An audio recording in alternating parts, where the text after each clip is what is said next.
Hello, hello. Yeah, what's up, Dash? What's going on, my boy?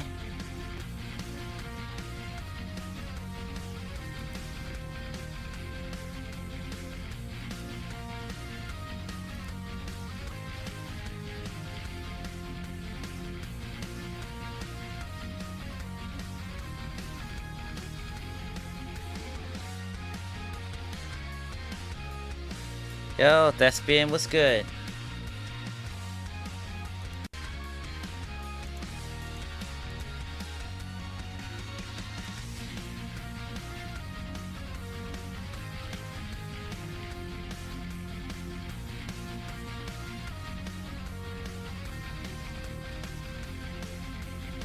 You chillin'? Hell yeah. I know I'm way earlier than usual, but I have a lot of extra time today. Plus, I have the energy as well, so...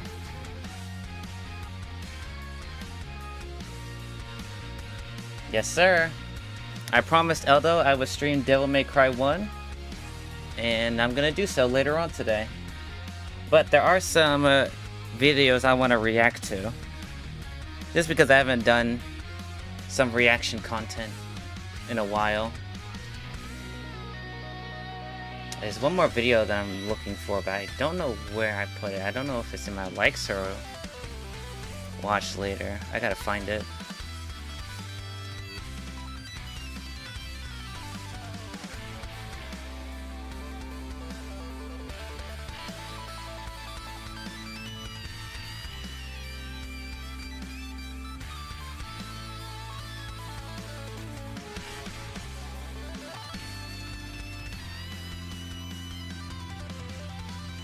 By the way, does the music and the sound good? I recovered some of my music files. I'm still working on getting like all the rest, but I did get a good chunk of them restored. I don't know if it sounds corrupted or anything like that. Where's that video that I wanted to react to? I don't know where I put it. I chose 5 videos I wanted to react to. I found the 4. I don't know where the 5th one is.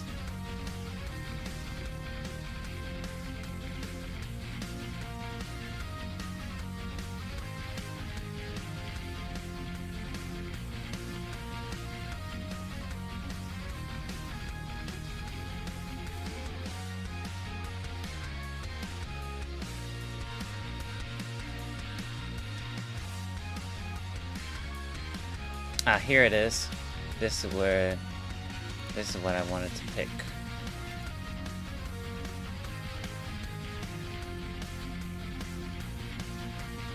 Oops. Let's put that here.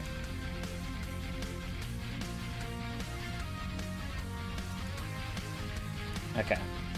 Alright, so what is my plan for today? So today I'm going to be reacting to some YouTube content because I haven't done those in a while, and I think these particular topics are stuff that I wanted to talk about for a little bit, and I also think it'd be fun. Then after that, I'm going to be streaming Devil May Cry 1 and finishing the game, because I think I'm in the last couple levels of the game, and I promised Eldo that I would stream it, so I have to hold up my end of the bargain. And then after I'm finished Devil May Cry 1, or if it gets a little bit too late, we're going to be continuing my Cuphead playthrough and then see if we can beat World 2 or even World 3 if we get to it. So that's going to be today's, what we're doing today. Reactions, finishing Devil May Cry 1 if possible, and then beating World 2 of Cuphead.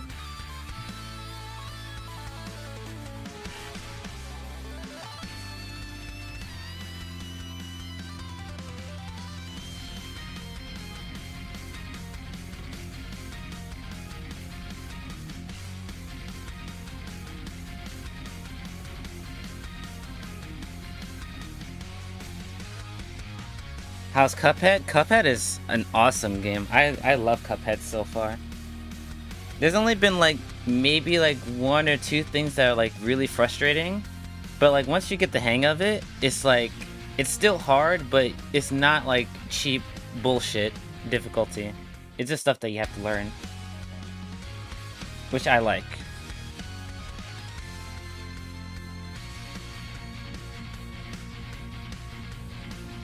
Alright. Let's swap over to my computer screen.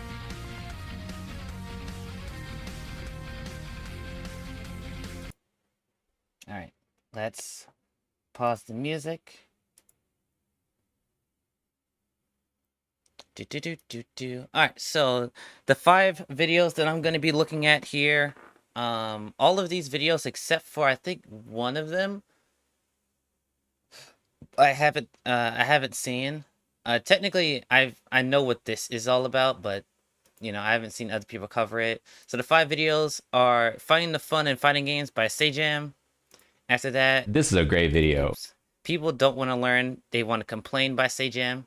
And yes, I'm a Sajam fan. He makes fantastic content. Next is Eva69's new Dragon Ball FighterZ patch side-by-side comparison video.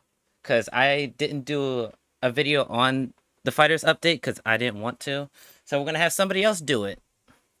I know a majority of the changes in the FighterZ patch, but I want to see if I missed anything.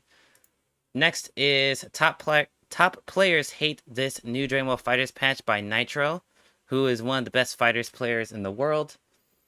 And then lastly, I'm going to be looking at Maximilian Dude's review on the Marvel vs. Capcom Fighting Game Collection. And then, yeah, so those are all the videos I'm going to be looking at. I haven't seen all of them. The only one I technically have seen, because I looked at the patch notes, is this one. The rest of the videos, I have no idea. I have no idea what like the full content or context is. So it should be fun.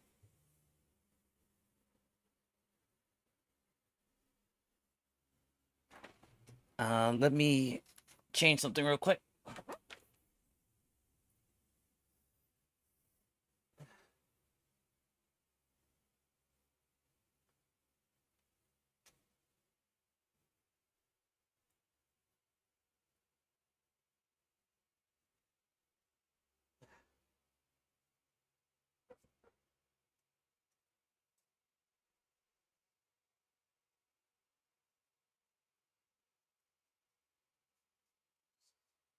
All right.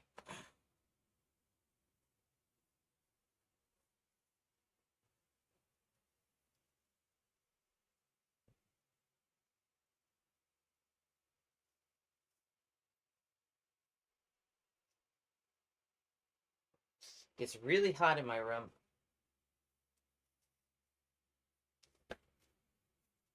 And I can't really open my window because my blinds are broken. But you know what? We endure. We endure and then we survive. Okay.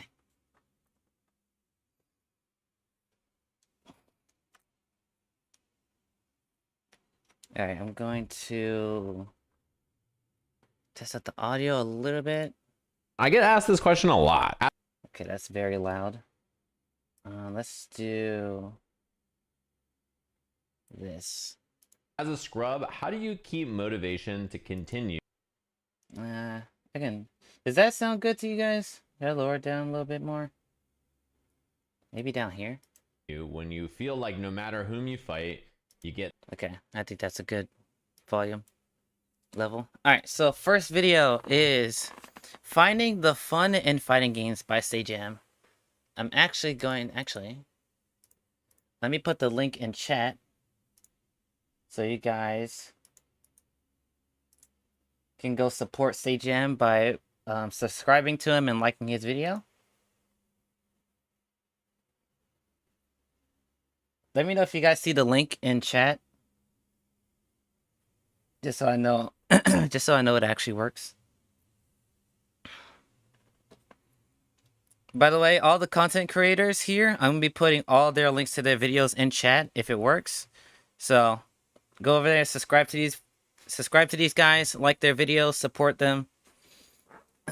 Even though I am a small channel, I still want to support others whenever I look at their stuff.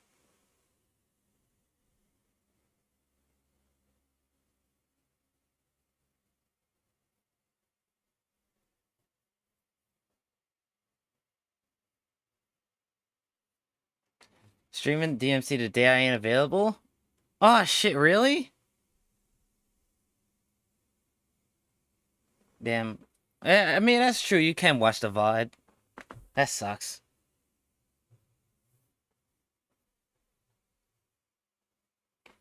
Well, I mean, the VOD's gonna be up on YouTube, so, you know, you can always watch it later on.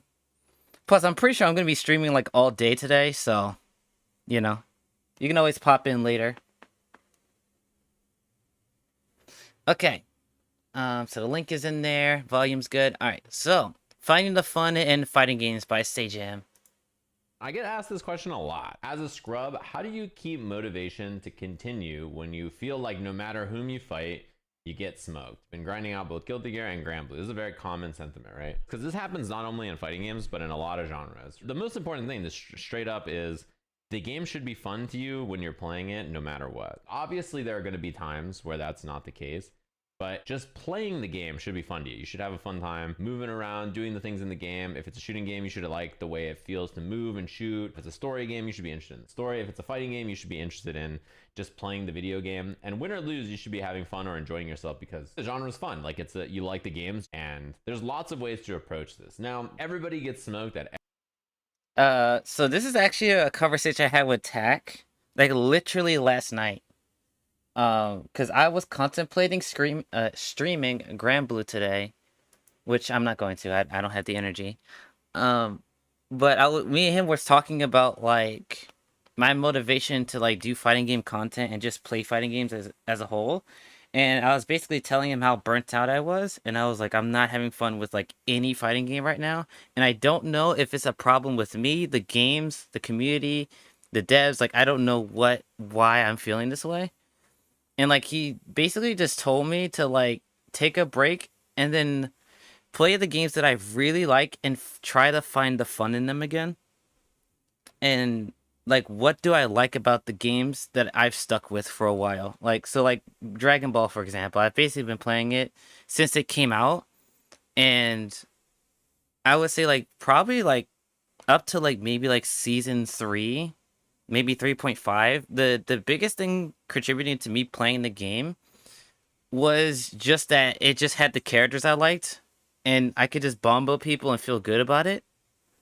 But like now that I've know so much more about the game, like how how the system mechanics work, how top level players are supposed to play, how the overall general feel of the game changes how by how much information you know. It Dragon Ball feels like a completely different game, just outside of like the actual like changes they've made to the game. I think my mentality towards Dragon Ball has changed a lot, and it has made me not enjoy it as much as I used to. Cause like I said, the reason why I enjoyed Dragon Ball from like season 1 all the way up to like season 3, 3.5, is just that the characters were cool. I could bombo people, and that was it. And now, whenever I play Dragon Ball, I have to think about neutral. I have to think about defense. I have to think about, you know, how to deal with this system mechanic. I have to figure out how to deal with sparking. I have to deal with certain matchups. Like if I'm playing Krillin versus Gogeta, what do I do? And how does that change from like playing Krillin into Gogeta versus Krillin into like Cell or something? It's like I have to think about way more shit when playing Dragon Ball, and I think it's just because I learned so much more about the game that it's just not fun. So I don't know how to revert that and just say, fuck it, I'm just play the game because I just bombo people. And I guess that's just something I'm just going to have to rediscover later. Every level. The key is finding happiness while playing the game and working on landing the cool new stuff you're trying or finding your own improvement. If you can lose and be happy you remember to anti-air or punish a new thing, then you're doing it right. But truly, it's also just about finding the fun in the game, win or lose. I think a lot of people really lose sight of this. They throw themselves at it and they play fighting games because that's what they do, and they're not playing them and having fun or focusing on improvement or whatever. You don't have to focus on improvement to have fun. Some people play fighting games and their only goal is to land the funny thing. And if it doesn't hit, True. haha, I tried. And like, they don't care about True, getting true. better. I used to be like They that. just want to land the funny super. There's a lot of people like that. And I used to be like that. finding that is very important. It's probably the most important thing about anything. If you're playing something and not having a good time, if you're straight up just like, this is not fun, I don't enjoy this, you got to get out of there. It's a bad time for you. If you're just playing and you're not having fun, like, why is that? Is it just because you're losing and you don't like losing? Okay, well, you guys know I've been learning this thing, right? This is a great example. I'm not. I think when it comes to me, I don't mind losing, but it's how I lose that makes me frustrated. I've gotten a lot better at it, like over time. Like back like a couple years ago, I'd probably say like every time I lose, I would get angry, like no matter what it was. It didn't matter if it was my fault, the game's fault, my opponent's fault, like it didn't matter. If I lost, I would get upset. Now I'm more of this mind space of like, how did I lose? And is it my fault or not? And like that kind of determines like how should I say this? Like maybe how I react to things, I guess. Like for example, like so like I had like this big fucking meltdown about Fairy and Grand Blue, how they freaking made her worse in almost every way.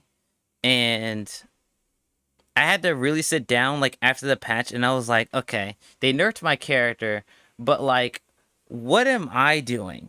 Like am I not succeeding because I'm not good at the character or because the character is bad? And like literally there was a time that I think it was like a couple of days after the patch, I decided to play Grand Blue like on my own without like recording anything. I just sat down and started playing. And I had a decent time. And I was watching the VODs or the replays and I was like 80 to like 90% of the time, whenever I got hit or got punished for something, it was because I misplayed and it wasn't the character's fault. So it kind of like I softened up on the Fairy. I don't want to say downplay, but I guess the Fairy dooming after the patch, because I realized that like 80% of the time, whenever I died, like really quickly, like I got two-touched, is because I misplayed. And I just had to hold that. So like I kind of had to like relearn that like just because your character technically sucks doesn't mean you can't win. And what's funny about that is that I've been the biggest advocate for that in Dragon Ball for like, I want to say like from like season 3 onwards, that like you can play whoever you want and still win. And then in Grand Blue, it kind of flipped where I'm like, I'm playing Fairy, I can't win. I should just play somebody else. And it's really not that. It's not. Fairy has really bad matchups, but you can still win, basically.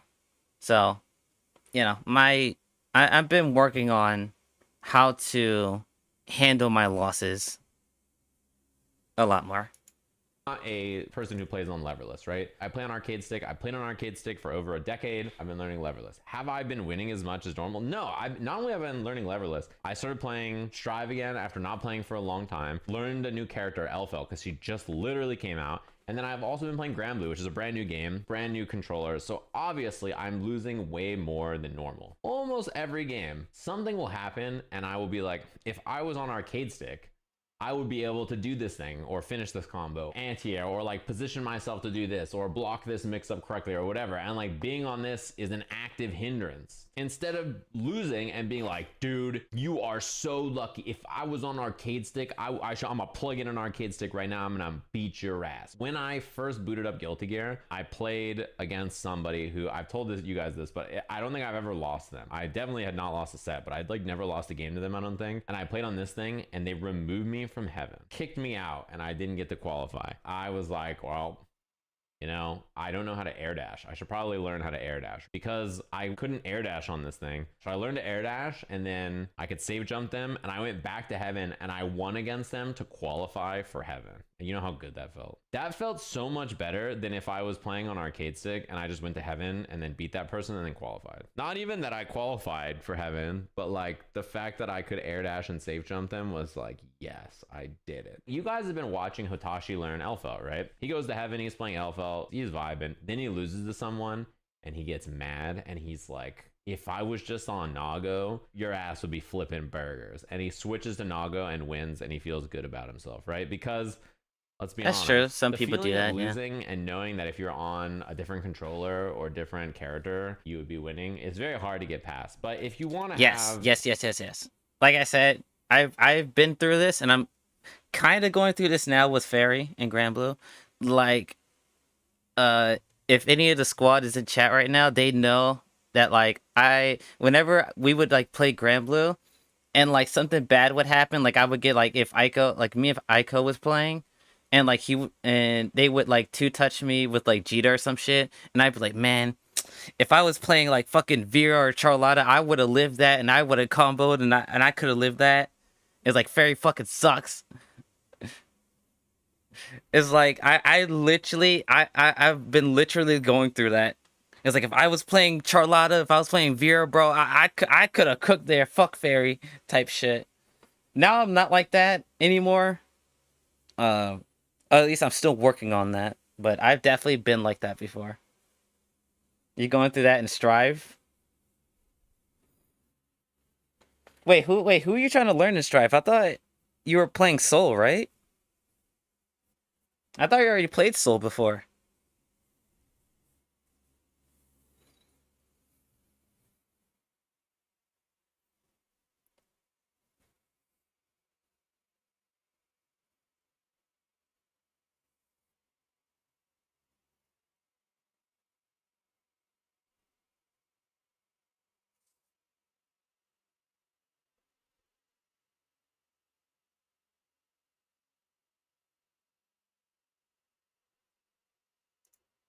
like, you know, fun and improvement and happiness.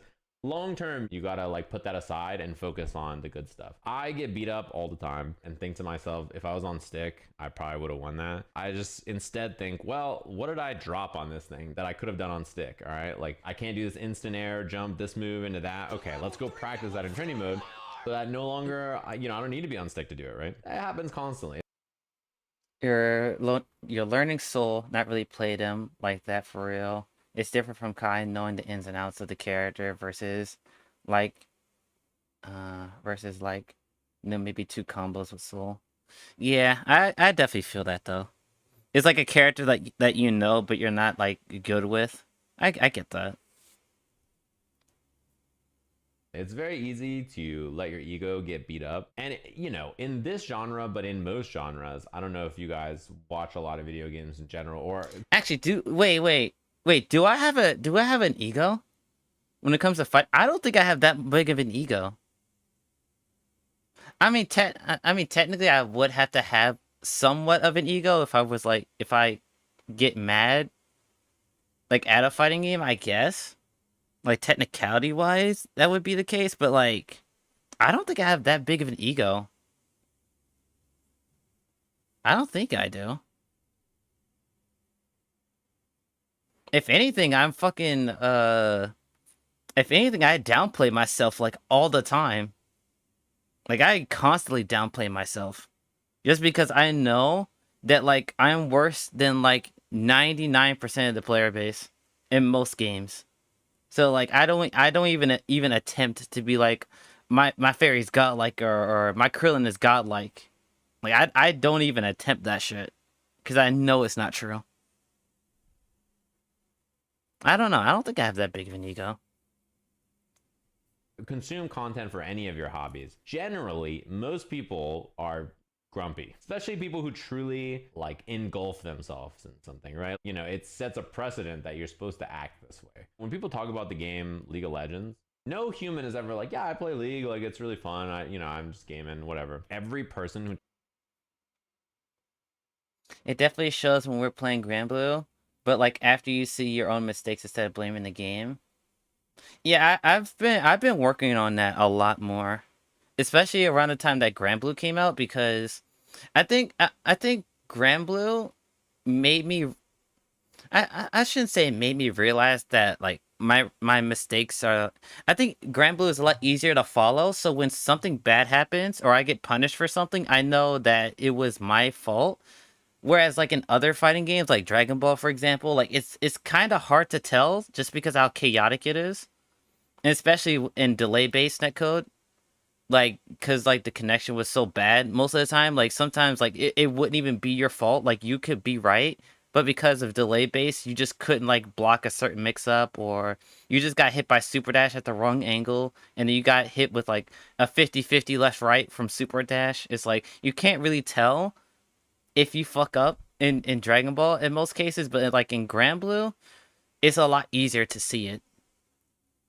So like I can more easily say, okay, I fucked up here in a game like Grand Blue.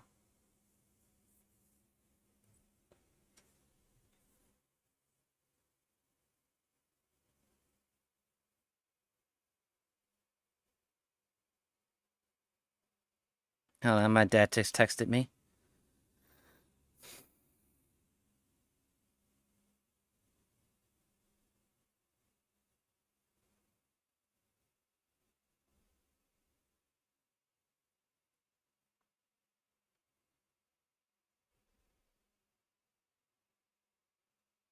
I don't think I've ever been in a place where I completely shirk responsibility when it comes to fighting games. Like I don't think I've ever been like 100% like I'm not at fault for my losses. It's entirely the game's fault. Like I don't think I've ever said something like that. Like I've definitely always at least attempted to own up to my mistakes when it comes to playing, but I will say this, it was a lot worse than what it was now. It was definitely a lot worse. Talks about that game is like, don't play it. It's bad for your soul. No one's happy. I couldn't recommend it. It's worse than drugs. It's like partially a joke, but then it infects everybody to think about and talk about the game that way, you know? And I think about that in regards to fighting games. Like I have fun playing fighting games. I love the genre. It's always interesting to me. It's always what I'm down to focus on and do because fighting games are tight. I try not to be that person who's just like, you know what? I hate fighting games. Anyway, guys, I'm booting up. Now, I'm not saying you can't be upset sometimes. It's normal to get upset, but if you're It's kind of funny that he says that. It was like, I hate this fighting game, but I'm still gonna play it. Like, oh my dude, that is like 70% of fighting game Twitter. I swear to God. And to be fair, I've been in that space for a long time, especially with Dragon Ball. I even before I did content on it, Squad knows. My homies know that in like season 2 to like season 3, like in that area, it was like the worst time because I was constantly complaining about the game.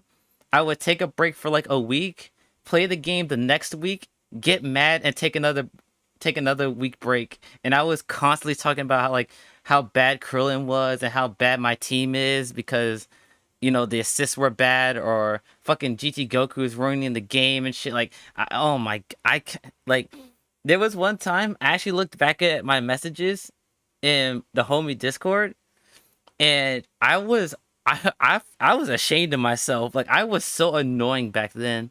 I was so fucking annoying. And like after that point, I Dash, I don't know if you remember this, but there was like a long time where I didn't even attempt to talk about fighters anymore. Like not in the voice chat, not through text. No, I refused to talk about Dragon Ball to you guys because I knew how bad it was, and I was like, I'm never bringing up this game ever again. Like I will only talk about Dragon Ball if somebody else talks to me about the game. And I did that. I did that for like a straight year.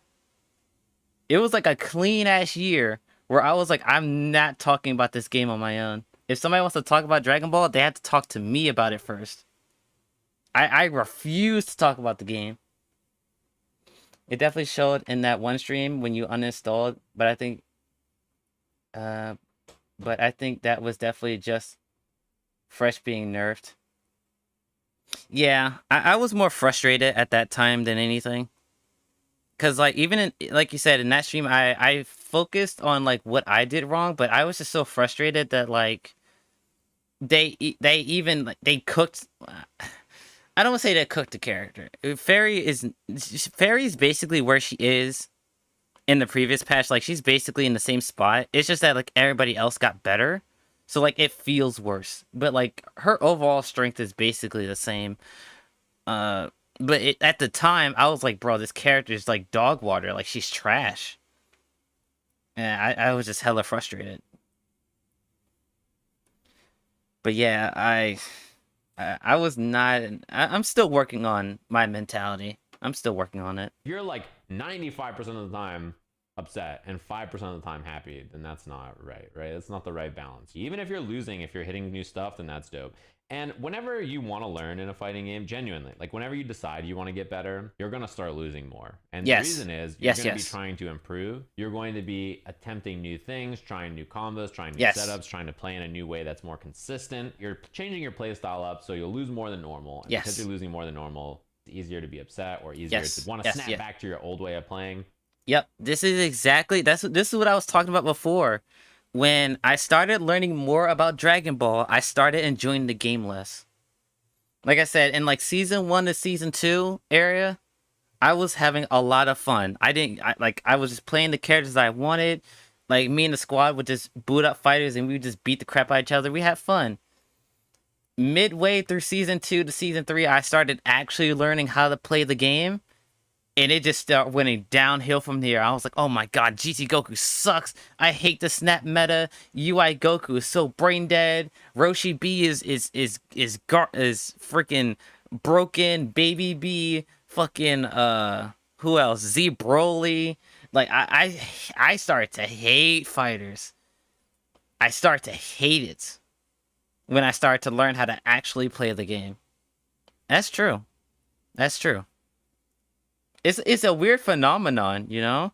It's like when you start investing more in a thing that you enjoy, it starts to hurt more.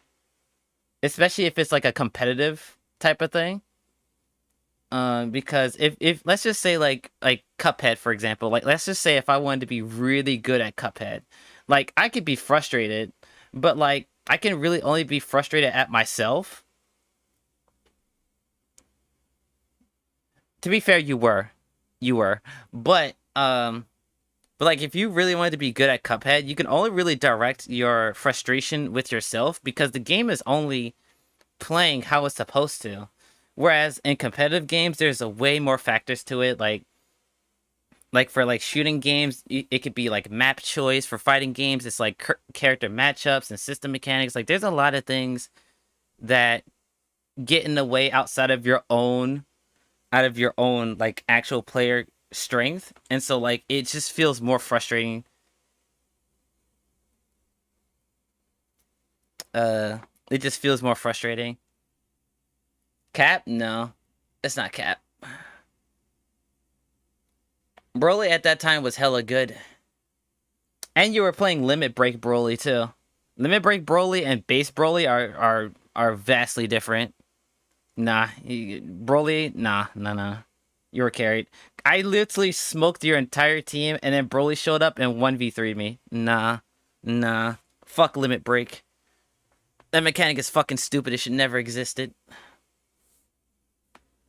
I stand by that. It's one of the dumbest mechanics I've ever seen in a fighting game.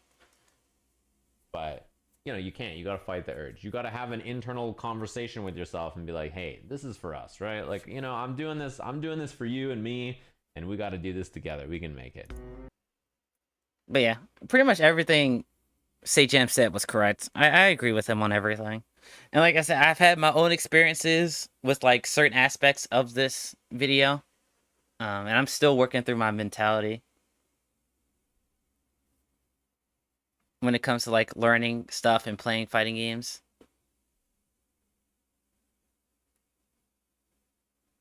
Z Broly was actually carried. Yeah, bro. Broly at that time when we were playing, he wasn't as strong as he was back in like season 3. Cause they did nerf his normals and his ki blasts. But like at that time, he was still mega, like not mega good, but he was still like competent. Now in fighters, he's kind of like on the lower end because like everybody else is just cracked out of their fucking mind. Was us leaving fighters a smart idea? I think here's what I'll say now that I'm more calmed down. I think this patch overall, the current one that we're on now, I don't think it's the worst patch we've ever received for the game. I think at the time when I first saw it and like saw the Twitter clips and shit, I was definitely over exaggerating. But I do think it was a step in the wrong direction. I still stand by that. There's definitely been worse patches in fighters. There's definitely been worse patches. But I don't think that this patch currently was a step in the right direction. And it's due to the fact that they didn't nerf any of the things that are actually problems with the game. I think like sparking cancels and the super dash and shit, like that would be fine if they like nerfed barriers, if they nerfed like guard point, if they nerfed fucking fucking limit break, like if they did some like actual like system changes, like overall changes, and then they added like the sparking cancels and shit, like I would be fine with it. But the fact that they didn't nerf anything substantial outside of Cell's DP is fucking wild. Like literally everything else about the game is exactly the same. Super dash is still the same, limit break is still the same, fucking barriers are still the same, fucking like even some of the characters are better than they were before. Like Vegito is arguably top 1 again because who the fuck asked for that? Fucking Gogeta Blue got buffed. Gogeta 4, fucking Android 17 got buffed. Like it's just like what the fuck were they thinking, dog?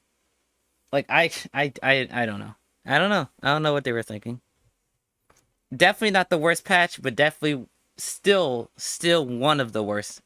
It's not the worst, but still one of the worst. Just got done buying toilet paper? That's cool. But yeah, in terms of me playing fighters, like I'm only playing fighters if I'm fighting against my friends.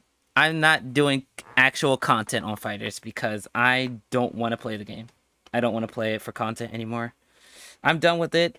If Tac Dash, any of you guys want to play fighters like on our own, I'll consider booting it up. But in terms of actually doing dedicated videos on the game, I am done. I am done. What's the worst patch?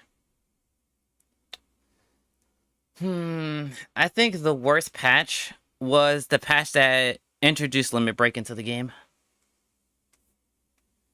Limit Break and C Assist are my least favorite mechanics in all of Dragon Ball. C Assists were added way earlier than Limit Break, I think. But I think when C Assists came out, they weren't strong enough to be a threat. Like, they were annoying, but they weren't strong. But around the time that Limit Break was added, they buffed C Assist in that patch. I think they reduced the cooldown in that patch. And then they added Limit Break. And I'm pretty sure... And I think even at that time, Limit Break wasn't even as strong as it is right now. Because I think they buffed it. I think like a patch or two down the line. Like, I think they added like the fucking sparking timer pause on it. Like in later patches. But I would say the patch that introduced it from the get-go was the worst. Because it set a precedent that the developers are okay with rewarding people that lose. And I don't like that. I don't like that mentality.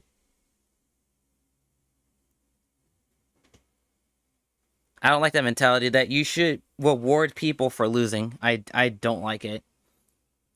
Especially if it's a passive thing. Like, for example, like in Grand Blue, technically there's a mechanic in the game where you technically get stronger skills at lower health, which is your like your big super, right? But at least the super is a tool that you have to use correctly, especially with some characters, because of like if you hit the super wrong, then you don't get like the big cinematic, which means you don't get the, like the BP.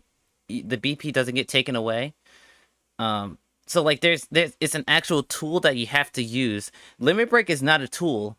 It's just something that's given to you. And I don't like that. I don't like that at all. So I would probably say the patch that introduced Limit Break is probably my least favorite.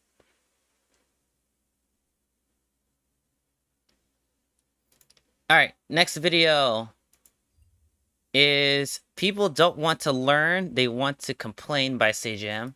And I'm also going to put the link in the chat so you guys can go like the video and subscribe to Sajam. Support the guy.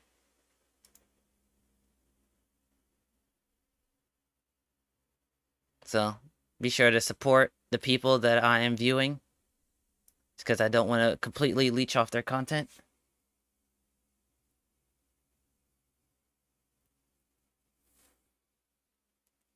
Actually, should I put it full screen? I think I'll put it full screen, actually. I think it probably looks better that way. Alright, people don't want to complain. People don't want to learn, they want to complain. This is a great video. You ready for this, Moss? We got this. And rolling. The Granblue Twitter has been making these videos. They're showing like what to do about his wall cling, right? Which is if you dodge early, you know, you can punish it. And I'm not telling you the advice is perfect, but they're trying to give solutions for people who are learning. I'm not joking. A top player messaged me like 3 days ago and said, it really sucks when you play someone, they ask you what to do against their character, and you tell them like, oh, well, these are the things that you could do to make it easier for you. And once you try to give them the advice, they just bitch. Well, your character's dumb because of this, or well, your character's stupid. You're like, okay, well, listen, I know my character's good. I'm just trying to give you. You know what's funny about that? I have done this exact thing many times, especially, well, I wouldn't say especially recently, but I remember there was one specific stream. It was a Granblue stream, and it was, I'm pretty sure everybody was there. Me, Aiko, Noob, Dash, Eldo. I don't think Pretty was there. But basically, like, all of us were there on stream. And Aiko did some sort of, like, Jita mix-up or some shit. I forgot what it was. But, like, dog fucking cornered me, and I couldn't get out for, like, a clean 30 seconds. And I was like, bro, this shit is impossible to escape. And Aiko was like, dog, all you gotta do is, like, dodge. I think it was, like, the charged fireball. And no, Pretty was there. Yeah, so Pretty was there. He, Pretty was like, you know, you could just hit the fireball, right? And I was like, nah, my normals suck ass. And then Aiko was like, bro, just literally hit me. And I was like, nah, this shit won't work. My character's garbage. And then literally like 2 matches later, I hit the damn fireball. Like literally 2 matches later, I just hit the shit, and I was like, oh. Like, I've definitely done that before. It's like you ask for advice, and then they tell you what the answer is, and you're still like, no, my character sucks, bro. This shit's impossible. I've definitely done that before. I feel bad about it, though. I definitely feel bad about that situation, but I was so mad. I was so tight. Because I think we had been playing for at least like an hour and a half straight. And I was just so frustrated. I was like, bro, this shit fucking sucks. But I've definitely done that before. You the counterplay that you're asking for to make your life easier. These are the things that. What's funny about the fireball being able to get hit is universal. Yeah, it is. Like I'm pretty sure like Gran and Belial has like the same, like a similar setup to like Jita, and all you gotta do is just hit them. If they do like the charged up fireball, you just hit them. Especially if you're playing Fairy, because there are long normals. Like, you can just tag them. But, like, you're basically playing, like, a guessing game, because they can just, like, do, like, 2M, or do the non-charged up fireball, and then you'll fucking die. Like, if you get hit from mashing. So it's basically just, like, it's RPS, but, like, it's RPS, but also a 50-50. Like, it's kind of like in that weird middle ground, where it's not complete RPS, because, like, it's not, like, how should I say this? It's not like equally disadvantaged for both players. Like, both players are like almost equally like vulnerable to attacks. Like, if you're just in the corner, you're just gonna fucking die in Granblue in most of the case. For most characters. Especially if they have like a fireball, or like for Fairy, if you have GG, like sit like on the floor. Like, if you're in the corner, you basically die. That you're dying to, and things you could do to make it better for you. Like, is it going to make you automatically win? No. But like, why are you asking me for help if you're then going to immediately start yapping? And it's super true. You bring up like Launch Soul. I've done this. I made like, here's stuff that you can do against Launch Soul, And I try to make videos about like counterplay against the strings and like what's good against them, what's bad against them, etc. I know that Launch Soul was the best character in the game. I played him. I had to say Launch Soul is the best character in the game every sentence I said. Like if I was like, oh, what should I eat for dinner tonight? Someone's like, oh, you're downplaying Soul? That was the level. So I would be like, hey, here's some stuff you can do. I remember that. I don't think I was playing Strive, but was I playing Strive immediately at launch? I don't think I did. But I remember Launch Soul and like, because the same thing happened with like all the top tiers in Guilty Gear. I think pretty much every top tier in Guilty Gear has had this done to them, where like they would have like a setup or like something they would do to the opponent, and then people would be like, yo, you know there's an answer for it, and then everybody would be like, nah, this character's top tier, bro, that shit doesn't work. And to be fair, Strive is so snowbally that like that option would not be your first option. To be fair, Strive is so snowbally that in most cases, like if you get hit, you just die. To be fair.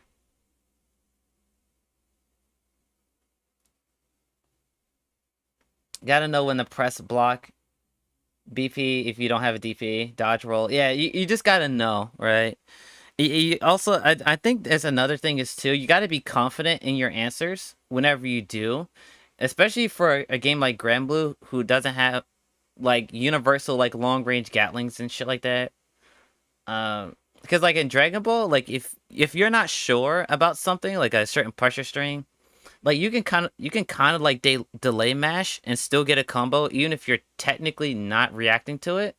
But in Granblue, it's a lot harder to do that because of like the far normals and close normal system. So like for example, in Fairy's case, like most of the time, because the way pushback works in the game, the only way I can punish something is if it's like -9 or more, because that's her far light is 8 frames. So like like when I mash, I have to commit to mashing. I have to commit.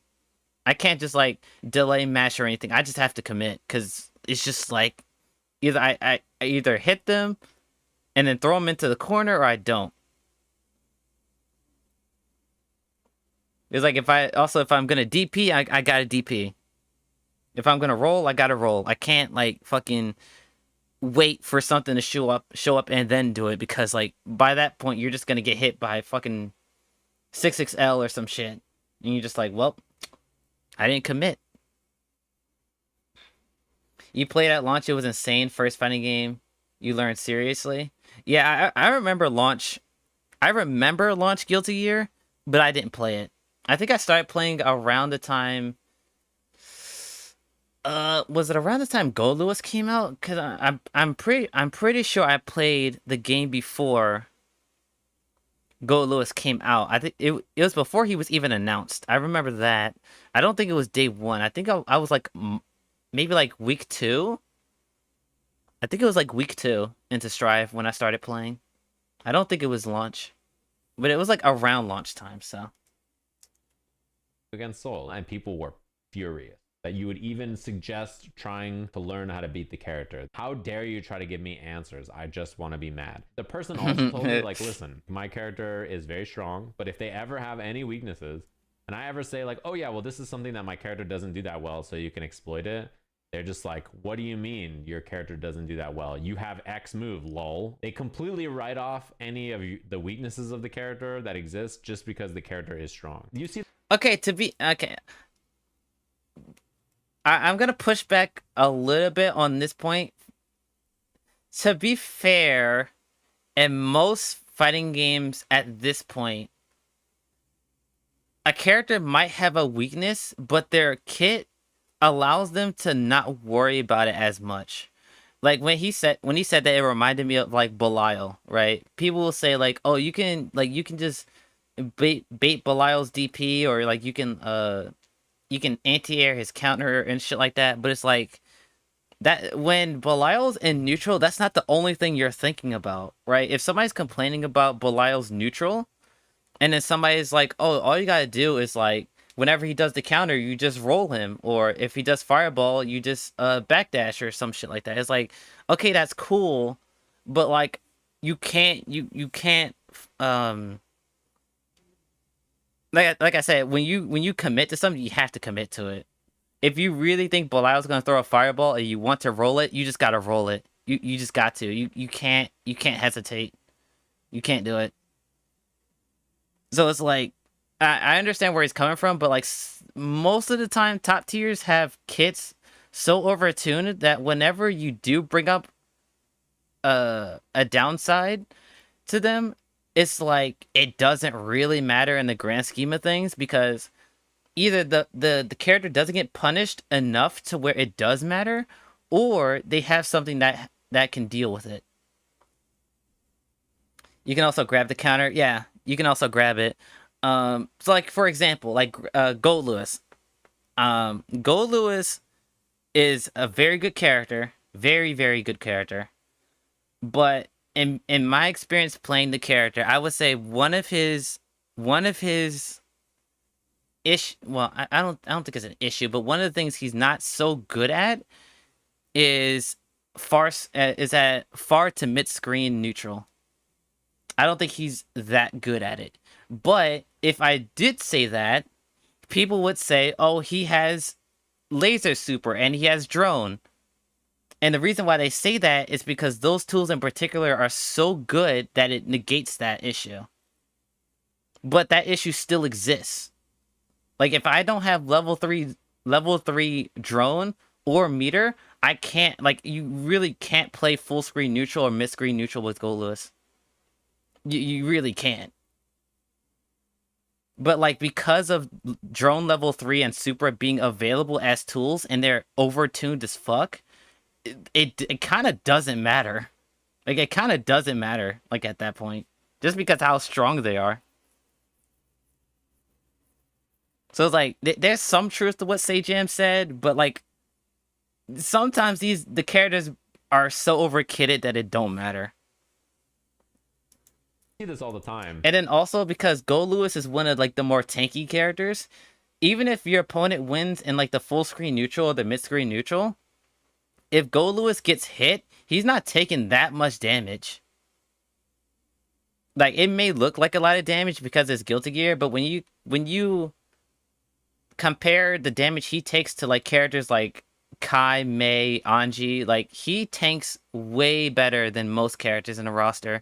So like even if even though he sucks at long to mid range without those two tools, if he gets hit, he's not taking a lot of damage. So it's like, you know, the fact that he doesn't do that well in long to mid range normal neutral, it kind of doesn't matter. It really don't. That's honestly why Gold Lewis and Potemkin are pretty much even for Kai. Yeah, exactly. Exactly.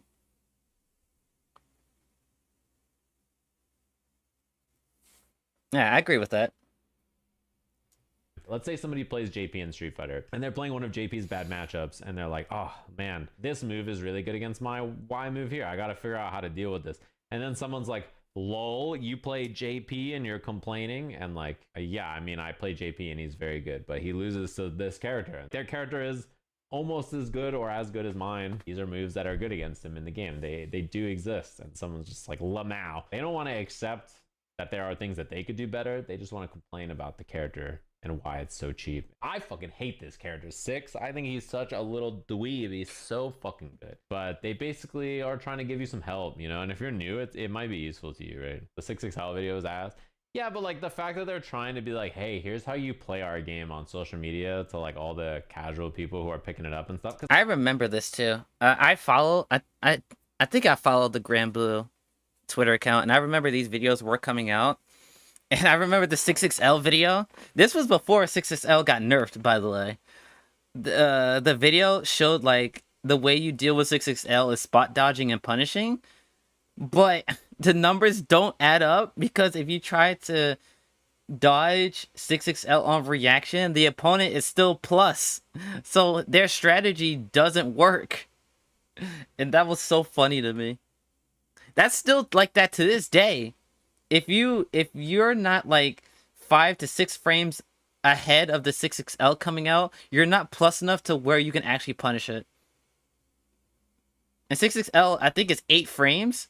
So, like, you're not reacting to it, but, like, you have to overguess when someone's going to do 6XL.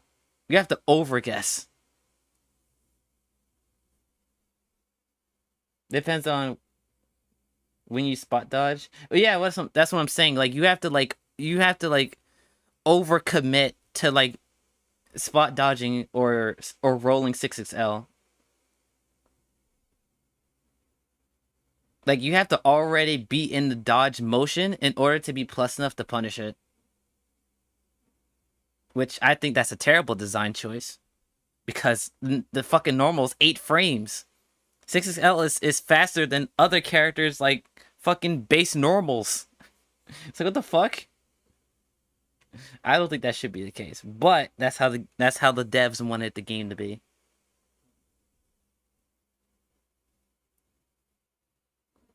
But yeah. It was just so funny that that video exists because I don't think it was a bad video. I just think that I think that video showed the problems with 6XL more than like what the general audience thought of the move, I think. Because, like, most people that saw it would be like, oh, okay, I can just do that to 6XL. And then they would try it in-game and then find out it doesn't work that way. And they're like, bro, but the team told me this is how the game works. And then they get frustrated and they're like, bro, this game sucks. You know? So I think that video in particular showed, like, the flaws of the 6XL. Or just dash normals in general system. Yo, what's up, Eric? Nice to see you again. How's it going? I'm doing okay. Just reacting to some videos. 6XL is very specific. Yeah, it is. Yeah.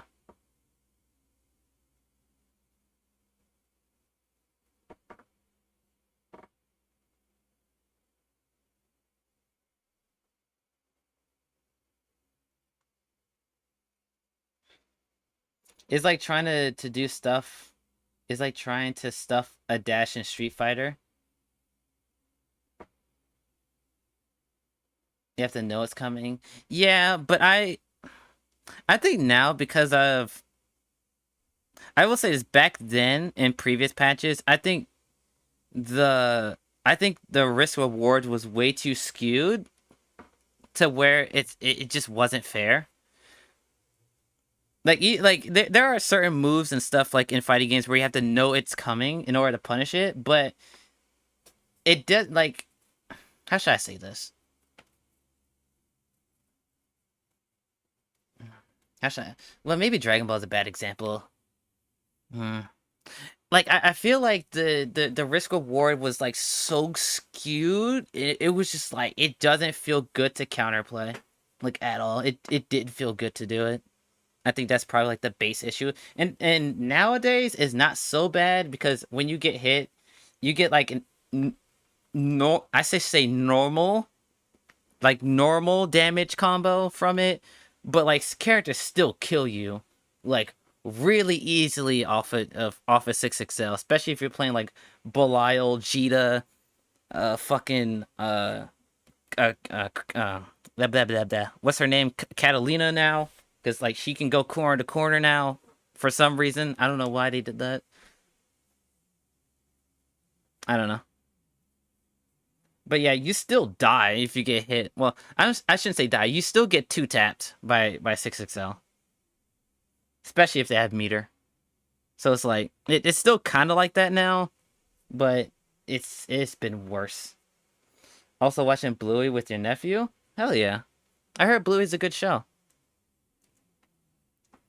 Experienced player, you already, like, you know how to go lab this shit, right? The idea is very cool. Back also, to the lab how often again. In real matches, do people roll shit that's actually negative and then get away with it, or like dodge shit that's negative and get away with it? It's like somewhat common. The rest of the responses in the video are fine. You have to make a guess. Wait, what did he say? That's negative. And... So, how often in real matches do people roll shit that's actually negative and then get away with it, or like dodge shit that's negative and get away with it? It's like somewhat common.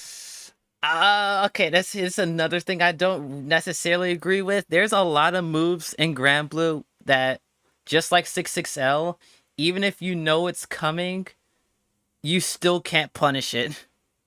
Like, there's some special moves that if you roll it or spot dodge it, you still can't punish them for it. So it's like, I don't know, bro. I don't know. I don't know. I don't know if I necessarily agree with that either. Because like there are some cracked out specials in Granblue to where even if you're right, you're still wrong.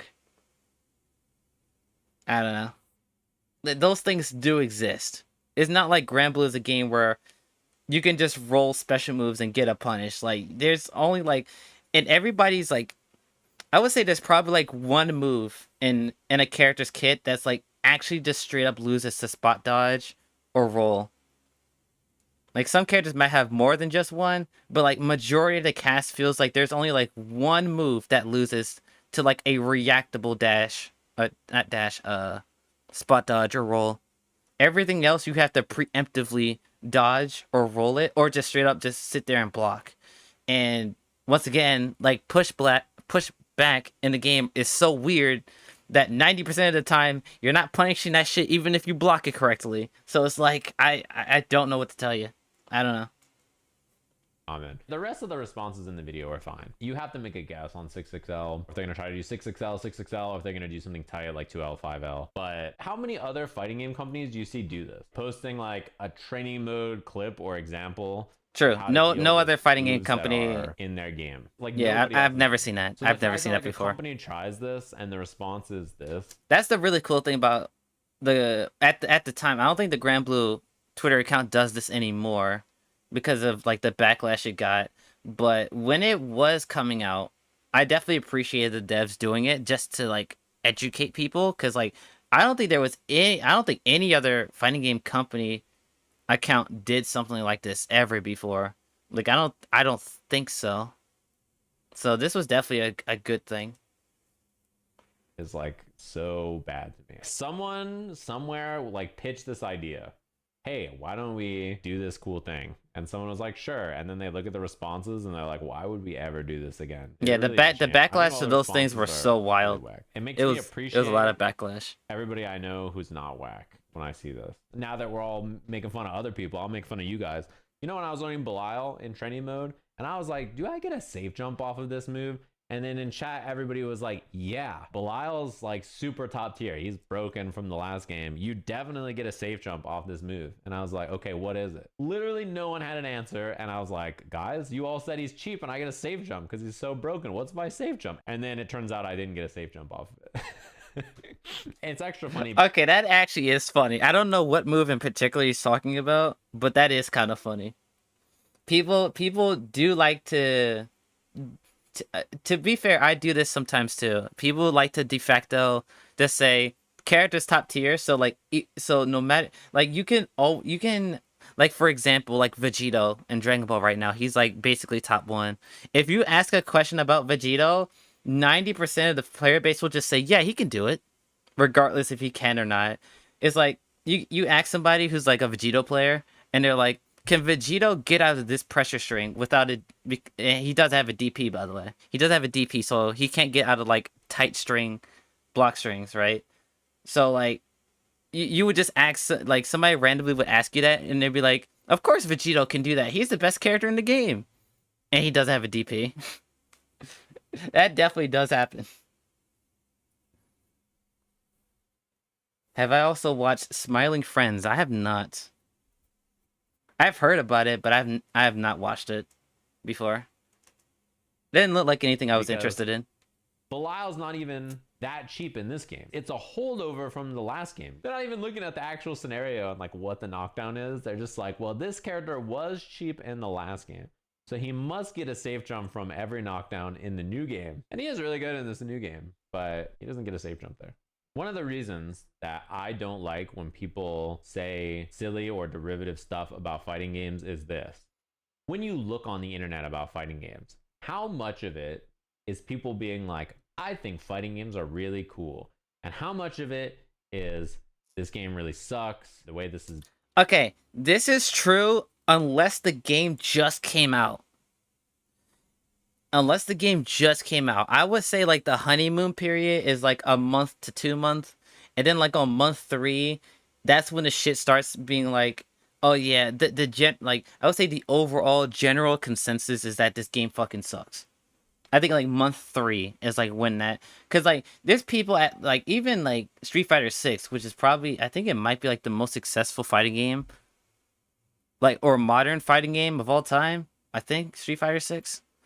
And even at launch, there was plenty of people complaining about Street Fighter 6 before anybody even knew anything about the game in depth.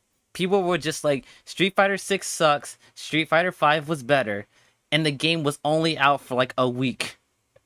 But overall, everybody was super positive about Street Fighter 6. Like, everybody was talking about how good the game looked, the music. Overall, there were plenty of people that complained about the music. I think Street Fighter 6 music is good, but that's a discussion for another day. But like, everybody was talking about like how good the game looks, how cool the characters are, the music, the story mode. Like, there was a lot of praise going to Street Fighter 6. And then month 3, the only thing people talk about Street Fighter is the meta. Nobody cares about the story mode anymore. Like, nobody cares about the music. No one talks about anything else about fighting games besides the meta on the internet, because there's nothing else to talk about. And I think that's probably another thing that fighting game developers need to start doing, is adding more content beyond just characters. And I think MK does it. I think MK does like story packs or some shit. I don't know. But I think Street Fighter 6 does this as well with like World Tour, but they don't advertise it like at all. So it's like, whenever a new character comes out or a new patch comes out or something, like the only thing there is to talk about is the characters. So like that's the only thing people talk about. But like if devs started doing like maybe a character and then like an additional story mode or something like that, then people will play it and they'd be like, hey, this character might be broken, but the other content that they've released is actually pretty good, you know? So it's a two-way street. Like, people do just complain about fighting games. But to be fair, the only content that we get from fighting game devs post-launch are just characters, and so that's the only thing we can talk about is just the characters. So it's a two-way street. It's a two-way street. Bill is trash and fighting games are bad and this is bad. Oh my god, this guy hit me out of this move. My character sucks, or his character's broken. It's a general video game problem, right? Like, most of the places you go, how often are people like, the game I'm currently playing is dope versus the game I'm currently playing is bad, and the people who made it are bad? I talk about the cool parts about fighting games, right? Because that's the part I think is cool. When I do that, people say this Sajam guy is being toxic positive. People are mad at you for not being mad. If you're nice about the game, it's seen as not real. But like, the answer is like, you're just miserable and I'm not. Like, I'm just chilling. Like, I don't know. Street Fighter 6 is very good. I think it's a very good fighting game. I like it a lot. Does it have problems? Yeah, absolutely. It's got lots of things that I think could be changed or adjusted, or things that they missed on that they can fix, right? Both in terms of the package, but also in terms of the gameplay stuff. But like, the way people talk about games is so bad. And top players do it all the time too. The way they talk about their game and like shit on the decision making and the balance and like all the stuff about the game is so unhinged. And then they play it constantly all the time, and it's like their favorite fighting game. I'm like, dude, if you are constantly dumping on your own game, people who watch you and play the game are gonna think the game is also bad and then not want to play it or care about it. If you are like, my game sucks all the time, people will be like, oh, that game sucks. Not to pick on Leffen, but let's pick on this motherfucker. He tweets about how much like Strive is like, he likes Strive and he thinks the game is good, and like the balance patch had a few misses, but overall he really likes the game, right? Have you ever heard him lose a match to Zondo? I've told him multiple times that if someone broke into my house and murdered my family, I would probably not be as mean and say mean things to them as like he says after he loses a game online. The things he says about that guy and about the game, it's unhinged. Like, it's like, he says the craziest shit ever. And then when your natural response to things are like that, then people think talking that way and acting that way about the game are normal. That's true. I told him that and he was like, yeah, I'm working on it. But it's like true, like, it's real. If your natural response when you lose to something is this character's broken or bad, or this game is bad, or this motherfucker's just doing stupid shit and winning and blah, blah, blah. When you win, you are like, oh, I did it. I won. It's me. I did it. It's my skill. I'm proud of my achievement. What do you think people are going to say about you? They're going to say it's your character. They're going to say the game is bad. They're going to say, you know, they're going to be doing what you just did. You're not. That is true. In my case, whenever, especially in Grand Blue, it's the most recent case, and it's the game that I can like go to because it's like recent in memory. When I was complaining about Fairy being bad and going through my whole Doomer arc, whenever I did get a win on Noob or Ico specifically, I did not feel good about it at all. Like, I did not feel good about winning because in my eyes, I didn't deserve it at all. Even if I was legit locked the fuck in. Like, even if I won neutral, got them into the corner like I'm supposed to, put down GG, 50-50 them, do a bombo and kill them, right? You know, I did all that shit correctly. I did not feel good about myself. Because I feel like I didn't deserve it. Which is weird, right? You would think that like if you believed that like your skill and your character are so low that oh, you gotta go? Alright, I'll talk to you later, Eric. But what was I saying? What was I saying? Oh yeah. So like if you genuinely believe that like your skill level or your character is so beneath everybody else, whenever you do win, common sense is like you should feel good about yourself. But like for me, if I'm not genuinely like overall enjoying the game that I'm playing, it doesn't matter if I win or lose a particular match in the moment. I don't feel good about it. And at the time, I wasn't enjoying Grand Blue to its fullest like I did before. And so like regardless of the results, I just wasn't having fun. So it's like I don't know if that's weird, but that's definitely my experience. Not taking the game to like a good place. You're just dragging it down and beating its ass. And then when you do well, everybody's going to say that you won in a bad game. And then you're like, no, the game's good because I won now. And I'm not like telling you. You notice how I always have to say this? And the people who say stupid shit about the game every day with no consequence, they can just say the game is bad, the balance is bad, the design is bad. They can say all that with no need to back it up or anything. But when I want to be nice to the game, I have to say, and listen, guys, I'm not telling you the game design is perfect and everything. There's things that, you know, they missed and well, the devs make mistakes. It's true. I'm not telling you they're perfect. But there's a lot to be happy about. I got me some tea right here. People just are not engaging at the game in that kind of way is not good for them, and it's not good for the game. And like, if it's truly making you unhappy, you shouldn't play it. Like, I don't know, fighting games are. I think that like, let me hear what he said just now. I have to say. You notice how I always have to say this? And the people who say stupid shit about the game every day with no consequence, they can just say the game is bad, the balance is bad, the design is bad. They can say all that with no need to back it up or anything. But when I want to be nice to the game, I have to say, and listen, guys, I'm not telling you the game design is perfect and everything. There's things that, you know, yeah, actually, devs make mistakes. It's true. I'm not telling you they're perfect, but there's a lot to be happy about in them. That's true. That is actually true. Now that I think about it. Have I ever had a situation like that where like I wanted to talk positively about a fighting game and I had to like back it up by saying I know the game is like unpopular or this is a problem with the game, but I think I had done that before.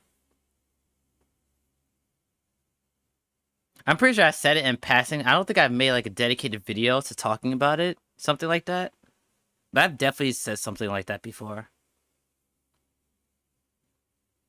But I don't really talk to people about fighting games on Twitter, on social media, like in general. Like the only time you ever hear me talk about fighting games, like or complain about shit, is like very sparsely on Twitter, and then like on stream, and even then, like beyond stream and like or making a YouTube short out of it, I just leave the shit alone because I know like I'm just talking in the moment and like. Overall, I would probably say like 60% of the time it's just my emotions and it's not actually based in fact. So like I don't make it like a big deal. Most of the time. Most of the time. Definitely not perfect, but most of the time. and most people just are not. Engaging at the game in that kind of way is not good for them, and it's not good for the game. And like, if it's truly making you unhappy, you shouldn't play it. Like, I don't know, fighting games they're in a good spot. IMO. There's a lot of good fighting games to play, new and old. Is there a fighting game you absolutely hate? Yeah, there's plenty of fighting games I don't like. I just don't play them or don't talk about them. I go through phases where I'm more or less like happy, right? And when I was doing Road to Master in Street Fighter and playing ranked Street Fighter every day, I was getting grumpy. Like, that shit is like so mind numbing. I didn't want to look at the game. That's like on me. Like, I just was burning myself out, grinding it over and over. Yeah, it's pretty fun mastering a few characters. It's not fun when you're on character like 17 or 16 and you're like, I've played so many ranked Ryus in the last like 8 days. You're like, yeah, you gotta find a way to make the game entertaining for you. Taking a break was really nice. Anyway, everybody's a mad, grumpy ass bitch on Twitter, and they should shut the fuck up. True. Oh. True. Like what's funny is that like I've actually had like there was I never told this story.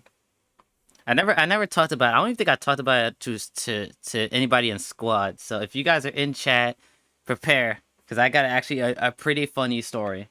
So I think at the very least squad knows about this. There was somebody who made a post about Fairy when she got about the latest patch, right? And somebody had made up some dumbass bullshit about the character, and I went out of my way to prove them wrong. Like, they showed like their matches and shit, and they were like, bro, I got unblockable by Fairy, and I was like, bro, you can't be serious. So I went out of my way, because usually I don't give a shit about takes like that. Usually I just mute them and I just move the fuck on. But I was so tight, I was so mad that I went out of my way to prove them fucking wrong. Right?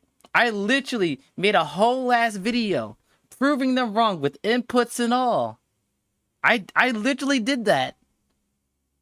Just for the motherfucker to reply. I didn't reply to this one. They replied to my reply with a video punishing the setup. And I'm like, what was the... I didn't say this, but in my mind, I was like, what the fuck was the point of that post if you knew the fucking answer to it? And I even looked up, I shit you not, I looked up the replay in game. I found their profile in game, looked at the video, and they were not blocking. They didn't give a fuck about the setup. It wasn't even a setup. They just got hit. They just got hit. And they did not give a fuck about actually blocking. And I was like, bro, are you kidding me? This guy's either trolling or an idiot. And I think it was both. So then, after that, because I didn't want to respond because, like, I don't like drama. So, like, if I ever do respond to something on Twitter, I usually, like, leave it at one message. And if they want to continue, like, to argue with me after my one message, I'm just like, bro, I don't have time for this. I'll leave it alone. But I was so tight over that whole fiasco that I went out of my way to get a bunch, and I mean a bunch, of Fairy downplay wrong information on Twitter. And I was going to sit down and record about like an hour video just debunking like 30 to like 40 plus people on Twitter about all the dumb shit they were saying about Fairy. I was legit about to do that shit, and then I was like, as soon as I went down to sit down, I was like, this is such a waste of my fucking time, because I know that like at the very least half of them are just trolling, and then the other half is just stupid. But then I was like, what would be the point of me going after these people? They're just stupid. They just want to complain. It doesn't matter if I showed them the answer to what they're complaining about. They don't give a shit. They just want to complain. So I was like, fuck it. I'm not doing it.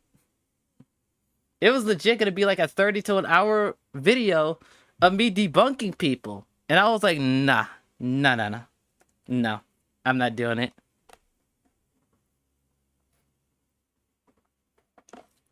Nope, not doing it.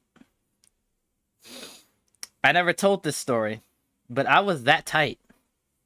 I usually don't get tight about shit. Like I said, if I see something on Twitter that I don't agree with, or I know it's somebody trolling or just wrong information, I either just skip the post or I just mute them or block them. Because, like, I don't want to deal with that shit. Twitter is already brain rotting me enough. I don't want to add more fuel to the fire. So yeah, that's my little story about my my little call out video, I guess. All right, next video is the newest patch of Dragon Ball FighterZ, just an overall overview by Eva69. I'll put the video in chat. So please subscribe to this guy and like his video. Go support this guy while I watch this video. This one, overall, know the changes of the FighterZ patch, but I never made a dedicated video to it because I don't want to do content on Dragon Ball anymore. So we're going to watch somebody else do it for me. And then I'll give you guys my opinions on these changes. And if there's anyone change from this video that's not here or they missed, then I'll bring it up and talk about it. But yeah. So system changes.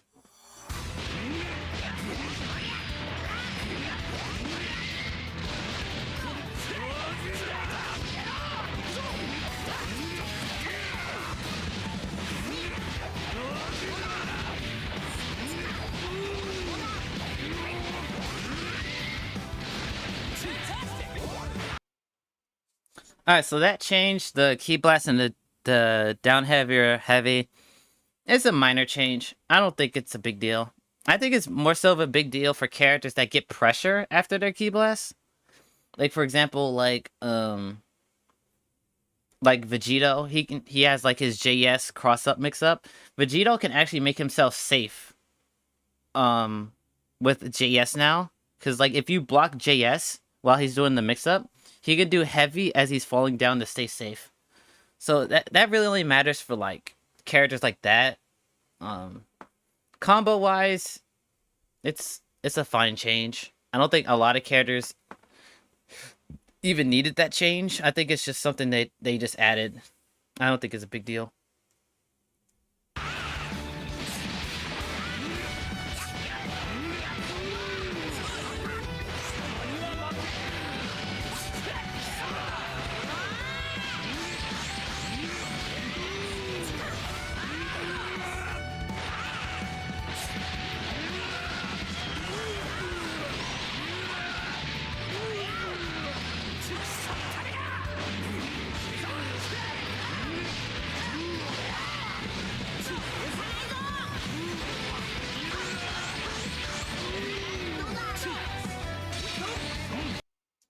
Okay, so the sparking changes. I think I've softened up my response to it. I still think it's unnecessary and stupid.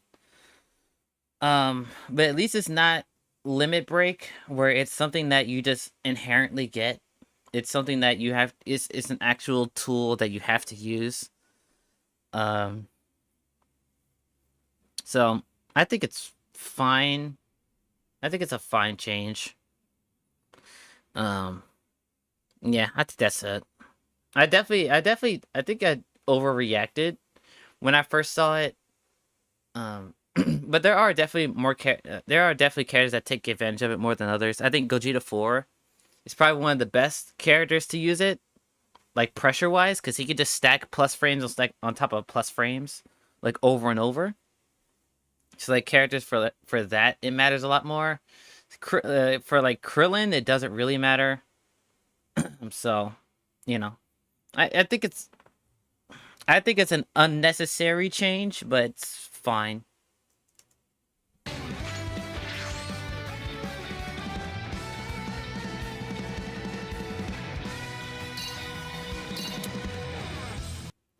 C-Assist change was a needed nerf. Honestly, I wish they made it longer. I don't want C-Assist to be viable at all. C-Assist should only be there to help beginner players. That's all. They shouldn't be good at all.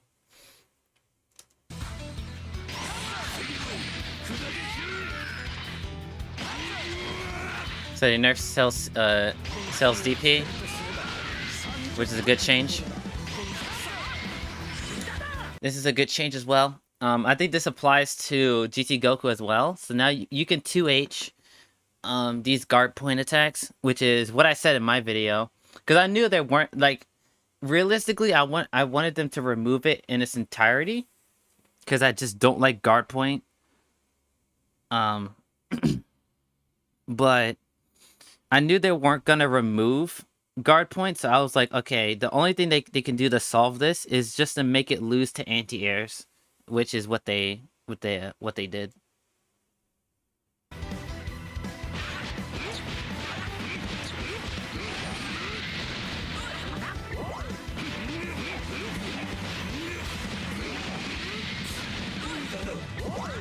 I don't like this change. This might be the one change where I think this is the one change that majority of the community might disagree with me on.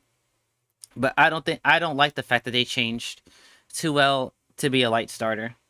Because it goes in the face of what Jiren's original design was supposed to be. And it just makes him less unique as a character. The whole point of Jiren when he came out was that he was a neutral intensive pressure character. And the weaknesses of Jiren was that he couldn't mix you up with like traditional like mix-ups. He had to pressure you into mashing out of his pressure, right? But when he hit you, he fucking killed you because it was so hard to open people up with Jiren. That was his reward. But now, because Jiren can get 50-50s, like his damage and his mix-ups are just out of control. But the thing is that he wouldn't be an issue if he couldn't 50-50 you. And the 2L nerf doesn't do anything to solve that issue. Jiren still overall does the, like, I would say overall does less damage, but his playstyle is still the same, which is the issue. Jiren is playing a gameplay style that he wasn't meant to be played as. And so now he's just overtuned, and he's still probably top 5. Probably. Like, this is a dramatic nerf, but I don't like this nerf. I don't like it. They should have made his 2M 15 frames. And that would have solved his issue. So like I said, this is probably the one nerf where a majority of people will disagree with me on, but this doesn't solve Jiren's, like, issue.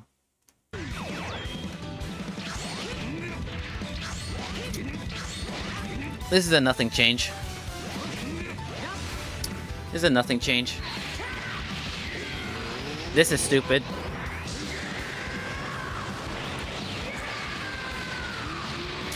I hate this change. I think it's completely unnecessary. I think it's completely unnecessary. This is dumb.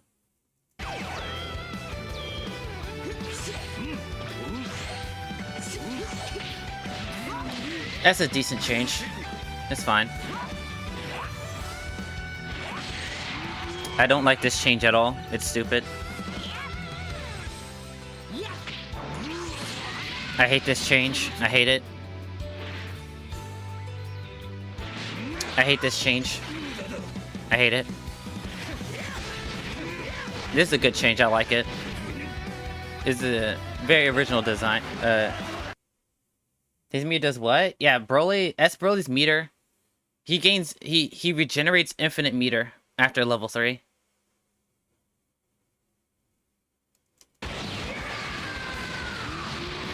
So when Broly's in his powered up state, he gets passive meter gain. Yeah, they gave it to S Broly for some fucking reason. I don't know. I hate it. I don't like this.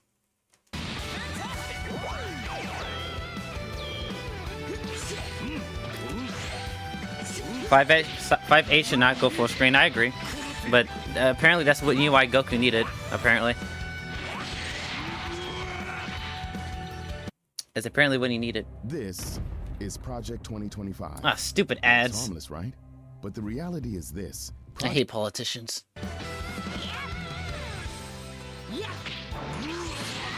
That's bullshit? Yeah, it is. Also, Dash, I don't know if they're gonna talk about this, but if you do Broly's auto combo, when you know how Broly's auto combo ends, oh, the last hit comes before he does like a little charge animation when he launches at you. That charge animation gives him a full bar of meter. So his auto combo essentially can grant him 2 bars of meter per combo. So, yeah. He's a battery character now for some reason. They made S Broly a battery character.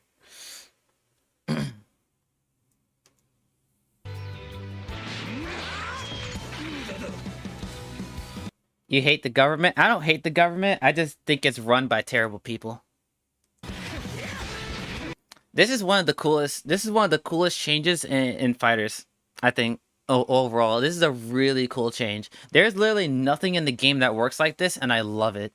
I love this bouncing thing that Vegeta has. I love this design choice.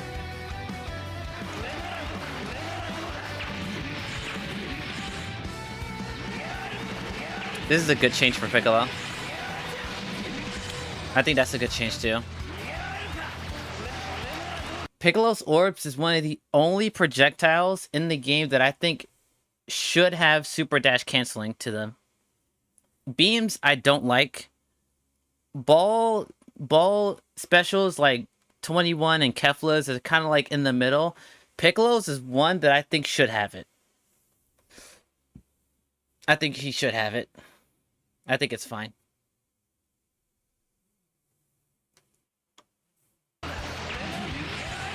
And this is also a good change as well.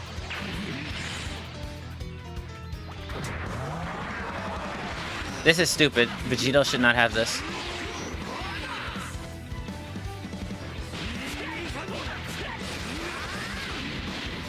This is a good change. This is a good change. I like it. I like this change. This is really cool. I like it. I like Goku's new change. This one's okay too. I like it.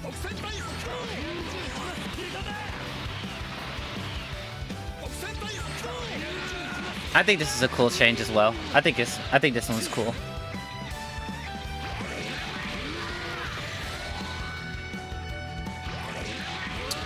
This one's cool as well. I don't mind this. This one's fine.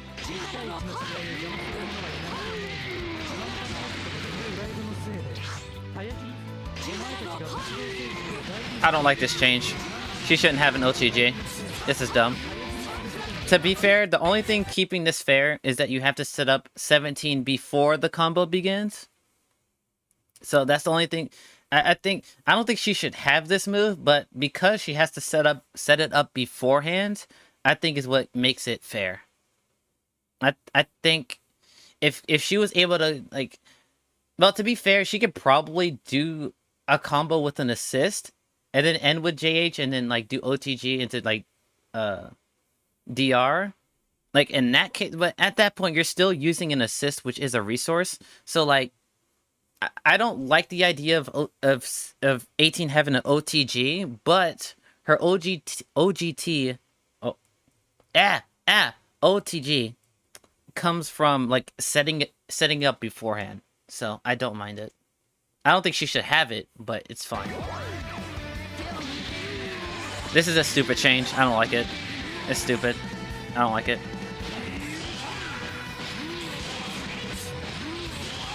I'm neutral on this one. I don't think he should have it, but it doesn't bother me that much.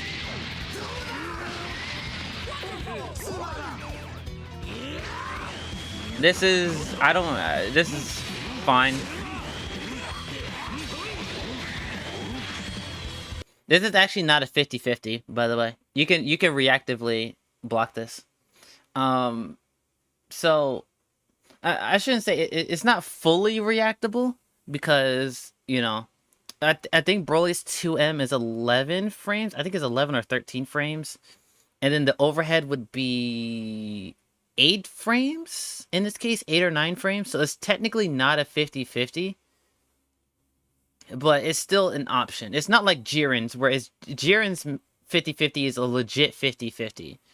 I think the thing about Broly is that his barrier creates like the barrier itself creates like a fucking smoke screen. Like the barrier itself makes it hard to see your character. So I think that's what probably is gonna make it strong. But you know, it's a neutral change. It's a neutral change. This is kind of like a nothing change, honestly. Attention. President Trump is going to end all taxes on Social Security benefits. Yeah, shut up, Trump. Leave me alone. I don't like this change at all.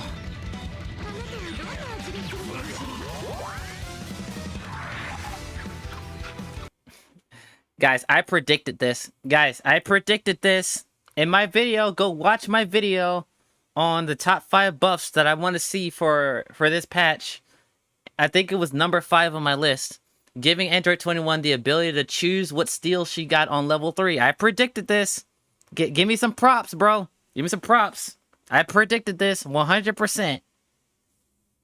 100%.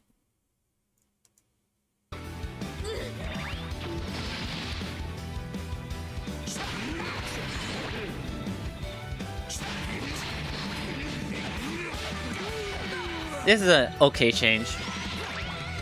This is a stupid change. I hate it. I don't like this change at all. I don't like it. Why does Sensu give you a full bar of meter, bro? This is dumb. I don't like it. This is stupid. This is stupid.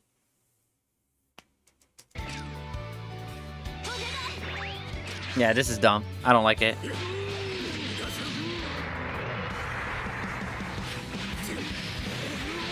This is fine. This is a fine change. I think that's fine as well. That's fine as well. That's fine.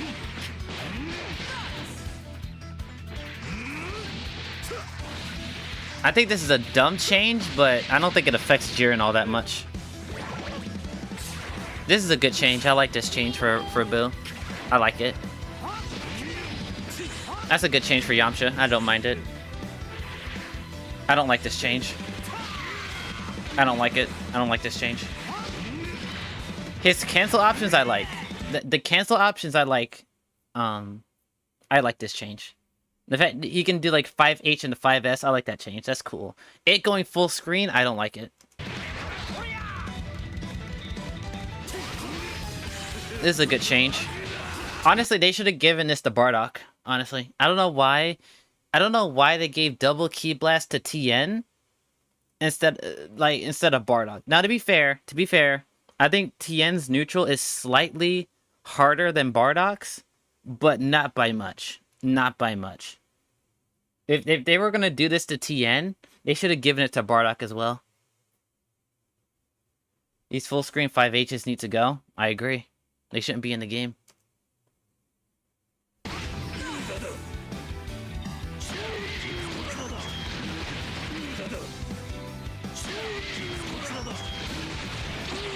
This is a good change for Hit. I don't mind this.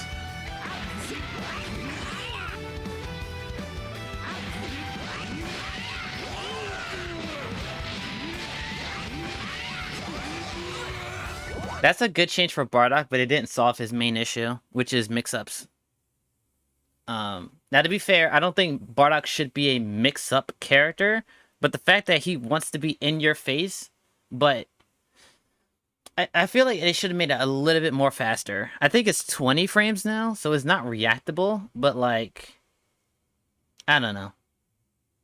It's cool that it's faster. I just wish his...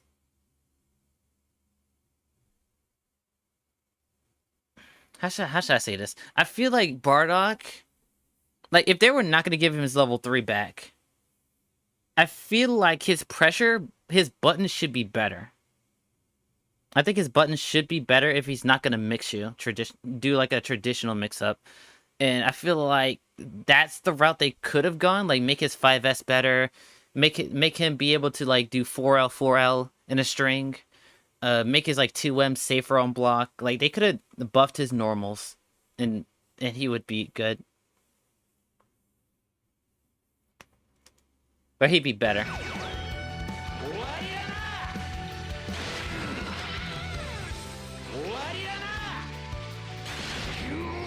This is a whatever change. This is a good change for 17. I like it. I don't like that it can OTG. But to be fair, in most cases, it's gonna be you're not really gonna be using the OTG part because Android 17's combos function really weirdly because of his Rekka system. So like the OTG part doesn't really matter overall. So it's kind of like a whatever change.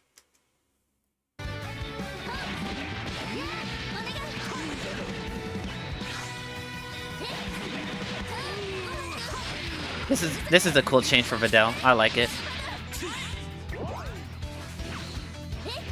This is a cool change for Videl. This is a cool change. This is a nothing change. It's fine. I really like this change. This is really cool for Janemba. I really like it.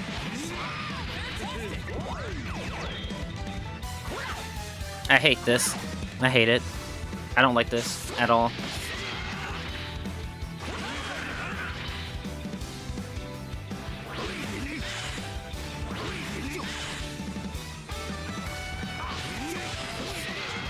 That's a cool change. This is cool. I like it. That's a cool change for Kefla. That's a good change. That's a good change for the lab code as well. That's a good change. Unnecessary, but cool. Unnecessary, but cool.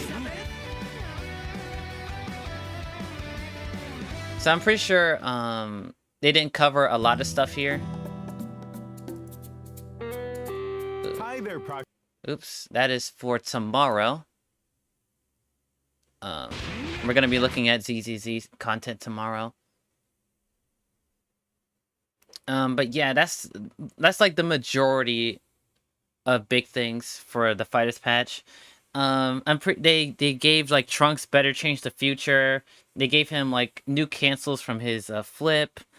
I think Nappa can super dash his cortical forward S now. I think there's been plenty of changes in the patch notes, but like this video did cover like a lot of like the big major ones. So overall, good video. Be sure to subscribe to the guy, like the video, all that good stuff. Again with the goddamn full screen 5Hs, yeah. Apparently the devs love heavy normals going full screen. I don't know what to tell you.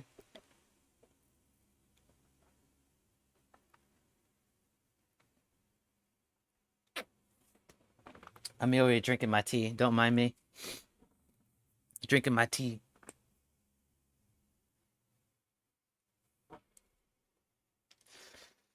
You guys still with me? I know I've been reacting to videos for like 2 hours now. You guys still with me? Full screen drink to you. Fucking Trunks. I'm the drink, head ass. You know, Trunks is on the table for top 5 now. So Trunks players be happy. He's overtuned like you guys want him to be. Trunks is in the competition of top 5. He is indeed the drink now.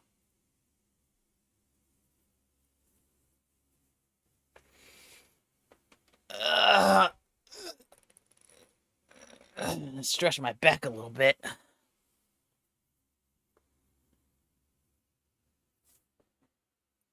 Alright, next video.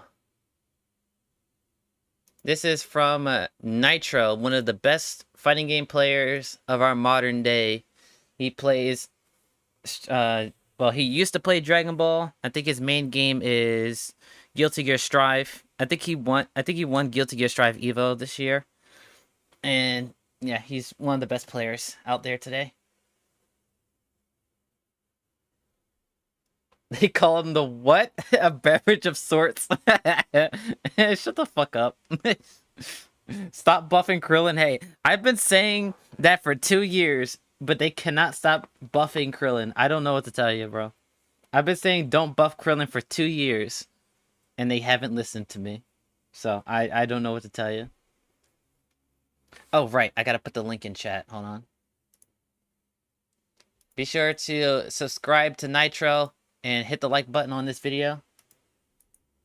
I think I saw a portion of this video. I didn't see it in full, but I like what I saw in like the first like minute or two. So Nitro 1 Strife Evo with Gio and Jekko. Yeah, I remember that.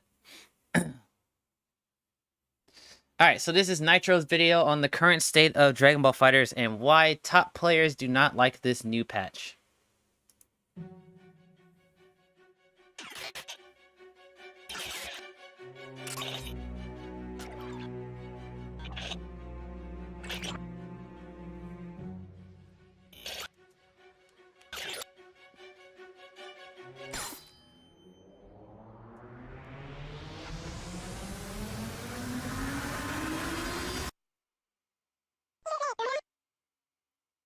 Good YouTube, this video is going to be about the recent Dragon Ball FighterZ patch. As you can tell from the title, it is not a patch that is received positively by the community, mostly the pro players that are currently playing. So for example, I'm just going to use him as an example because he made a recent tweet that is very understandable, but I feel like needed to be talked about. Insum says, "Sorry to everyone who wanted to see me play in the World Tour, but I'm not competing. I don't see the point in caring if they don't. As is it right now, I have zero motivation to even turn on the game, let alone compete. I was hopeful this patch could be a step in the right direction, but I guess not. Maybe I'll keep making content for the game. Hopefully that could make the game a little more enjoyable to play, but I'm not too sure." a lot of other players also Now, before Nitro gets into the reasons why he and I guess the actual top tier players don't like Dragon Ball FighterZ, I think I've talked about this earlier in stream, but the problem with this patch is that I wouldn't mind all the shit that they added, but they refused to actually fix like the actual issues with the game, and it just made it more of what I don't like, what it's become, right? Like I said, they didn't touch barriers at all. Barriers still work exactly the same as they did at launch. You can still call your assist while being barriered. Android 17 has a counterattack to his barrier. He can combo off a defensive tool, right? Meter is an issue, right? The characters that got meter nerfed got their meter back, but meter is still an overall kind of an issue. Like every character is just building like 2-3 bars per combo, so like everybody's just dying for like even like the simplest hits. Neutral feels unga bunga because of projectile super dash on whiff and on block and shit. Fucking limit break is an atrocious mechanic. Sparking is just way stronger than it's ever been. Certain team comps are just annoying to deal with, like Baby Ginyu, fucking Vegito 17, Jiren 17, Adult Gohan GT Goku. Like there's just like they it's just a step in the wrong direction. also don't like it. They think the patch is very chaotic, very disgusting to let's look at in general, right? You know, and obviously there are people that receive the patch positively, where it's just, you know, they like the changes, the characters playable, so on and so forth. But I'm gonna explain why. Like I said, I don't think I've said this on a video, but I've definitely made a tweet about this. I said that the only people that actually enjoy this patch are the people that either don't play this game competitively or are lab monsters, that like people that actually don't play like the actual game online. They just lab shit and just like post it online. And the people that will play the game for a month and then drop it and then play something else. Those are the only people that are actually happy about this patch. The people that actually care about the game's health and where it's actually going forward do not like this patch. It is received negatively. So the neutral in the game, right? Neutral was mostly, it wasn't really like calm in the sense, but it wasn't as chaotic as it currently is. So the neutral Dragon Ball FighterZ Neutral has always been chaotic, even in season 1. It was a lot more streamlined because characters didn't have like full screen normals and full screen specials. But the existence of Super Dash and the fact that Ki Blast works the way that they do is everybody's Ki Blast is basically a Hadouken from like Street Fighter, and like the fact that everybody has one, or majority of the cast has a Hadouken, basically a Ki Blast, it's like there's a way more shit to look out for, you know. So it's like the game's neutral has always been chaotic.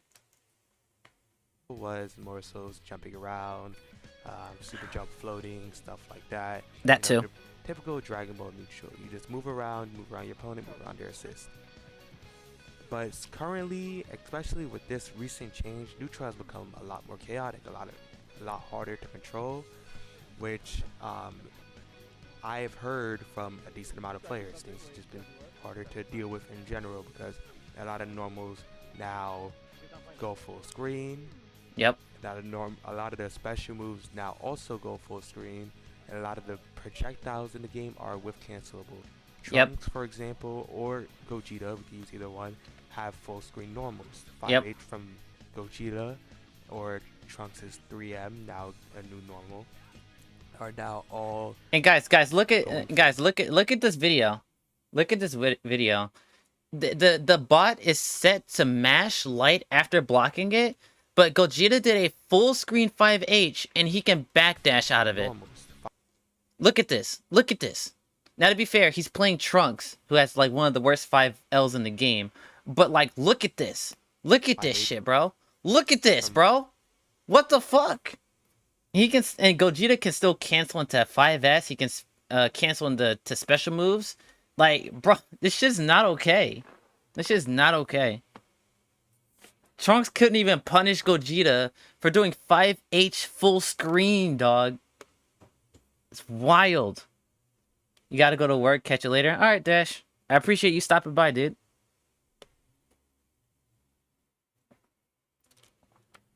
But like, niggas couldn't even punish him from doing a full screen normal, dude. Gogeta or Trunks' 3M, now a new normal, are now all going full screen. Gogeta's Rekka is also going full screen, which is his mix-up tool, so that is obviously pretty insane. Which at some ranges he can jail with he can jail with beam, so you would do like a beam Rekka, and that would all jail, or it would frame trap from full screen, which is obviously pretty insane. Another thing is the beam whiff cancels, right? They didn't get rid of it.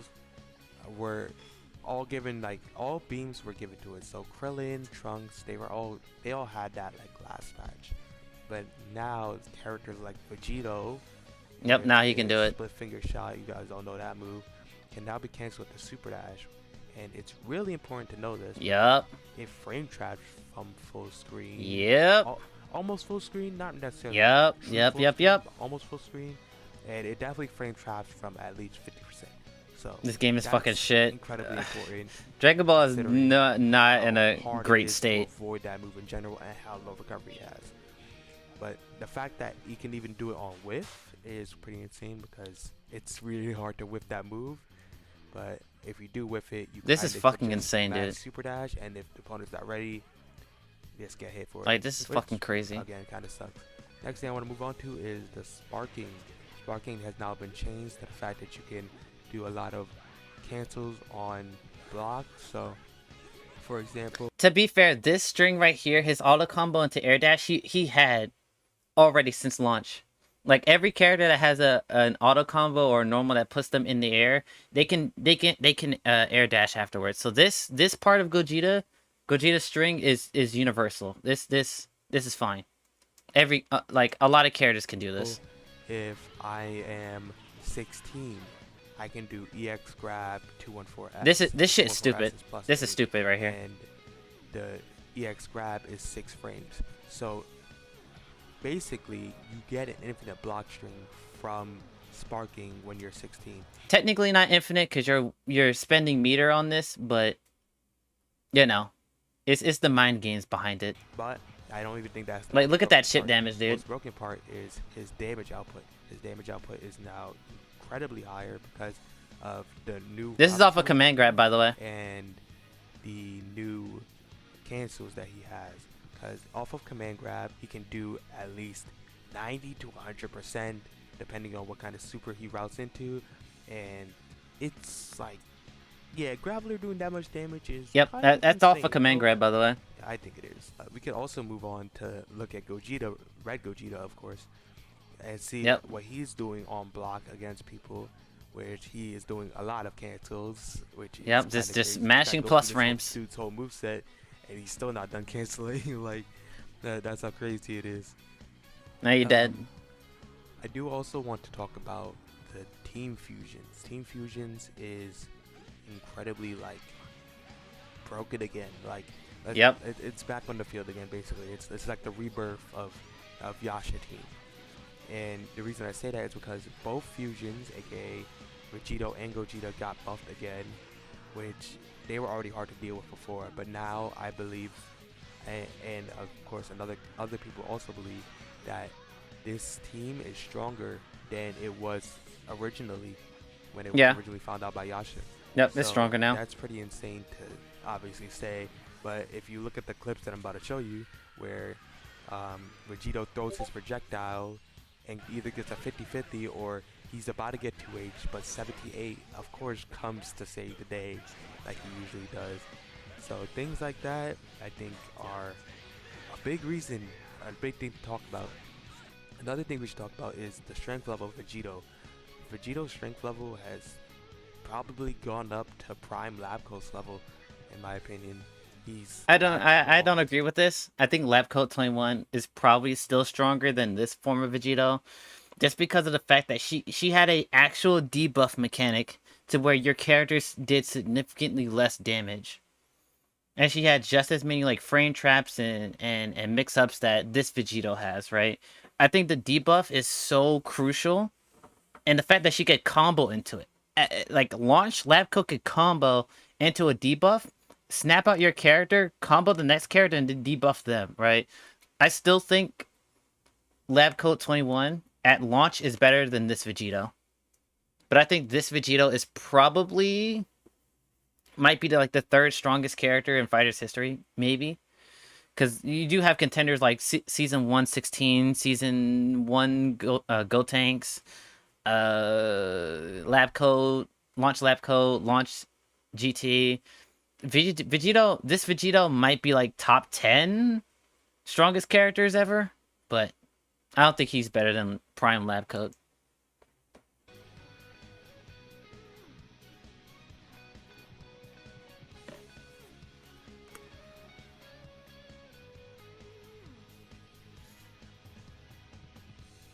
Like, if you look at Vegito now has a new normal, it's 6S, and another new normal, which is 3S. 6S and 3S now combo to each other, and both stop Super Dash, of course, because why not? Yep. And that's This is pretty stupid. big because he kind of couldn't do much from full screen other than shoot you. But Yeah. now that he gets a combo from full screen, he is doing a lot more than shooting you. You know, like he's hitting you for a lot of damage.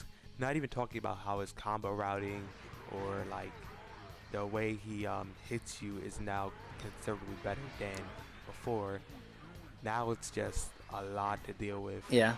Especially behind 17A, considering how broken that assist is, and it's even more broken now considering how all the characters that are going to use it are even better than they were before.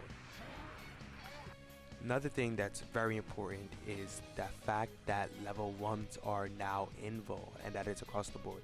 Level 1s are 4-frame invul, and a big reason that's crazy is because Krillin and Gogeta are both going to do a 0 on block normal, and going to do super, and it's going to beat your jab because it is 4. To be fair, you can vanish cancel out of this. Supers in this game doesn't freeze the screen. So you can always vanish these if you have meter. And I'm pretty sure that supers have always been invul in this game. I think their invul started at like I think the average startup was like 9 frames for super attacks. So like in most cases you weren't going to be punishing them anyway, but the fact that they just made it easier to just mash super out of stuff is kind of an issue. But once again, you could always just reflect or vanish, because supers don't screen freeze in this game. Or at least they don't screen freeze like completely like in other games. Frame info, and that on a super across the entire board is pretty big, because the Clash RPS is kind of way more annoying, and not to mention that To be all of the gameplay I've seen of this new patch, I've never seen this situation come up once. So it doesn't seem that strong of an option to do because of, like I said, vanish and reflect being in the game. with delay tech, I don't have a clip for that, but with delay tech and just mashing it in block string after reflect, it's incredibly hard to deal with, because all frame 4s are just inherently hard to deal with, especially with 30 frames of wake up timing. Like I said, reflect and vanish are a thing. The 4-frame super reversals aren't that big of a deal. So basically, throughout all those reasons, I do understand why Enzim has come to this decision. He is now Enzim is the best fighters player in the world, taking it straight to in my content. opinion. We'll see what he does in the future. Maybe he might come around to this patch. Maybe other players might come around to this patch. If you want my personal opinion, I'm not that enthusiastic at looking at this patch, but I do think it'll be pretty interesting as a spectator game, but I don't think I could ever compete in it myself. But that's it. That's all for this video. I hope you guys enjoyed this little explanation I did. I want to keep trying to do more content just like this. And adios.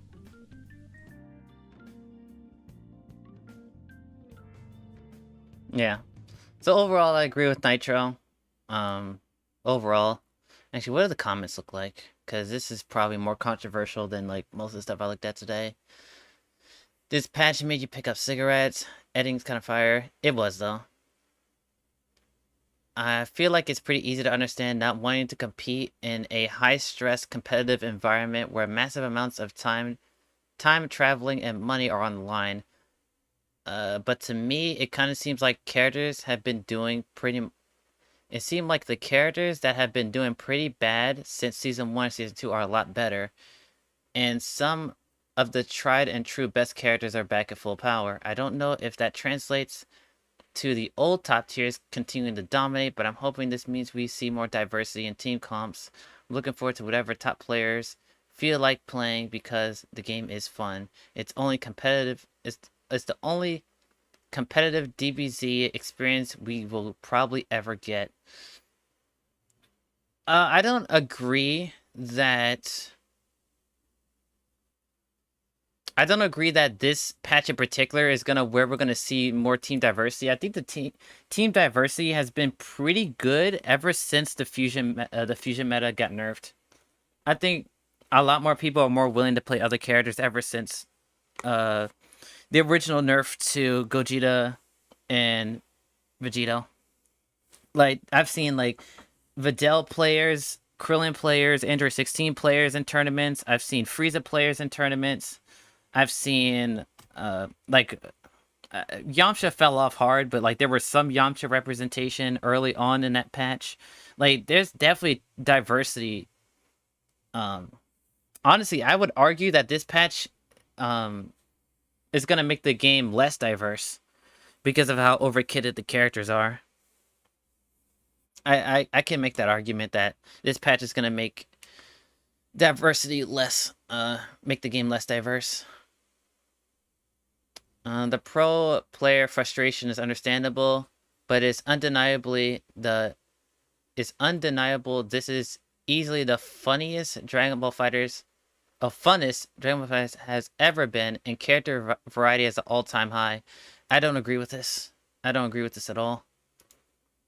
To be honest, I wake up and thank God every day they didn't cater to niggas that only have spoken down on the game for years and was gonna call it ass regardless of the patch. I don't agree with this statement at all. the people that are complaining about fighters just wants what's best for the game, and for the most part, the people that I've seen complain about the game or criticize the game very heavily are things that should have been done for years. And the only reason why people are and the only reason people are fed up about people complaining about the game is that the devs don't fucking learn the goddamn lessons. How many times do we have to say nerf barriers, nerf 17A, nerf full screen lariats, nerf full screen normals, lower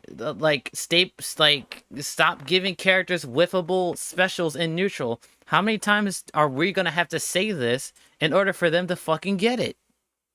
It's not that we're complaining about everything. We're complaining about the same shit, and the devs don't listen to us. That's the problem. It's not that every patch we complain about something new. It's the shit that we've been saying for years. For years.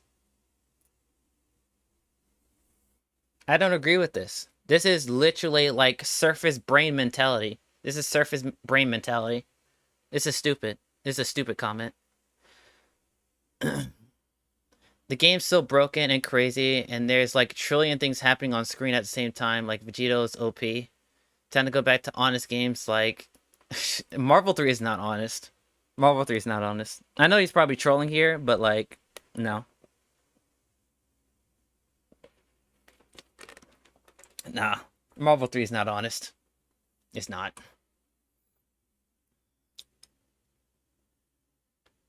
This is about the video. Meanwhile, Enzim is streaming this game every day for hours. Enzim said Enzim said that he's probably going to continue doing content for the game and not competing. This is a non-comment. Yeah, he literally said that.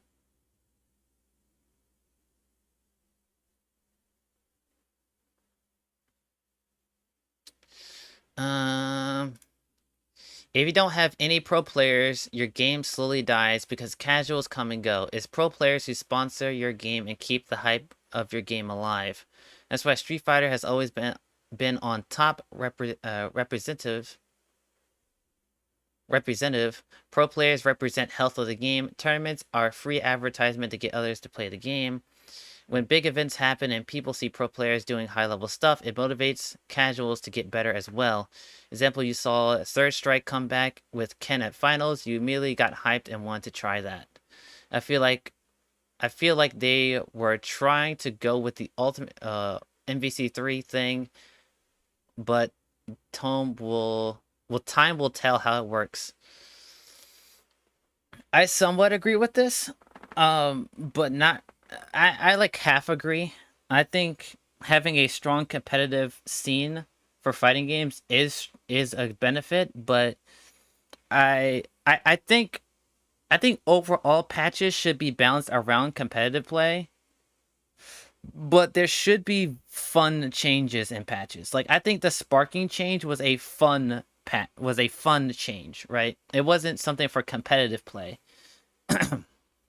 I just think that Fighters has gone way too far in the fun department and not what's actually what are the defined rules of Fighters and like stabilizing the game, right? They just been adding shit, just adding and not thinking about what the repercussions could be.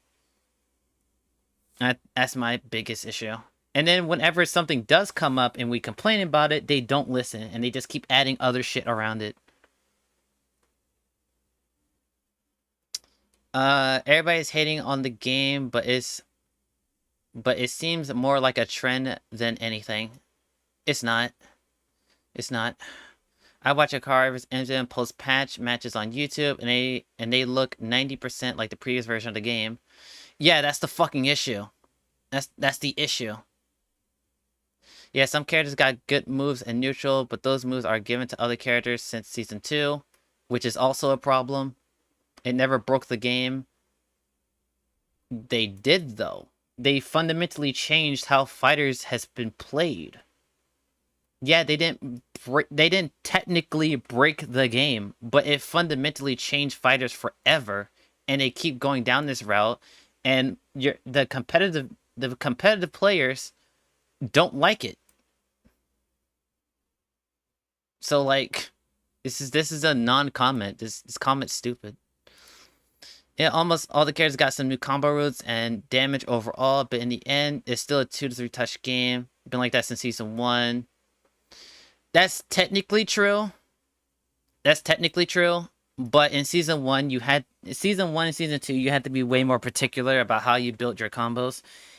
And now that the damage ceiling is so high, you can basically do any combo in it 2 touches. Whereas in the other versions of the game, season 1 and season 2 especially, in order to 2 touch, you had to properly string your combos together. Not that it was hard to do combos, but you know, most characters would like, if you want to do a 2L starter, like you would do like 2L into medium buttons so it scales better. Now you can just do 2L into into auto combo and then still get 50% damage in 2 touch. Like the damage ceiling is way too high for like non-execution. Right? So like technically this is true, right? The game has always been a 2 to 3 touch game, but the execution and the damage ceiling is the issue. I think you guys are just bored and disappointed because you were waiting for something else. Yeah, we wanted them to fix the shit that we've been saying for years. Yes. But the mass dooming about the game is vastly exaggerated. It's not. You just don't understand the game. And at least they finally nerfed Lab Coat 21 for real. True. But they made Vegito the best character in the game in the process and brought back Team Fusions again. And Nappa is still top 5. S. Broly is a battery character now. Barriers still exist. C assists are still strong. Like, the game is still the fucking same. I love this going around the Lythera viewer patch. LK was so right for dropping the game. Yeah. Yeah, but then he went to Guilty Gear Strive, so like, I don't know if that was that much better. 100% agree that this patch is too wacky, but some of the changes are really interesting, such as giving Android 18 OTG option and a mix-up to Super Saiyan Goku. These things are nothing changes, but, you know, they're fine. They're fine. They let these characters do so much in the game, becomes less interesting as a result. I agree. Nobody really stands out.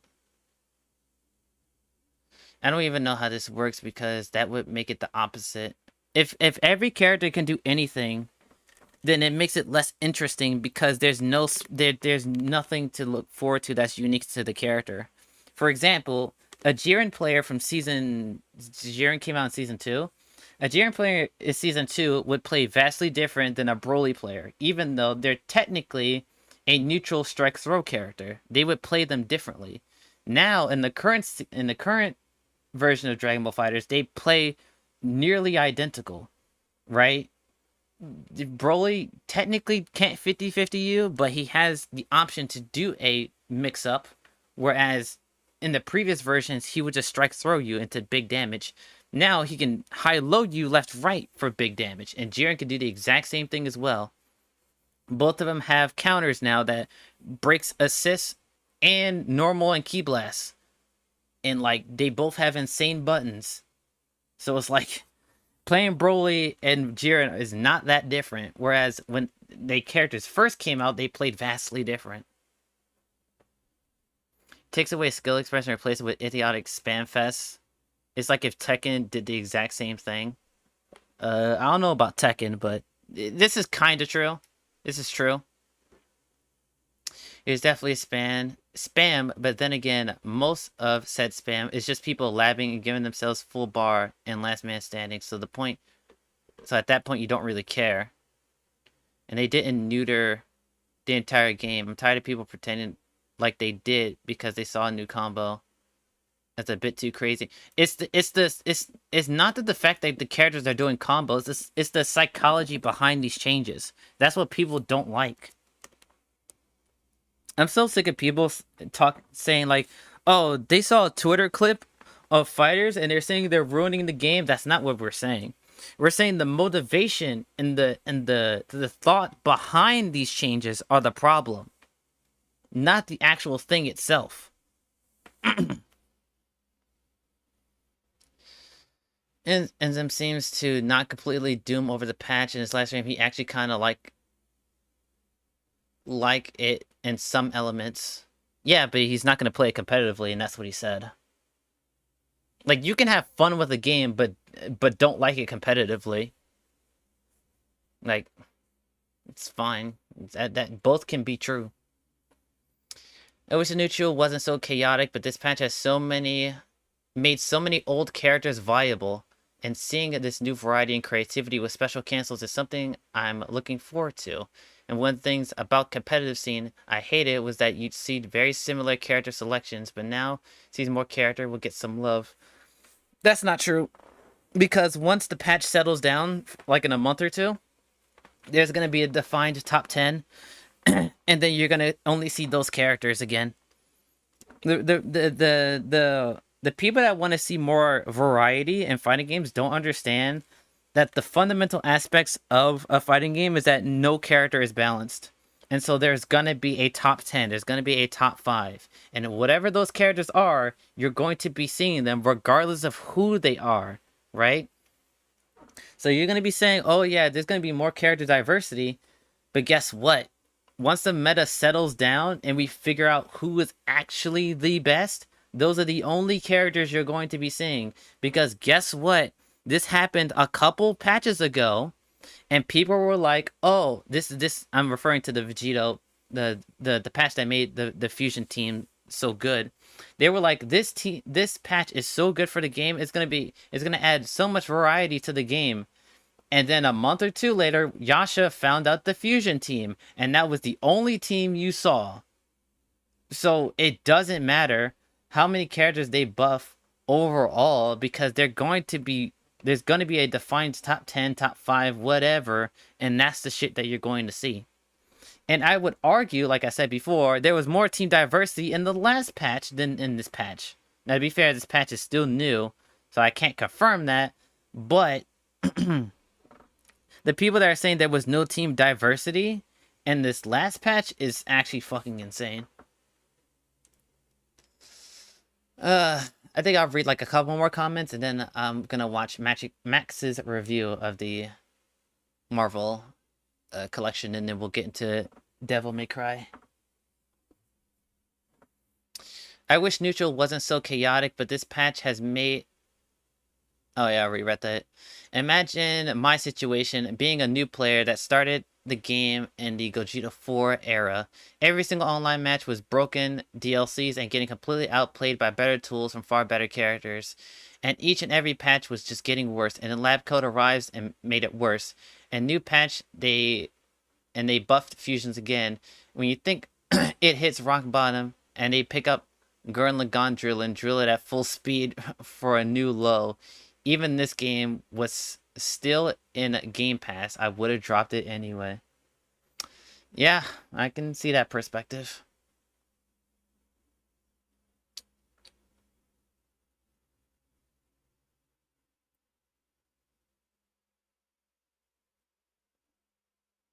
Okay. Thank you for the top player perspective. I found the patch fun to lab myself. Keyword here, fun to lab. But still feeling out the actual gameplay. While I don't care much for how neutral is played now, I don't mind it being a killing game. That's fair.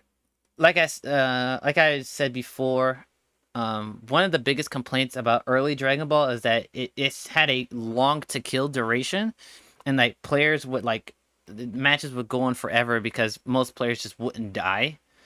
So I don't mind it. I should say, like, I don't mind the overall damage ceiling being higher. I just don't like the execution of it. I think I don't like the execution of it.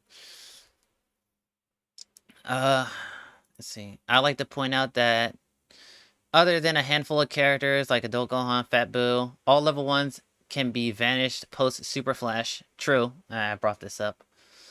You can cancel the startup of any normal you're doing in the Vanish, which I don't believe was a thing until they made... No, this was definitely a thing. This was definitely a thing. So there's a way to deal with them, but you're trading bar for a bar, basically. Basically. Game's now lore accurate. This is definitely a casual player. Coach Steve saying he's good on the game because of the chaos is crazy. Bro, your team was Bardock, Jiren, Z Broly.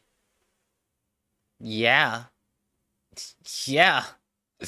The most, like, straightforward team in the game. What do you mean? You're telling... Bro, if you're having trouble with Bardock, Jiren, Z Broly, at this point of the game, you're just bad. I'm sorry, bro. Nah, bro. You would have had a point if you said, like, Bardock, Jiren, Gogeta 4, or, like, Vegito. Because I think he even played that team at one point. Like, he played Bardock, Jiren, Vegito. Like, you would have a point there, but Bardock and Z Broly at this point in the game? Nah, bro. Stop the cap, bro. Sit down. Sit down. Top players hate the patch because there were always... Wait, what? Top players hate the patch because they were always trash, needed S-tier spam characters, now every character is viable. Stay mad. Yeah, this guy's a fucking moron. He's an idiot. He's a dumbass. He's a dumbass. I'm not even gonna respond. That's just factually untrue. But okay. I don't think I've ever been part of a bigger group of whiners than the FGC. That's fair. That's fair. No, to be fair, I think shooters and MOBA players complain about the games more than fighting game players. The game is fun. It's fun again. Nothing wrong with the in-sim cap and still playing.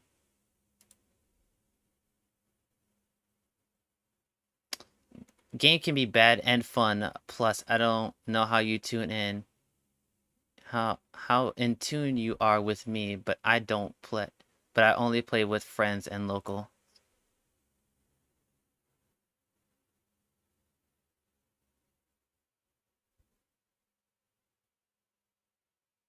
Yeah, you basically said the same.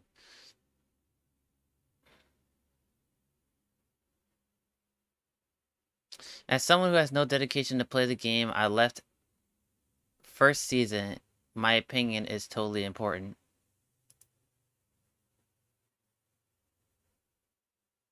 I don't know who said that.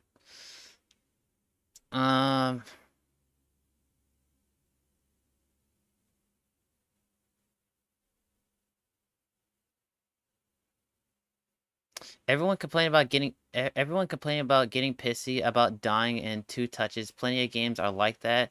There's an option in every patch to avoid dying to this stuff. It's called blocking.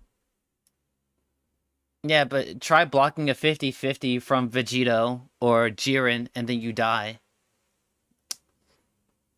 And their neutral is fucking obnoxious. It's not the fact that the characters are 2-touching you. It's how they're doing it. That's the issue.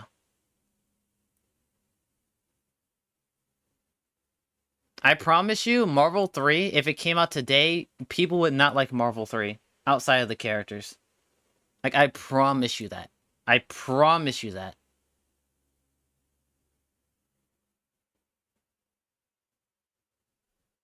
Fighters has only been out for 6 years, not 10.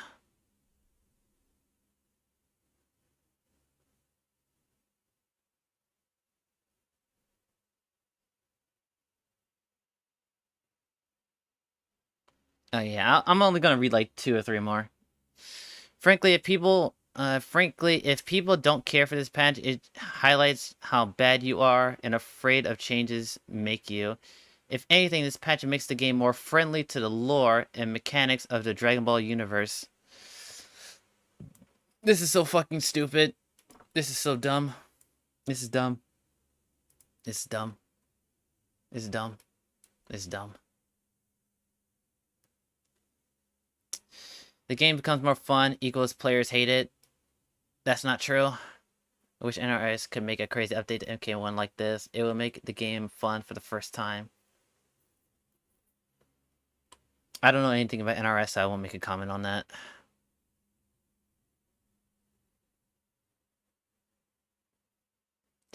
The game is beyond salvation. The only fix I can even think is that the players as a community decide which old patch to play. That's not going to happen. I don't think there's any fighting game that even does this.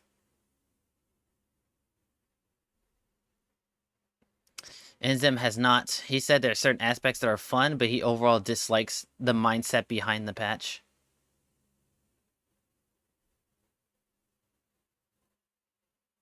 People just don't seem to understand that you can find something fun about something, but still think it's bad. Like I don't understand how people don't get this concept.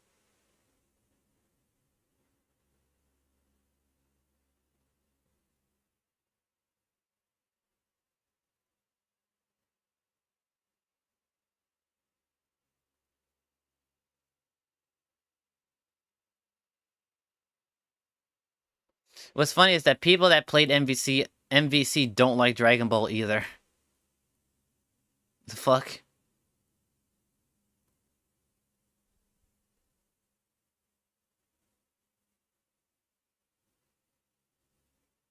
Top players just said they can exploit something unknown limited behind a specific shell. Yes they can. You can still use it in this patch. You're a fucking moron. Why do you think the fusions meta existed?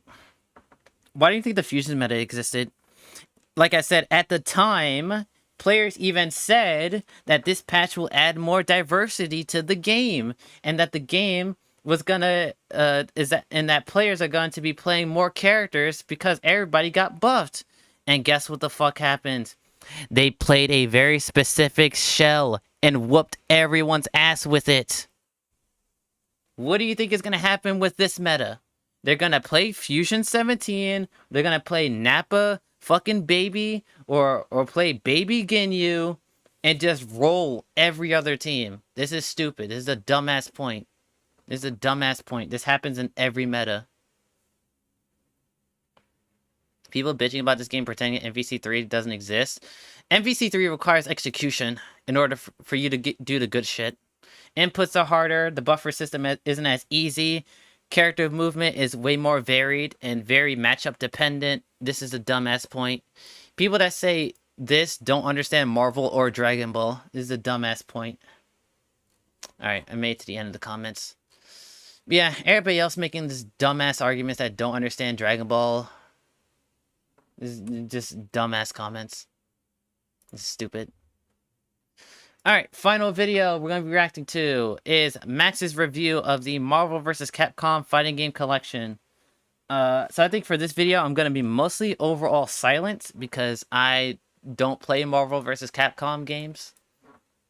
So this is going to be like brand new to me, but I'll try to make comments where I can. I'm going to put the video in chat. So be sure to go to the video, subscribe to Maximilian, like the video, all that good stuff. Ow. Got my leg. So yeah, let's react to this last video. Max's review of the Marvel vs. Capcom fighting game collection. Let's go!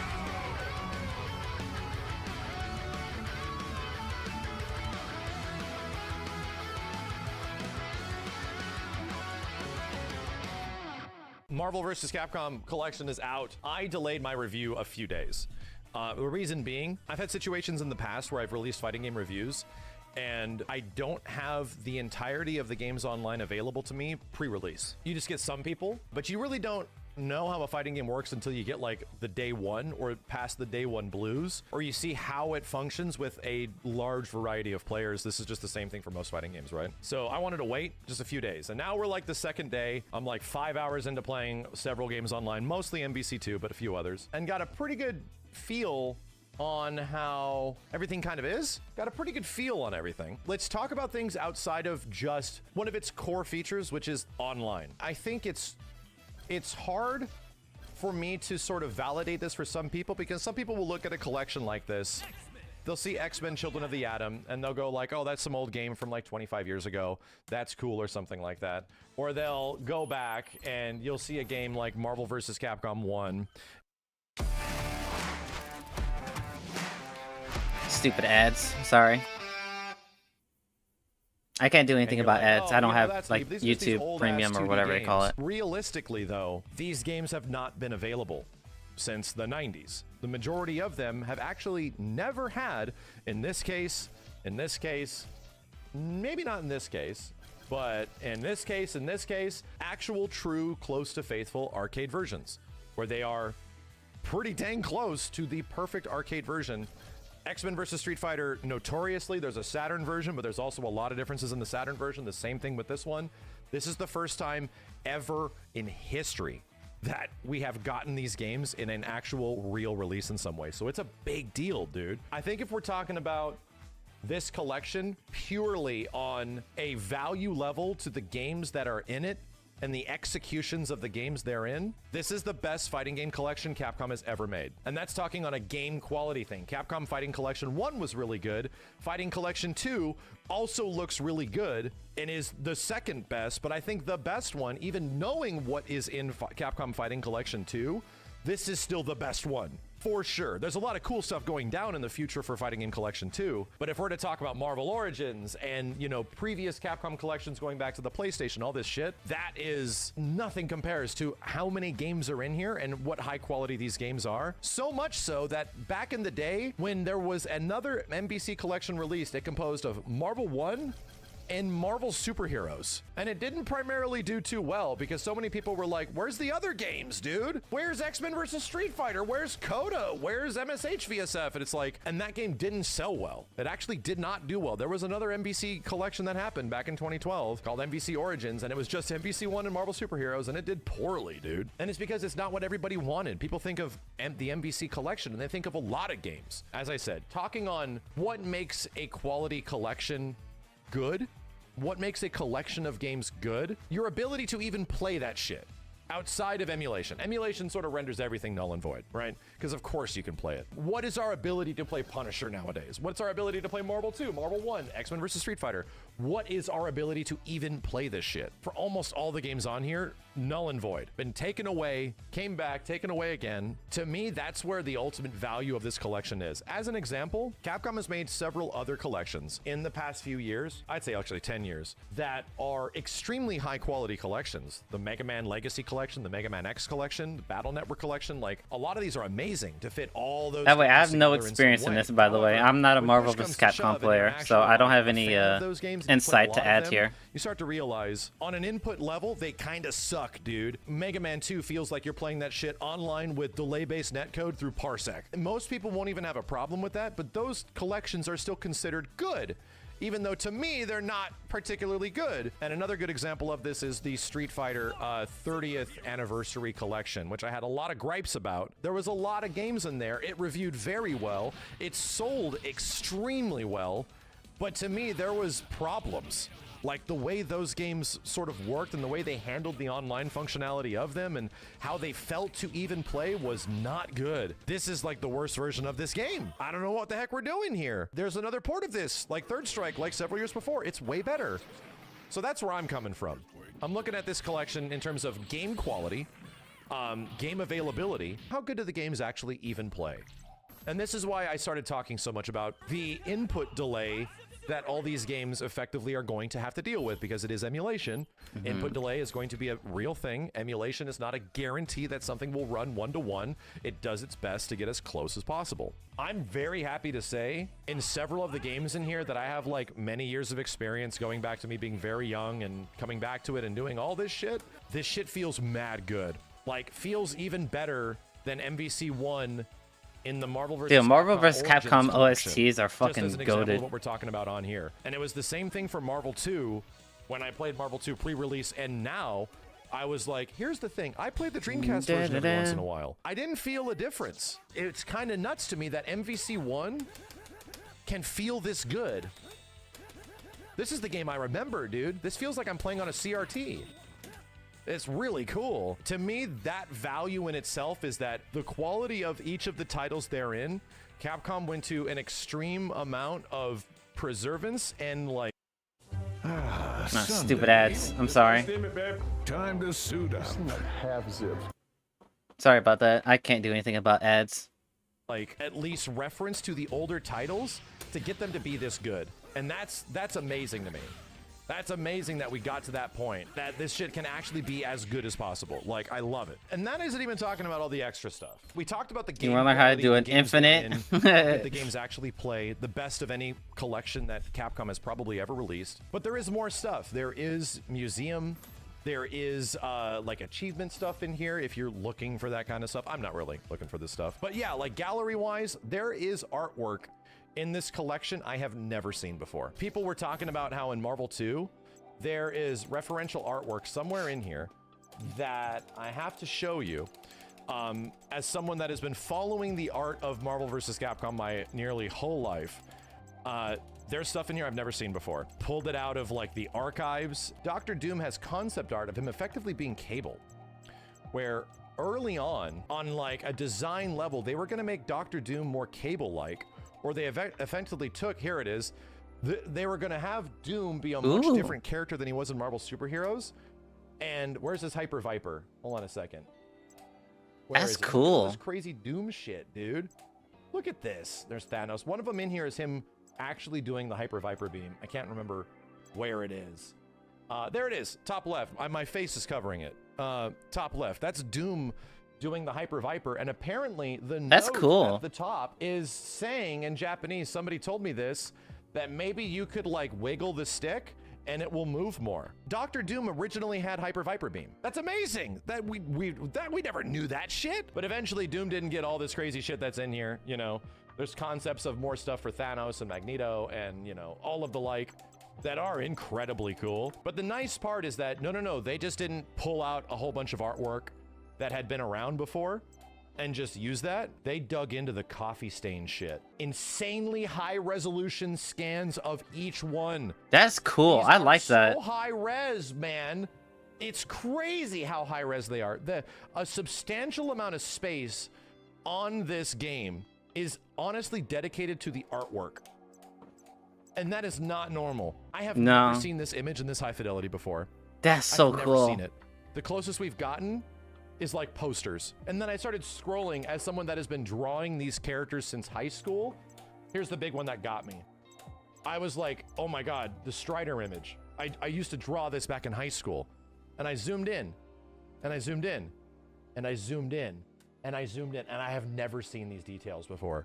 I've actually That's so cool. Legit never seen the details in this shit before, because you can't even, they just didn't exist. So to me, there's clearly a love here. So to me, that's one of the things that makes me the most happy about some parts of this collection, is that there is a deep appreciation for the artwork of these games. And the art of the Marvel vs. Capcom series is very deeply rooted in the art community across the world. The fact that this game celebrates all of that, I love it. So anyway, that means a lot. There's no extra modes. There's no like really crazy things you can do. You can go and fight arcade versions. There's no boss rush. That would have been great. Let's talk about the last part of the review, online. There's score challenging, there's leaderboards, but there will be no content vultures for Marvel vs. Capcom 2. The game doesn't even have a friggin' replay system, dude.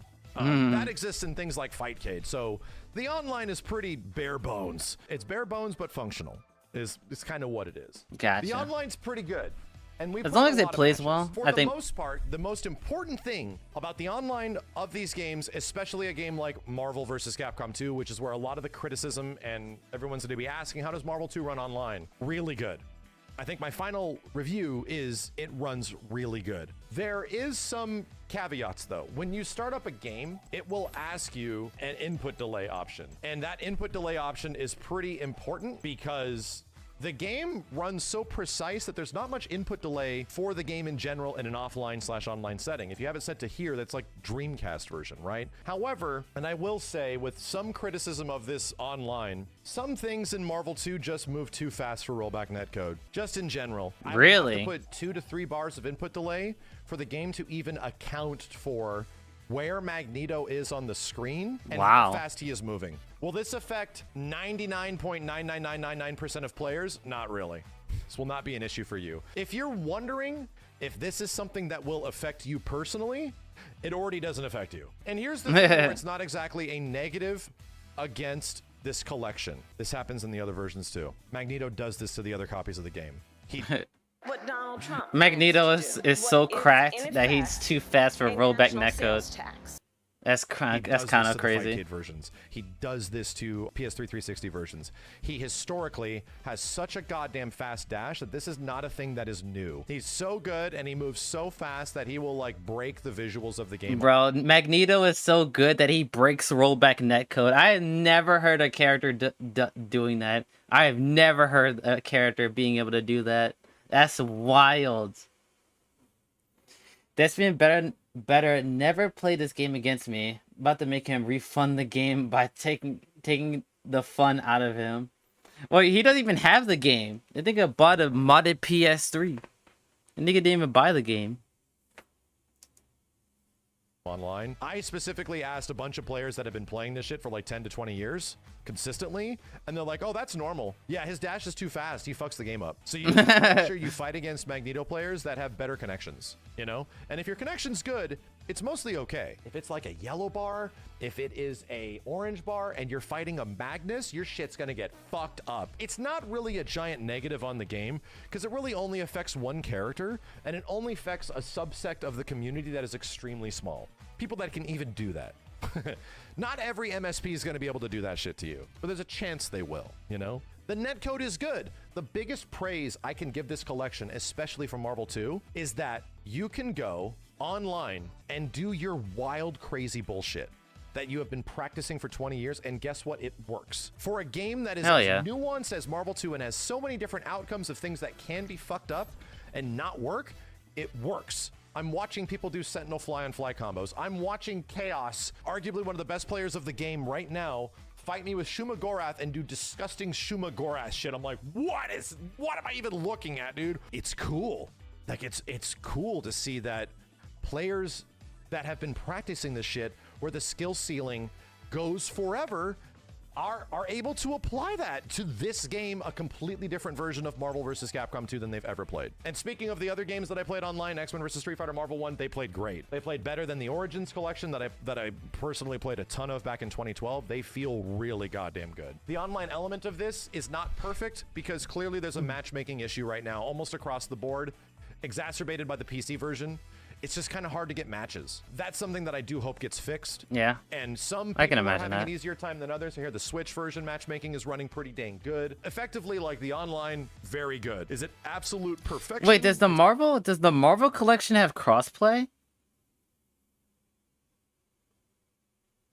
Does it have crossplay? I'm not sure about that. Like if it's like it my shit fell. Hold on. Give me a second. That's not good.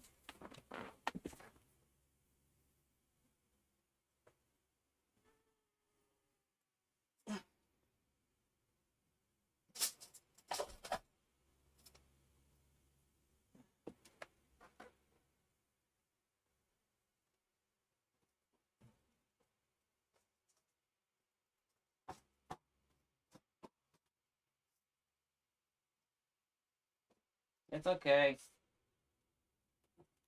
Nothing was damaged. Yeah. But yeah, does the Marvel collection have crossplay? If it has crossplay and it still has matchmaking issues, that's actually kind of surprising.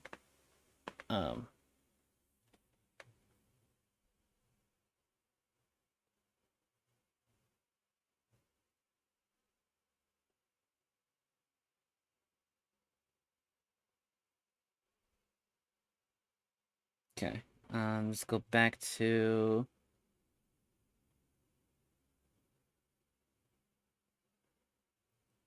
Alright, let's go back to the video. It's not, but it's very good. Last but not least, let's talk about negatives. The biggest negatives I have of this collection is that most of them specifically come down to MVC2, I would say. And the criticisms I have of MVC2 is that this is a lesser version of Marvel 2 than we got 14, 15 years ago. This is a lesser version of MVC2 than the PS3 360 release. Specifically, almost intentional.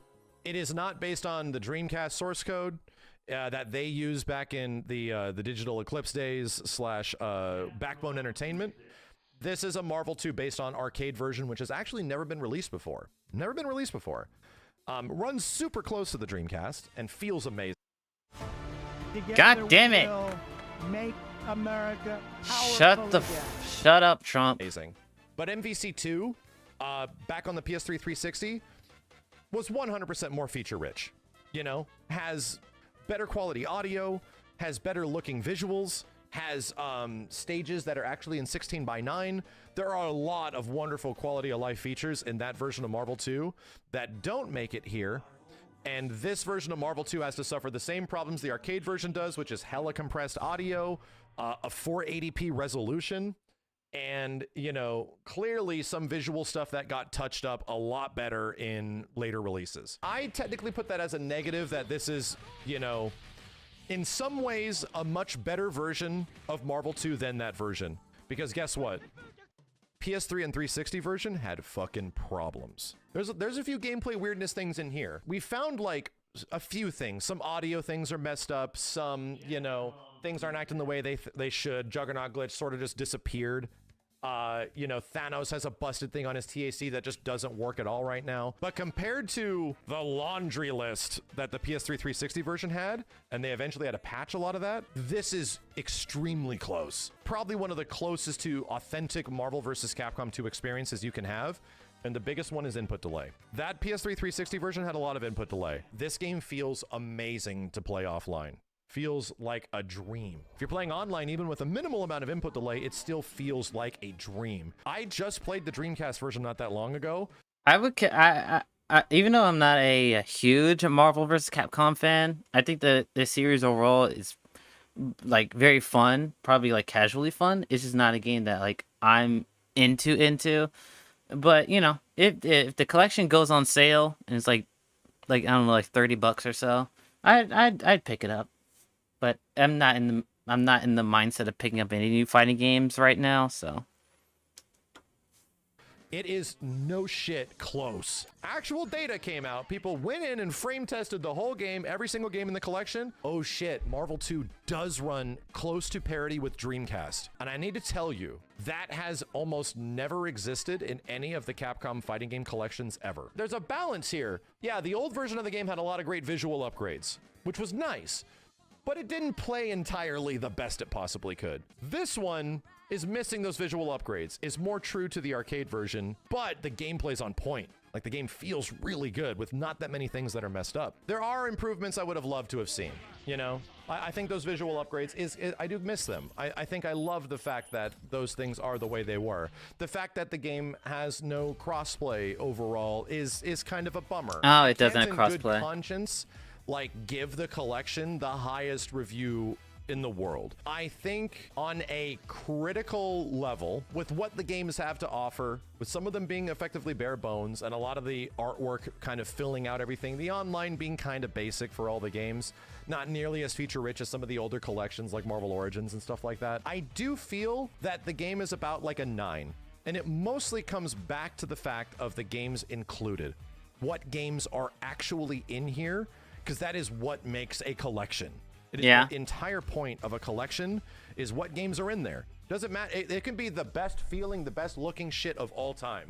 But if the games aren't what you want, you're not going to buy it. So again, on a critical level, it's not absolutely perfect. It isn't. I think it is a 9. It's the best collection Capcom has ever released, and it's one of the best feeling collections they've ever released as well. But I think for me personally, it's a 9.5. The only reason it doesn't hit a perfect 10 for me, the biggest Marvel vs. Capcom weeb of them all, is because I do miss some of those visual upgrades and quality of life things. I think it would have been amazing if we got the ability to rematch quicker in games like Marvel vs. Capcom 2, if they were able to get deep into the meat of that game and do that. I would have really liked that. And I think those were things a lot of existing players of MVC2 specifically were looking forward to. But I understand why they didn't do that. It is closer to the arcade version. I am beyond happy. I was playing for the first 2 hours before my fingers started bleeding. I had the biggest smile on my face because I had not experienced this shit in forever. The only time I've experienced this is playing my friends in my house. And not everybody gets the ability to do that. All right. So that's Max's review on the Marvel vs. Capcom fighting game collection. So he gives the game a 9 out of 10, which is very high praise. So, all right. Oh my god. I've been reacting to videos for like, what, 3 hours now? All right, so does my coming right back screen actually work? Hold on.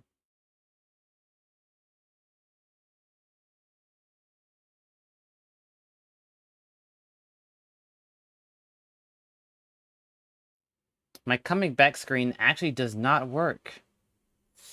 Shit. Hold on, give me 1 second. Let me see if I can figure this out.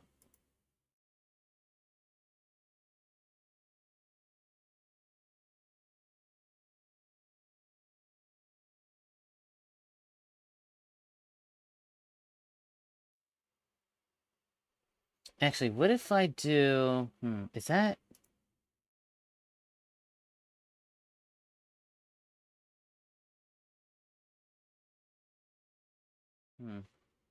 Okay, how about this? I'm going to put a video on. Oops. I'm gonna put a video on of like maybe like some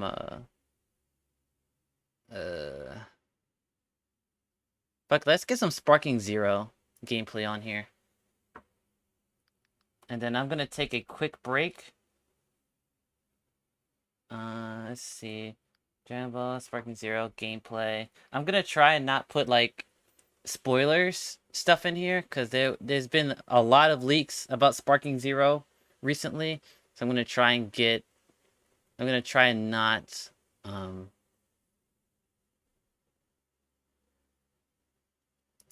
not fill the thing here with like spoilers. Making progress in your life or in the lives of others starts with one.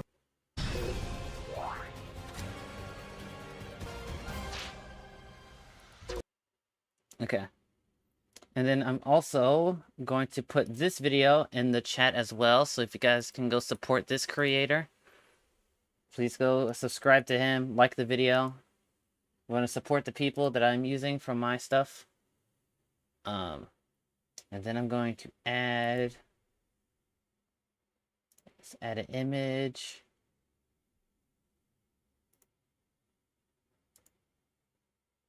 Let's see. Content assets.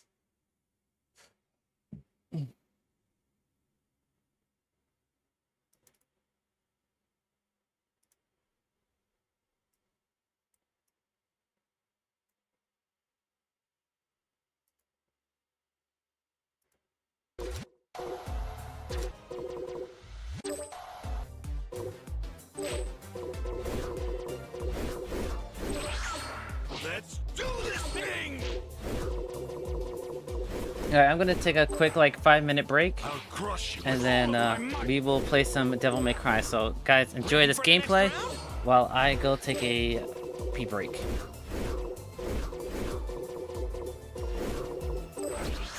Come on!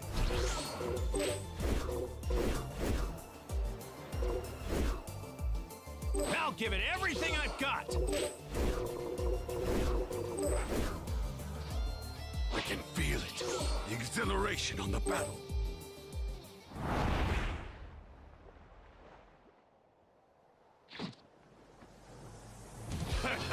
If I'm the stronger one, we don't need the Patara anymore, huh? I refuse to lose to someone who transforms with such a dumb-looking pose.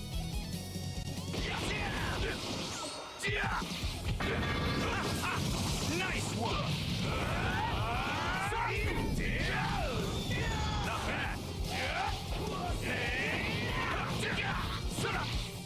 I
Nice one!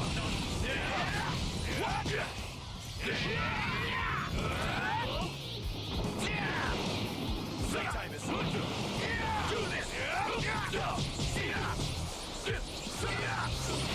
Over here!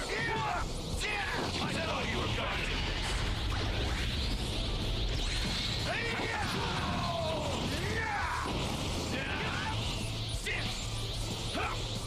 Have a taste of this!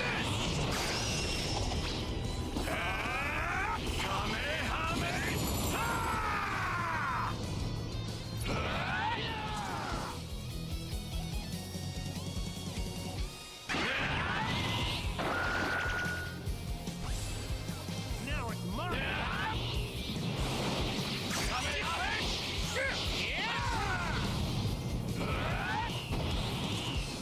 Let's do this thing! I am here to defeat you!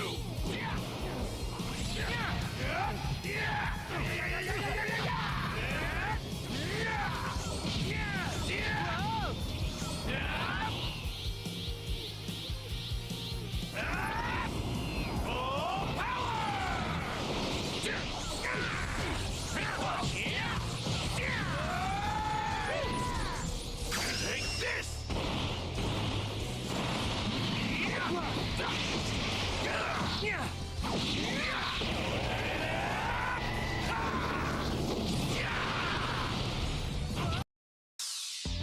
In technology, it's really about making the right big bets. And, you know, That won't work on me!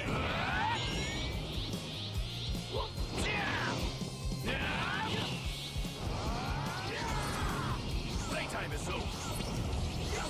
Shut up! Stay back!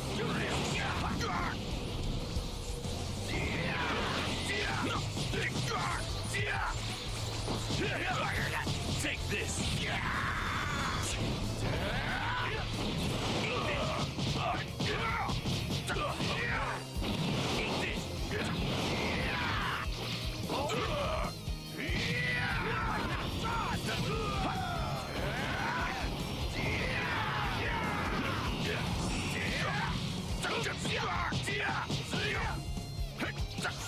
Stay back! Eat this!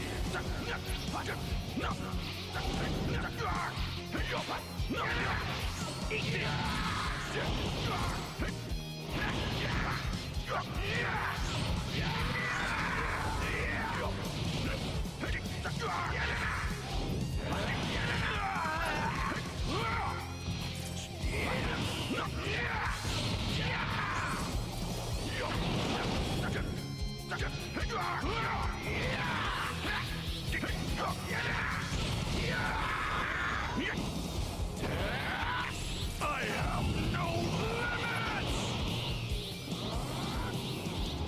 I'm a first flash! Allow me to show you how it's done! Final flash! The #1 fighter in all of Universe 7 is the mighty Vegeta!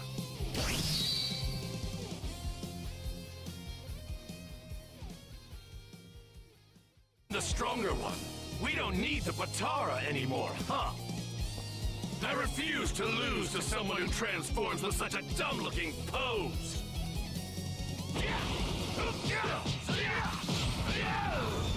Not bad.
God!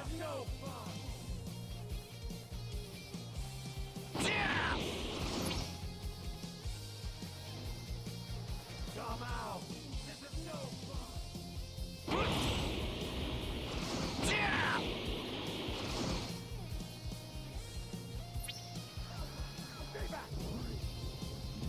That won't work on that.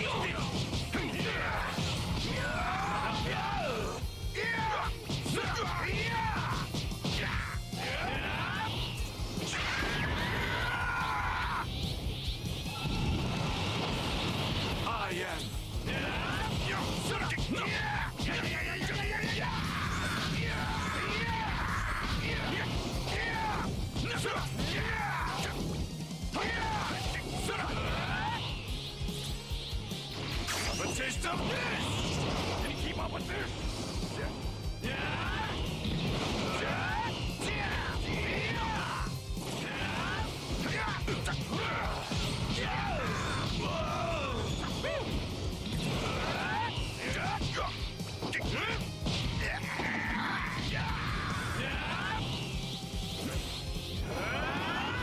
I will destroy you! You're finished! Kamehameha!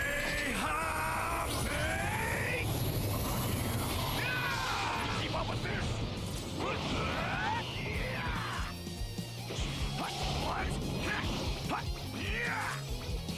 Time to finish this! Allow me to show you how we did!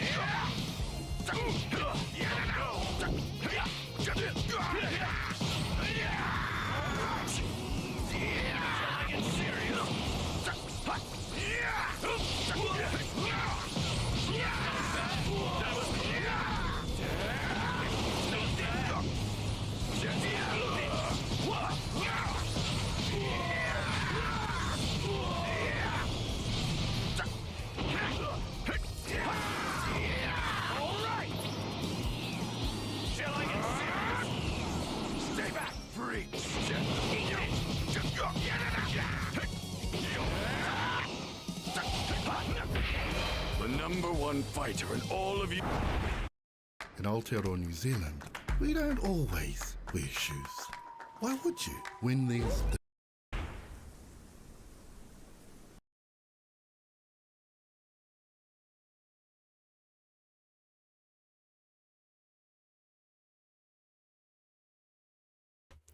Hello, hello? Hello?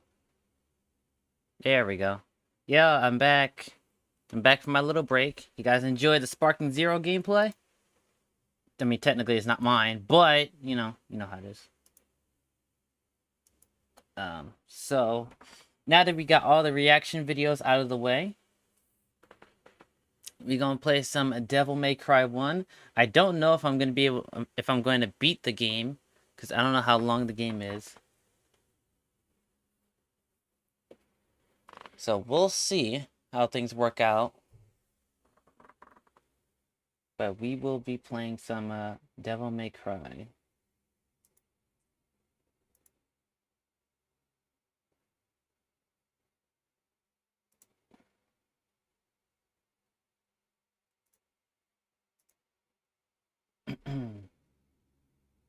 I wonder, do they have a thing on Twitch for Devil May Cry? Let's see. Oh, they do. Devil May Cry.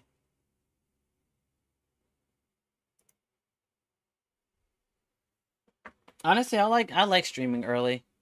Gives me plenty of time to like do lots of things in one day. Honestly, I might stream around 1 o'clock. You know, as like a normal thing. I like having like all this extra time to like do reaction videos and stuff.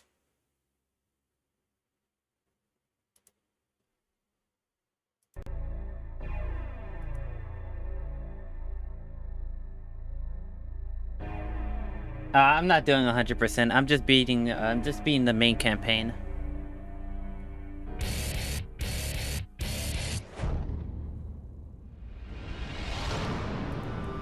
Capcom presents Devil May Cry.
I'm absolutely crazy about it! Devil May Cry in high definition.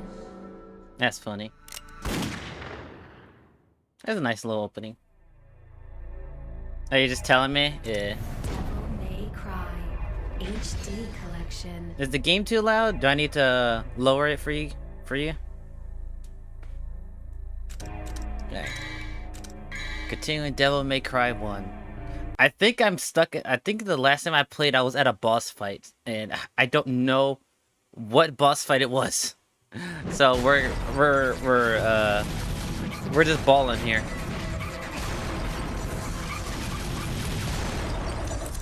Let's rock, baby. Oh wait, is my TV muted? It was not. Okay, mute my TV. That way it's not echoing. Level 16. I don't know what this is. We're gonna find out.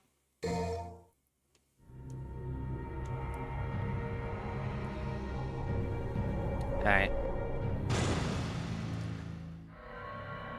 Okay. Okay, so just move around. Triangle is to attack. X jump. Okay, that's to shoot. Okay. Okay. Just getting familiar with the buttons here. Okay.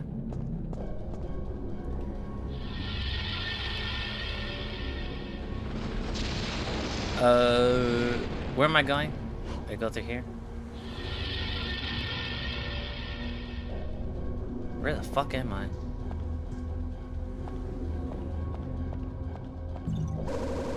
I'll take it. What is up here?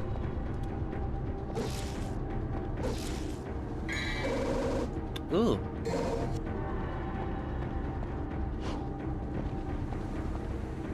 Alright.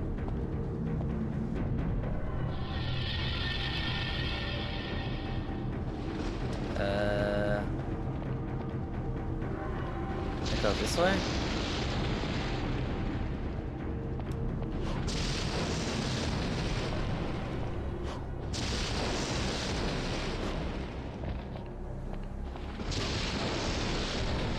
Oh, fuck!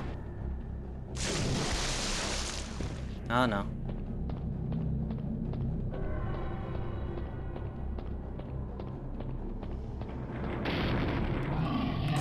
Ow, you bitch!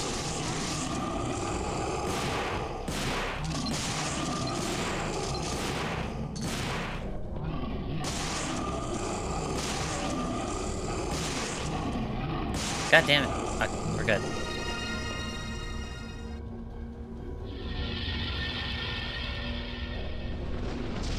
Okay.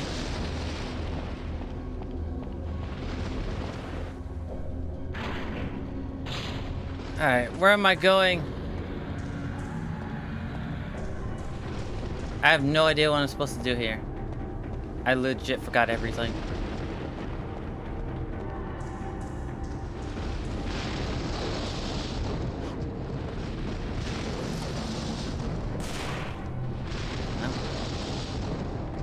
Going here.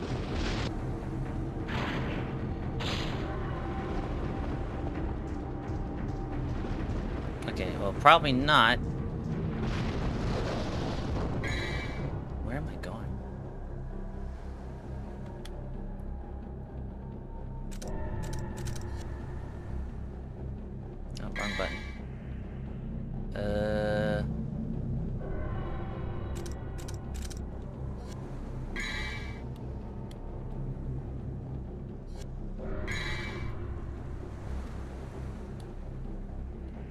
Why the fuck can't I go to...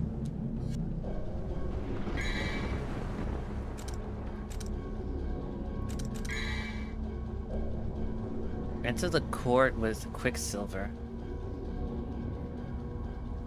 The fuck?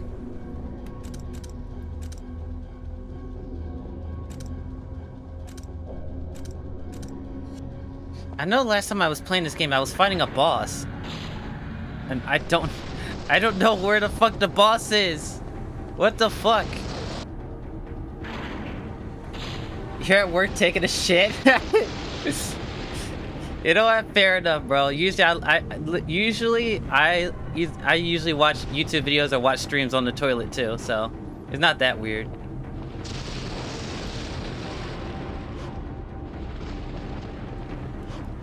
Ah!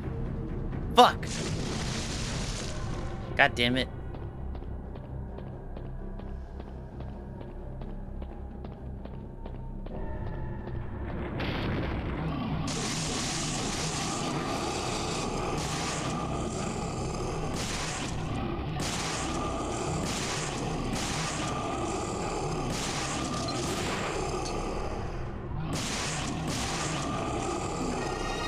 Ooh, don't mind if I do.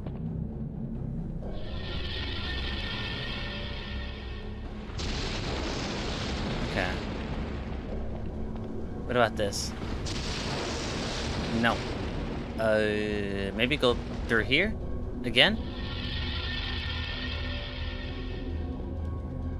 Okay.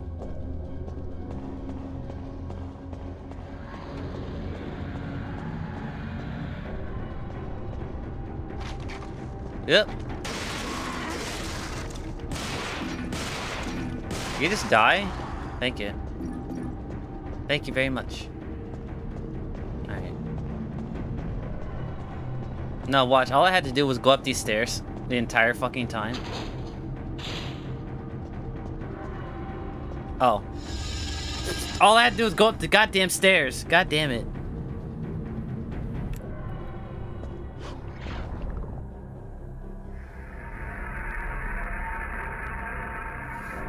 Alright, where am I?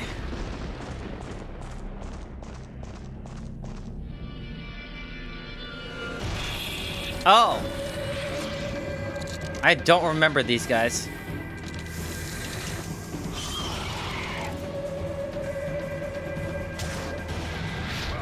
Yo, you dick. Okay, I remember that part. Alright, well. These guys are ice, so let's try some fire.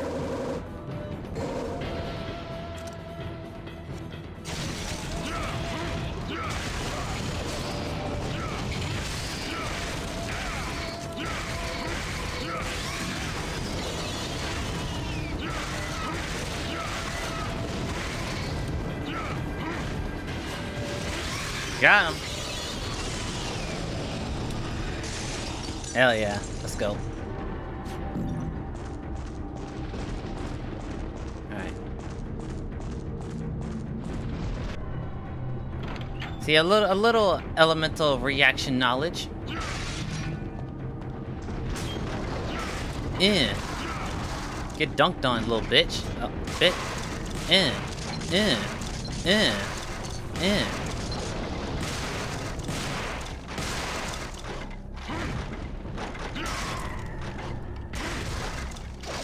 Dive kick. Dive kick. Dive kick. Dive kick.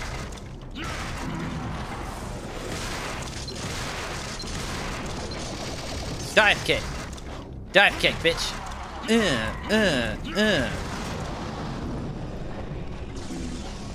The dive kick go crazy. Dive kick. Dive kick. This nigga's not dead? There we go. I still hear a motherfucker around here. Alright, what's behind here? The door won't open. There's a round hole in the center. Okay.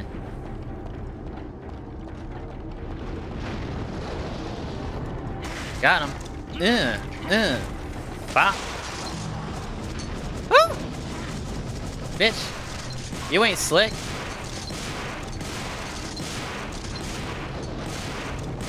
His tinky ass.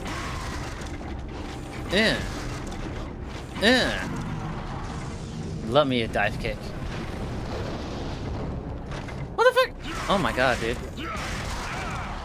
There we go.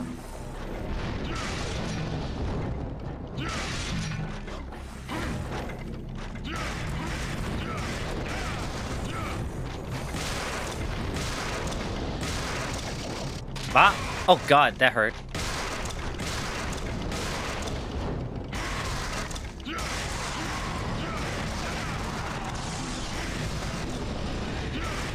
Jesus Christ.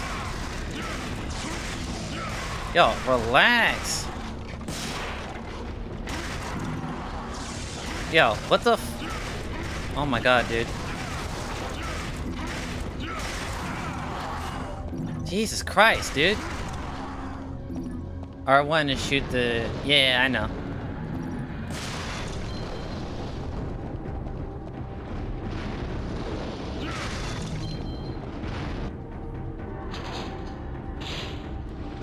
Alright. Oh shit, I remember this. Ah! I remember this. Okay, I'm gonna need my sword for this. I gotta deflect the thing back. I think it's— oh god.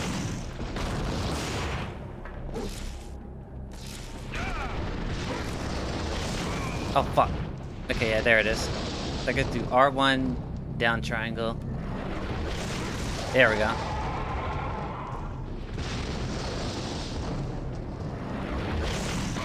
Fuck. Too slow.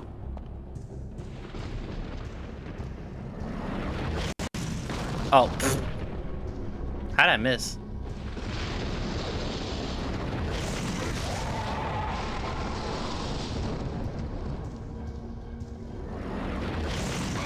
Damn it.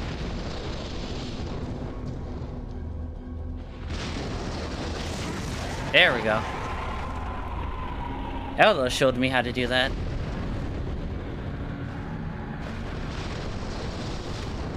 Let's go.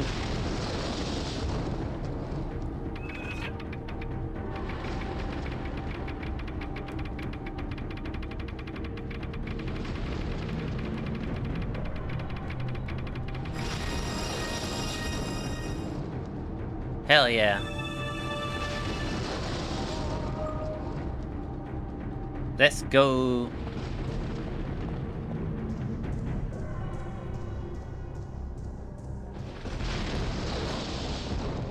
Alright, now how do I get up there? Is it this wall? There it is. Oh. Stupid camera. Camera, help!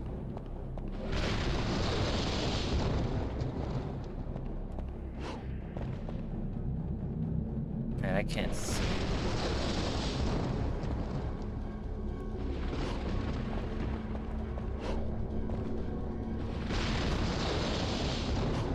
Let's go.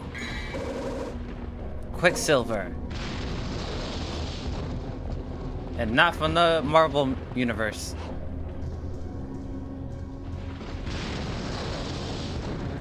The only reason why I'm doing this so fast is I did this part before, so I'm not good at Devil May Cry. I just did this before.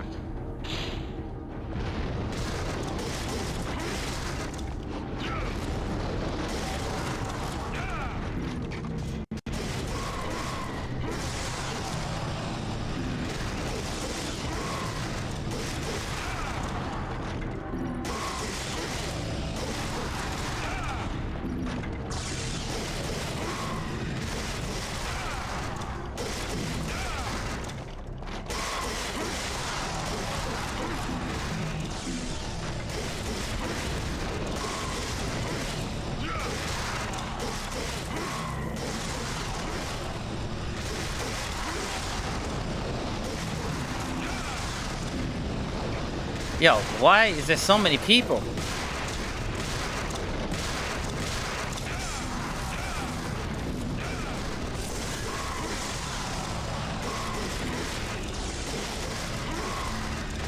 Bro.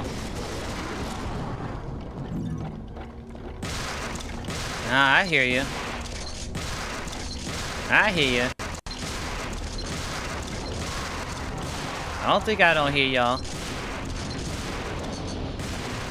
It's a good thing I have infinite ammo.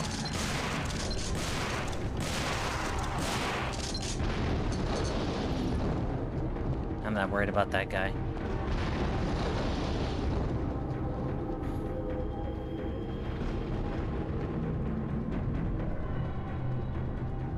I shall use Quicksilver.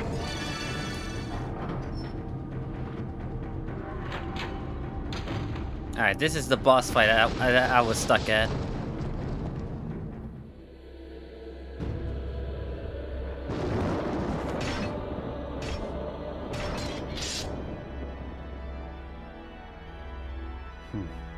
A man with guts and honor. I like that. But it's a shame you serve Mundus.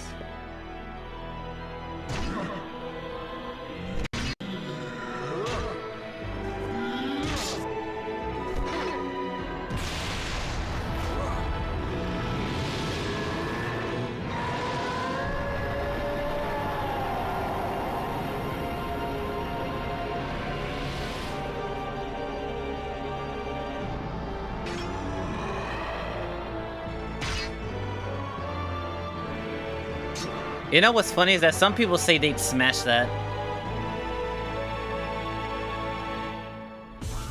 Okay, time to fight. Ah! Yeah, bitch. Take my lightning. Woo! Ow, bitch. Ow. Ah! Ah! Oh no!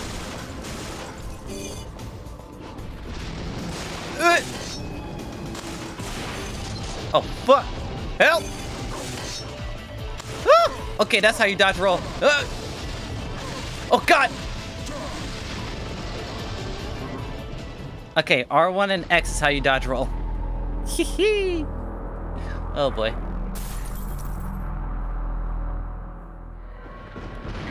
Okay, well, obviously shotgun is not gonna work well for here. I wanna use handguns. They're a lot faster.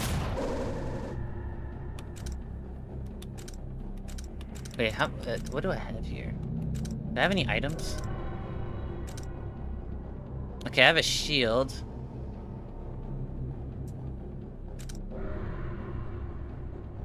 Recovers my devil trigger gauge. I don't have any health stones, do I? I do not. Okay, that's not good.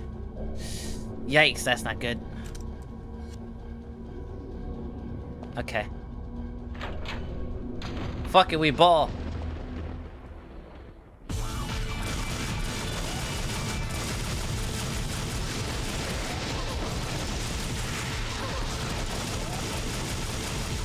Woo! Woo!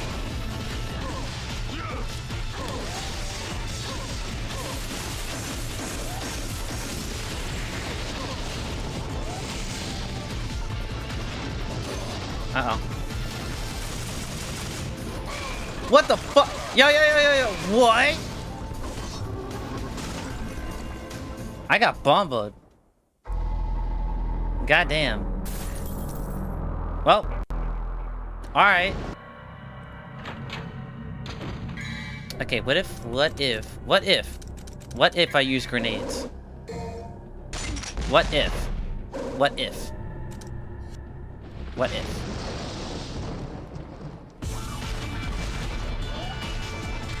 Woo!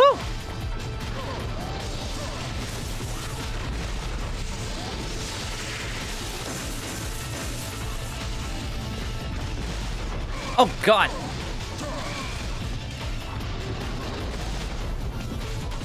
Ah! No.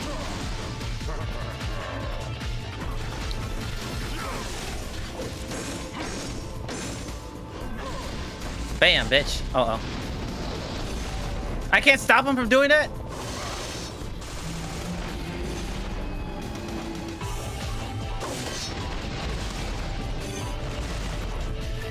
Fuck.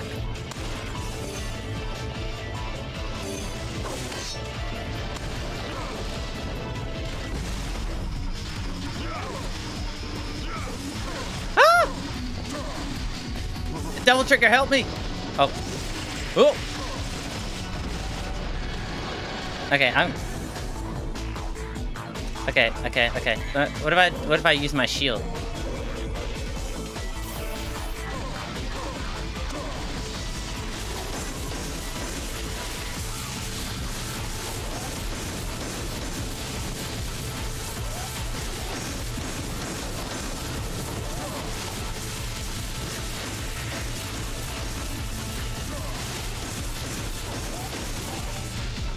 Okay, that was pretty useful.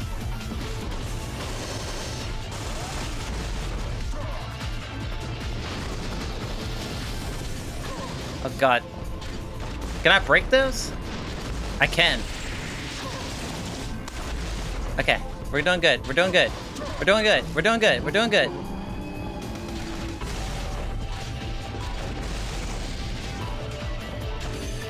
Alright, keep moving, keep moving. How did I survive that? Uh-oh.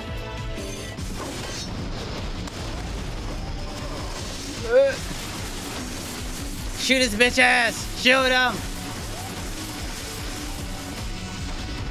Woo!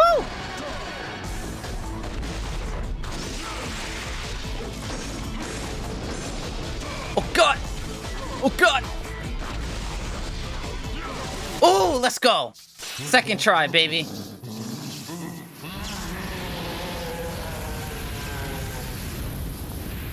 Is that it? Please don't tell me there's another face.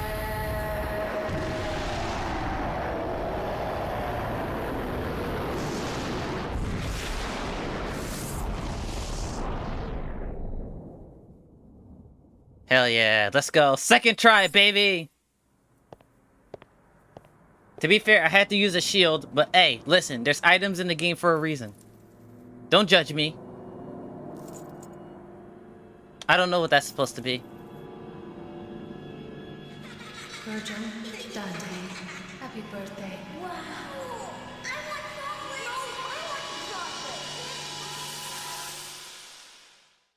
Uh-oh, Dante's angry. Trish, Virgil has been defeated. You know what you must do. Uh-oh. Now go.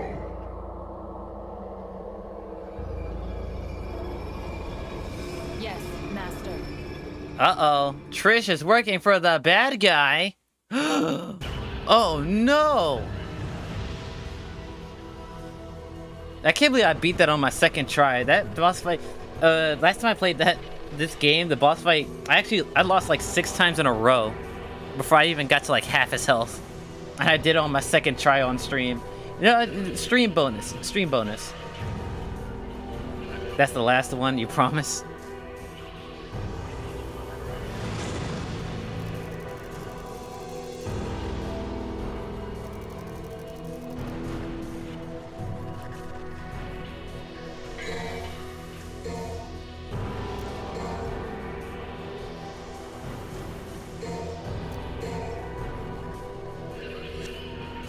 Alright, next mission. What we got?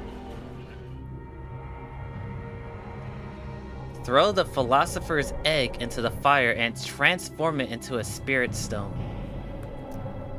I don't know what any of that means. Alright, I want to buy this because health is good.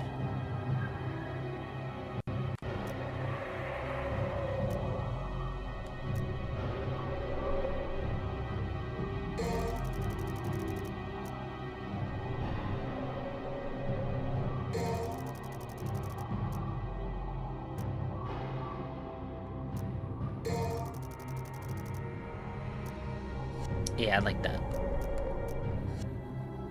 Give me more times to be in my powered up form. Alright, looking for a philosopher's egg.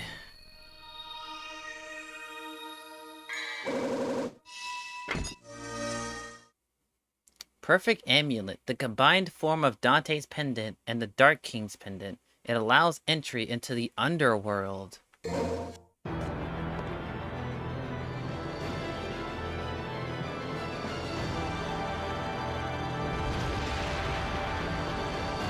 What the fuck? What?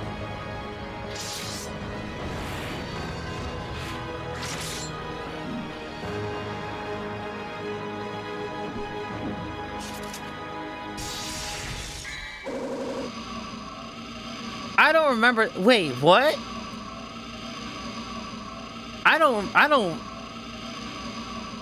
remember this weapon. Am I cooked? Then again, I've never.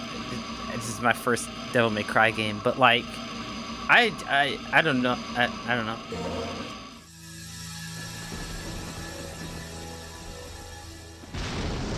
I do not recognize that weapon.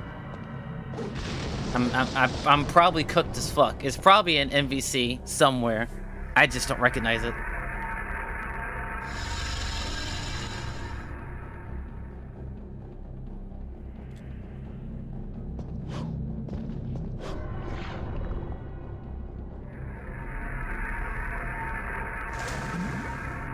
Oh, we're in underwater? Oh, no. I don't like underwater.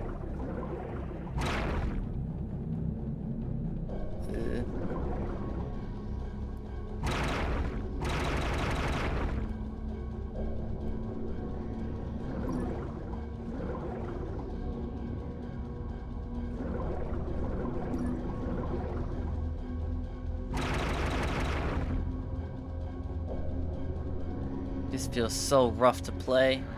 It's actually giving me motion sickness. God.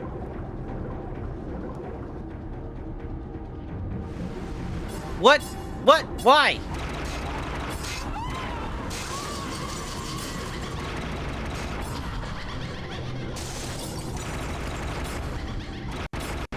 Why? Why? Why? Why? Why? Why?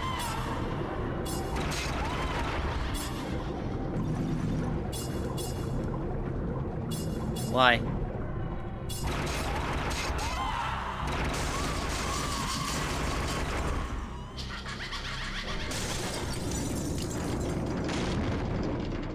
Trish uses it in Marvel 3? Oh.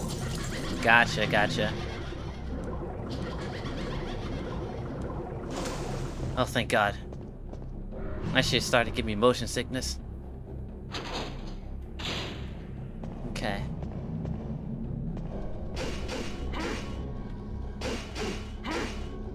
That doesn't work for some reason.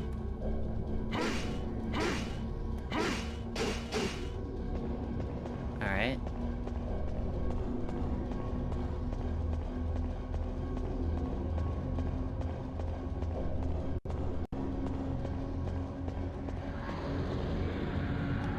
Wait, what?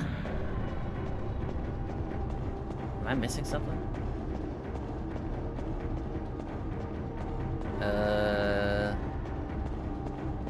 Oh, wait. Hold on.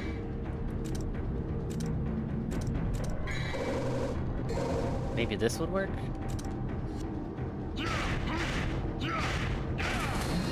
There we go. Fuck! We're underwater again. Hope this is not on a timer. Let's make it to the top. Okay. Ah! There was a timer!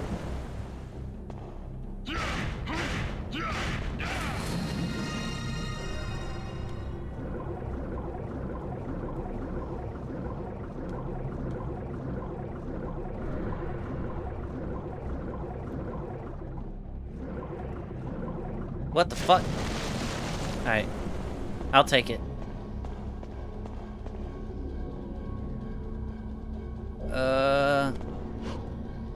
Okay.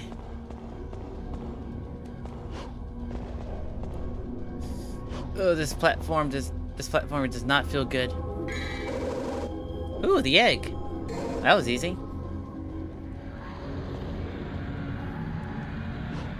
Ah!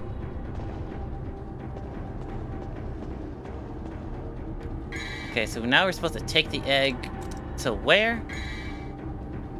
Into the fire. Wait, what fire? Is it somewhere back here? Let's go in the water again.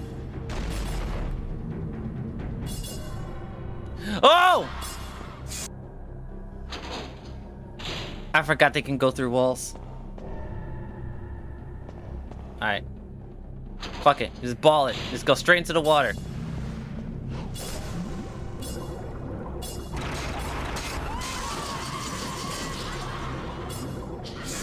Fuck that. I'm out. I'm out. Later.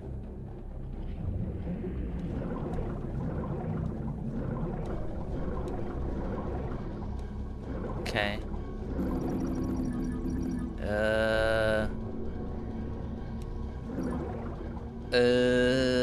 Okay. Okay, it's not in here. Where the fuck is the fire at?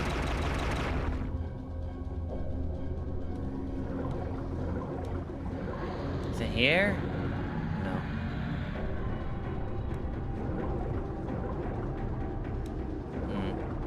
This is old school gaming right here. Old school. You don't know where the fuck it. Ah! Leave me alone. Leave me alone. Leave me alone. Leave me alone.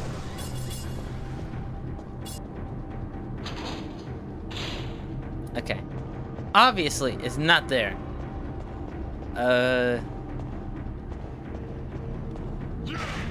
So it might be somewhere else in here.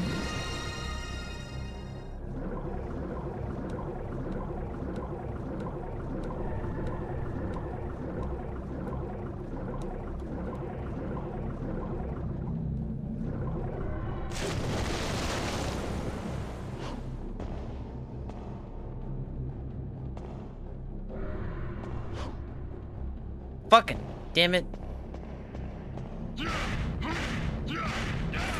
You scared the shit out of me? Yeah. I keep forgetting that enemies respawn in this game.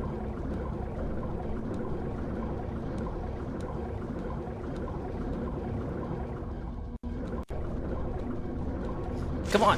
There we go. Ah! Oh. That was mad lucky. That was mad lucky. I did not know there was a door there. I did not know there was a door there. I got mad lucky.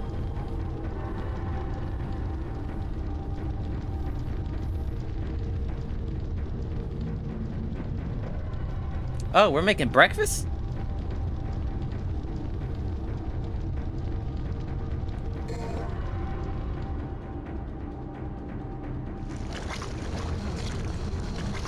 Oh my god, not you again!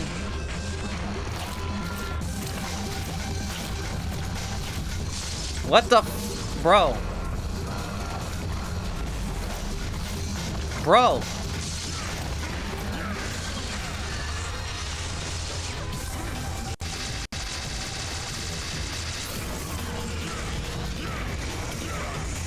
Oh my god!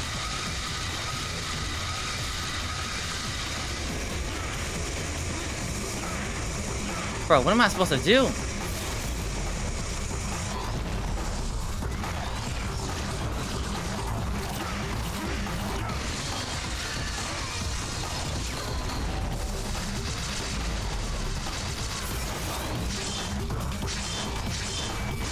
There we go.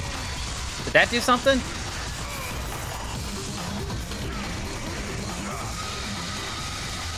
Bro, come on.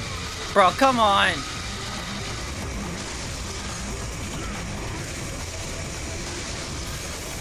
Okay, I'm supposed to hit the orbs. Okay. Oh, come on!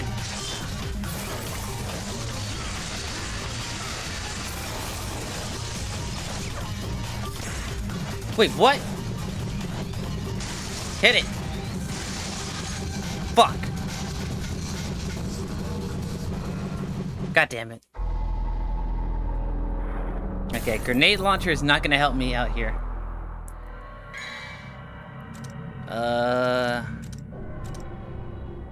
Probably the shotgun would work best here. Jump on his back and hit him. Yeah, hit the fucking orb thing.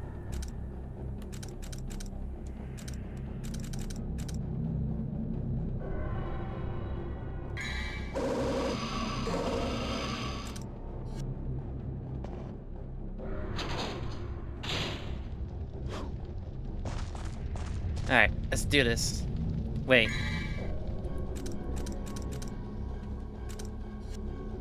I don't have any devil trigger. Let me use this.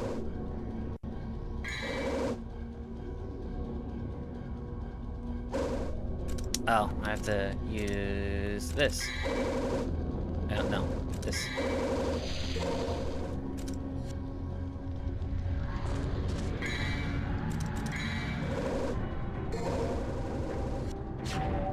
Okay.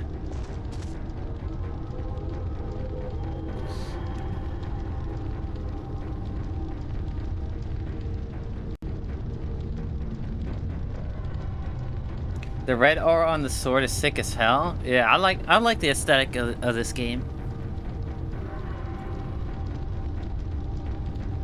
I think it would probably be too gloomy for me as a child. Like, it wouldn't be a game that I would like naturally pick up.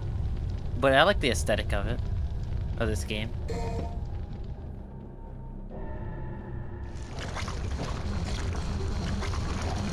Alright, this asshole's again.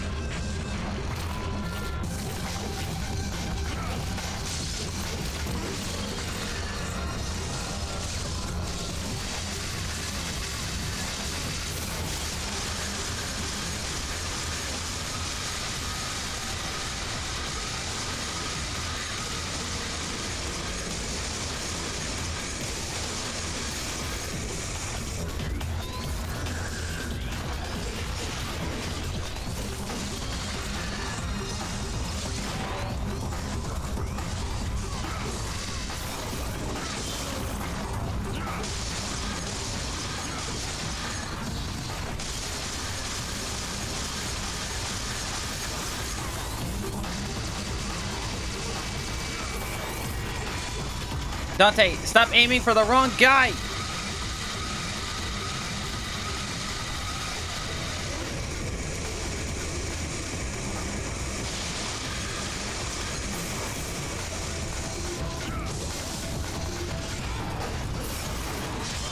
Oh, come on.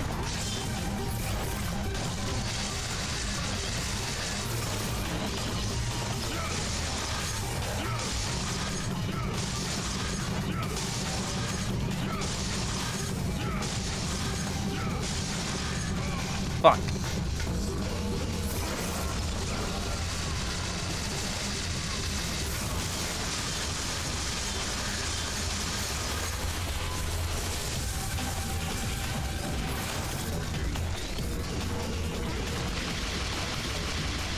Whoa.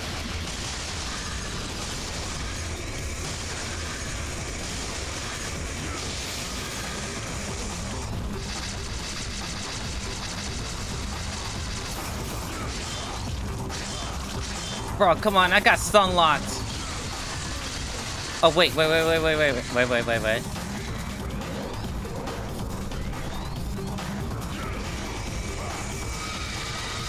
I'll take this hit. I'll take it. Bro, come on!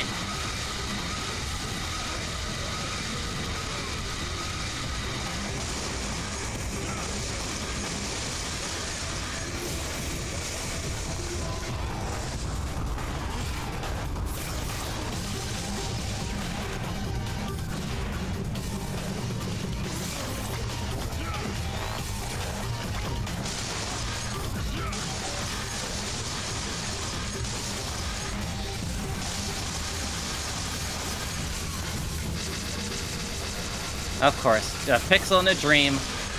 Let's go.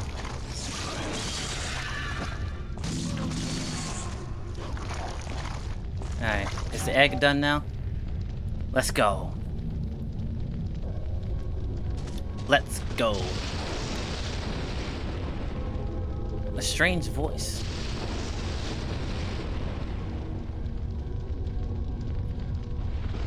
The first key, bro! What the f-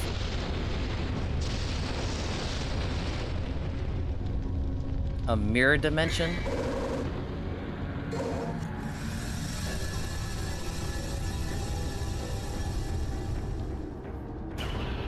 I hate mirrors.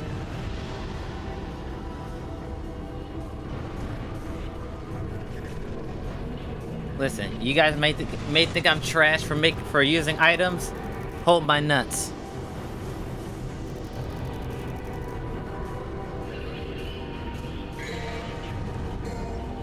Elda would be very disappointed, but you know what? It'd be like that.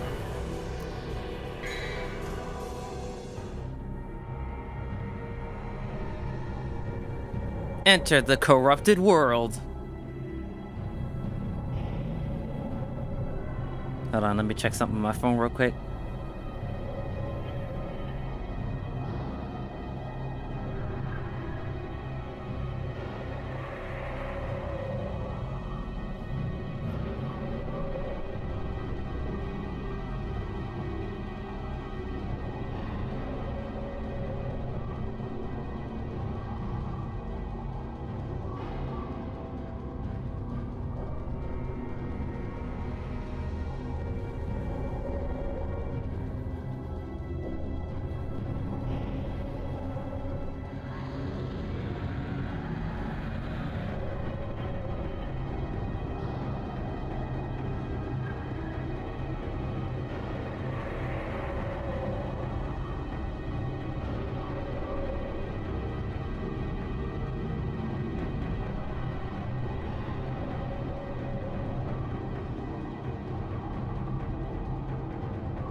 Alright. Alright, I'm done looking at my phone. I had to check up on something. Alright. Can I buy another health? Yes, I can. And I don't have nothing for nothing else. Man, everything is so damn expensive, bro. What the fuck?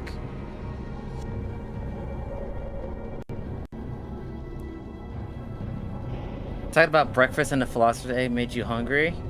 Dude, I'm hungry right now.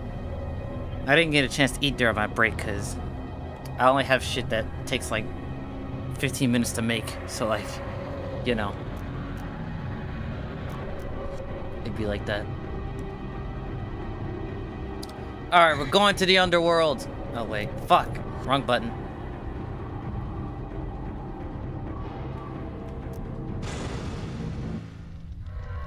Alright. Go to the underworld!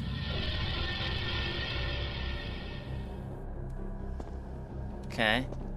Now how do I get to the underworld?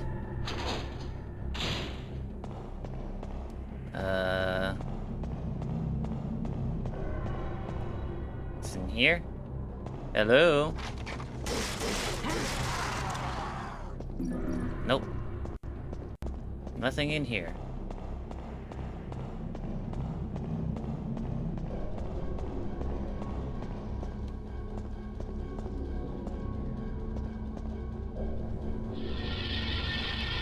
Please tell me it's the gateway to... Oh, yeah, let's go.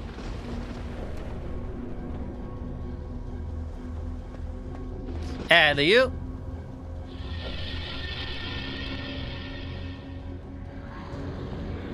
The mirror dimension.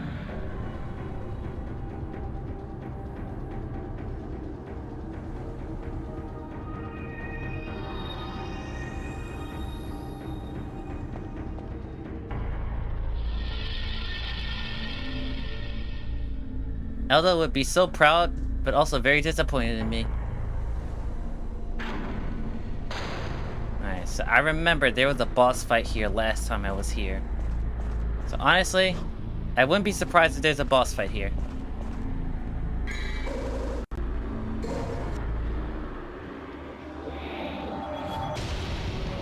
Oh. You know what? Not the boss fight I was expecting. Ew. Lightning attack. Get him.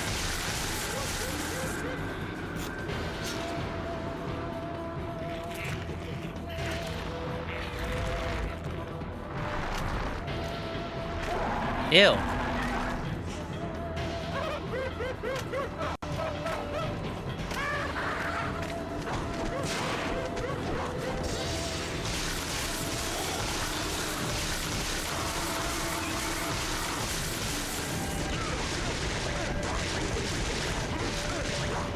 These things explode?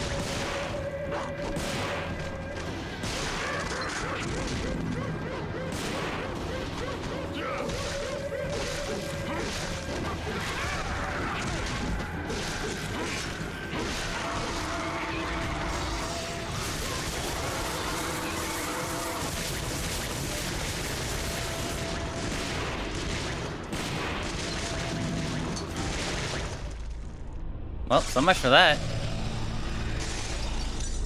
Dude, the lightning attack is so good. I'm glad it was the first power-up I picked. I only picked it up because it looked cool, and then it's broken. And I'm glad that it is. Okay, I wasn't paying attention. Where am I supposed to go?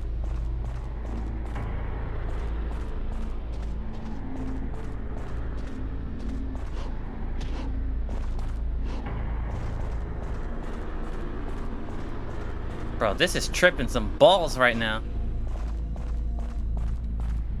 Where am I going? Hello? Oh, fuck. Okay. Bro, this is tripping some balls right now. Okay, I don't think I'm supposed to go that way.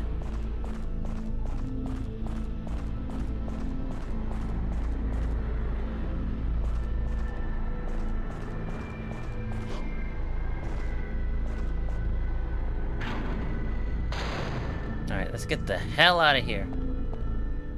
We got what we came for. We got the stone and we got our egg. Is that the end of the mission? I don't know. Okay. Maybe this is how I get to the underworld? No, it is not. How do I get to the underworld? What the fuck? Is this a scam? Did I get scammed out of my mind? Bro, I swear to God, I'm getting scammed right now. What the fuck?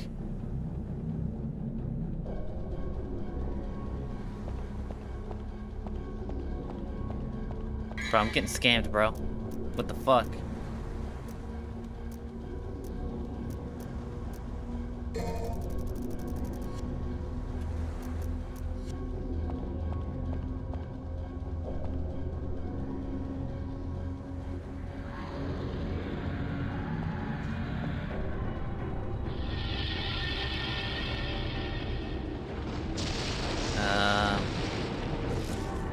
Maybe back here?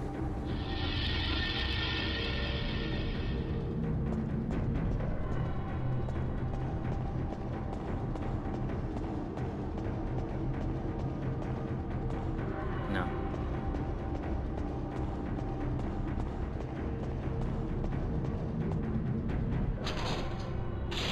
Did I get scanned? Okay, there's nowhere to go. There's nowhere to go from here. Is there like some giant pit that I'm like missing here?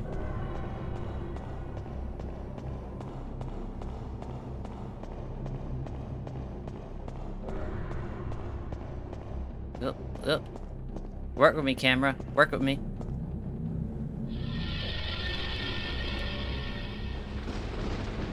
Okay.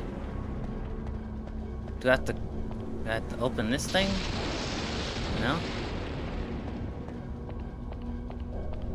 Okay, move.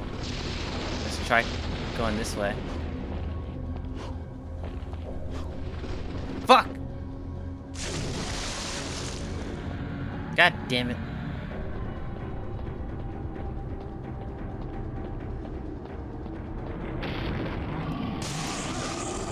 Bitch.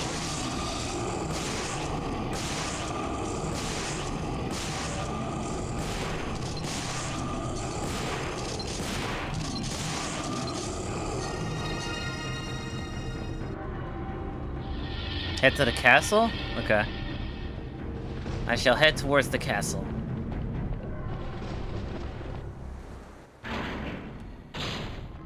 Ooh.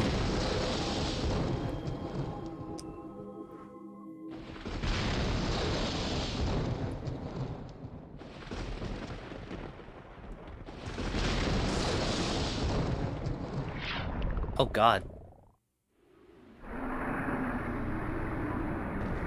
Whoa, what the fuck?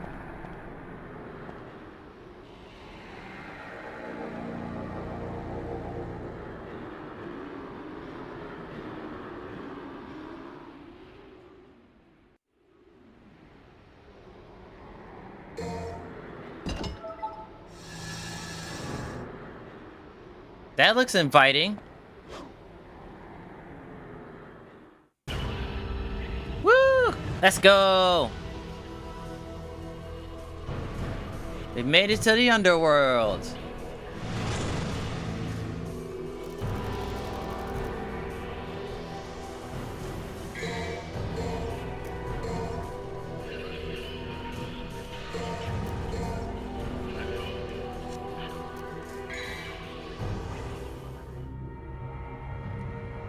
Showdown with Nightmare. You see, I don't like the way that sounds. See, I like having nice dreams. I don't like nightmares. I don't like this. Ew, what the fuck is that?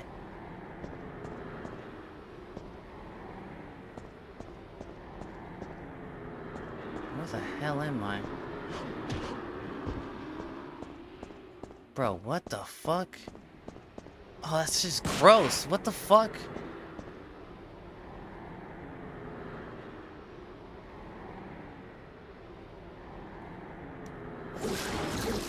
Oh, that's gross. Oh, fuck. You bitch.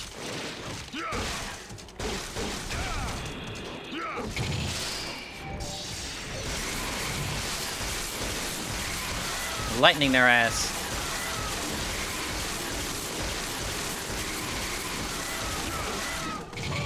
Oh, god damn. I should have swapped weapons. We're in the thick of it. Damn it.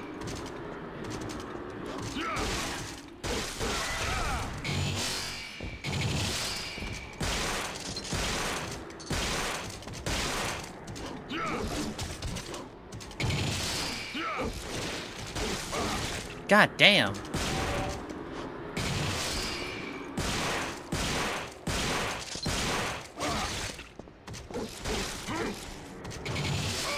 Okay, this is not good. These guys will not die. Jesus Christ.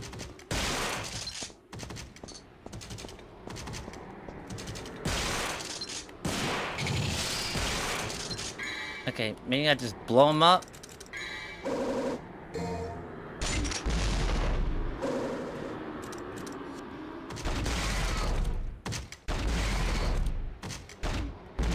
Wait, what?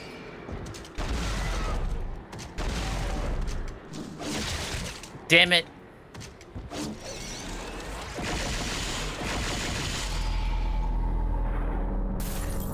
The underworld is gross and disgusting. Hope you have stomach for it.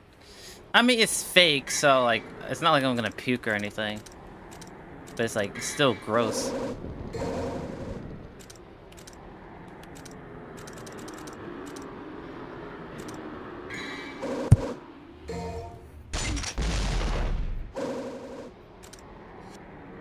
Alright. Let's try setting these motherfuckers on fire.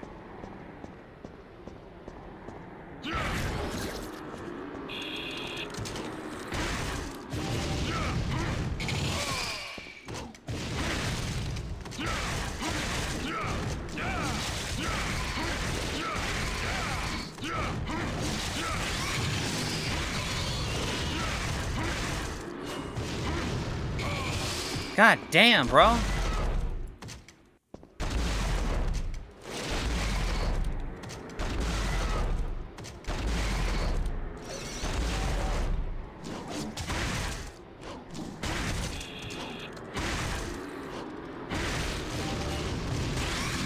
There we go.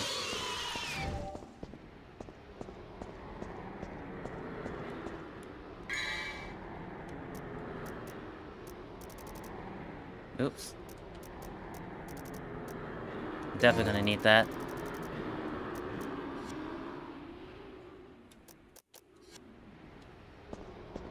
Alright. Let's try going through here. Whoa.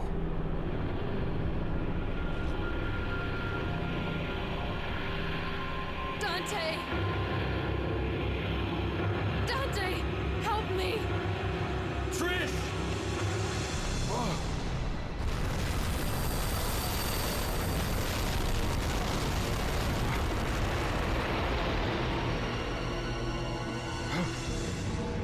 Not this asshole again!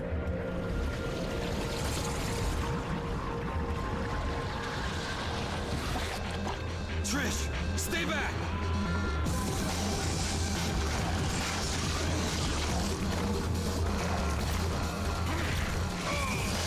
What? What? Bro, what the fuck?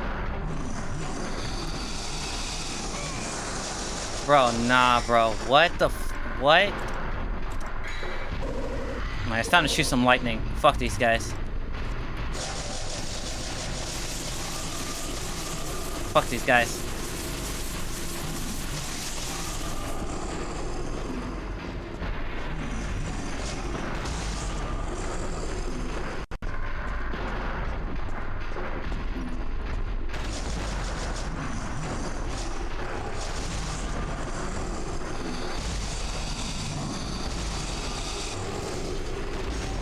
Bro, what?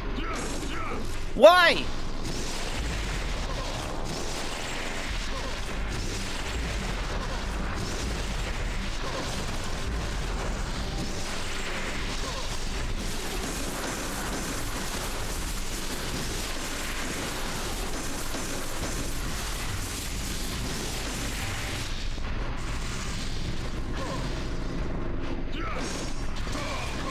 Bro, what?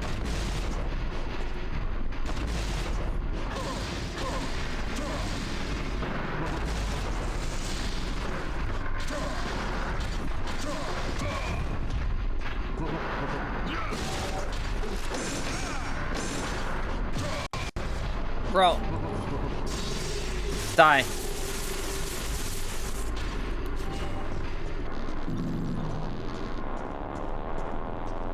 Now what? Okay.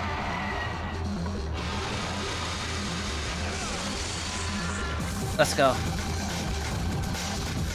Now what do I do?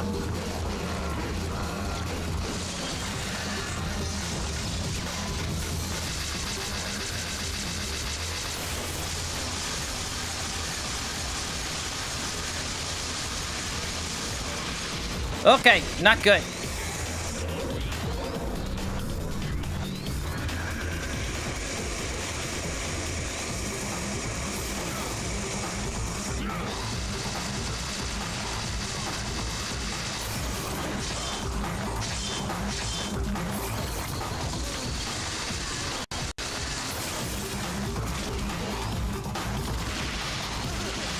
I can't see anything.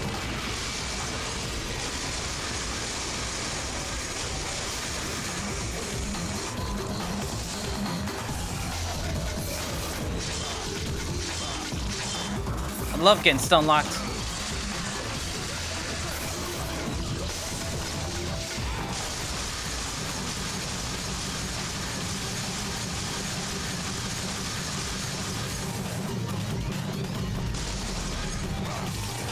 God damn it.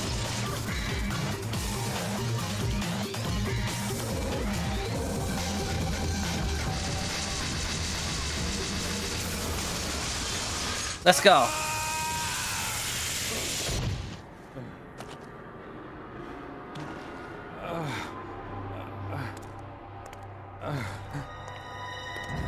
Nani? You fool! You're so easy. Trish, you? Humans. What sweets. You should know better than to trust a stranger. Your presence has become a hindrance to my master's bloody scheme. Now die! What? How? Why?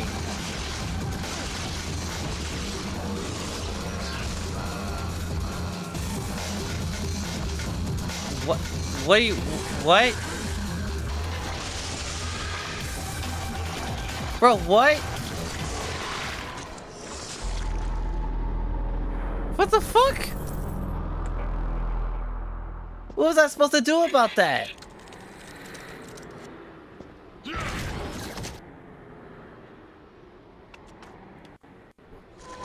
That's fucking wild. Okay.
Oh my god, I don't have any health. My items don't carry over.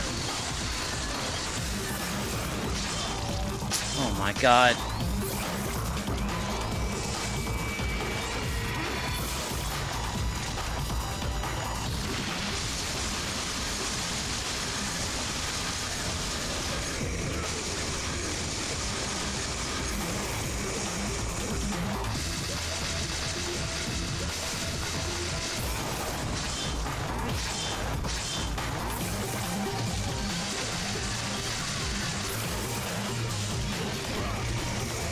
Dodge, dodge, dodge!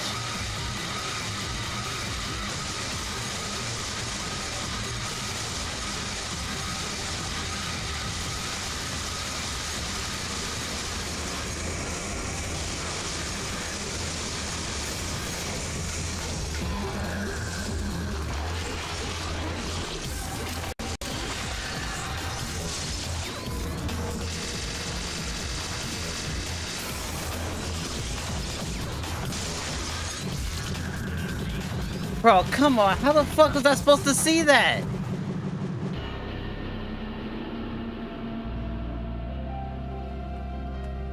Oh my god. Bro, how the fuck was I supposed to see that?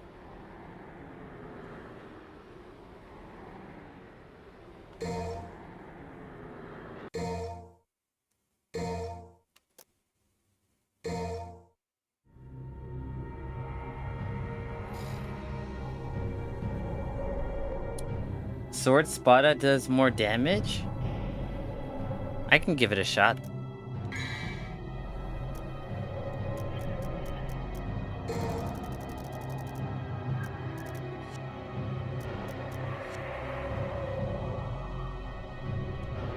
I won't have access to my Devil Trigger though, right?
God fucking damn it.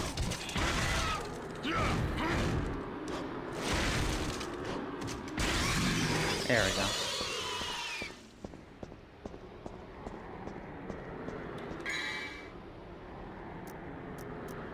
Damn it, I don't have enough. Oh well. Alright, I can try out the sword. The Spada!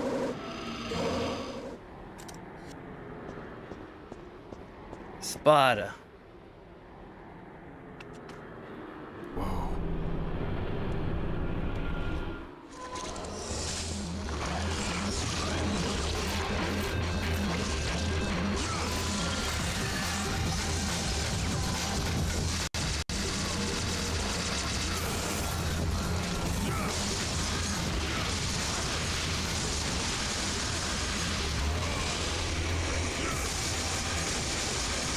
Oh, it does a lot more damage.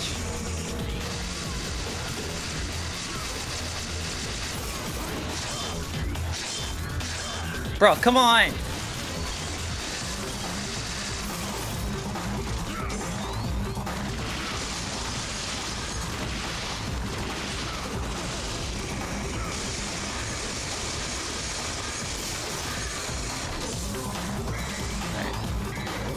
Use this. Actually, I'm gonna save that for later. Okay.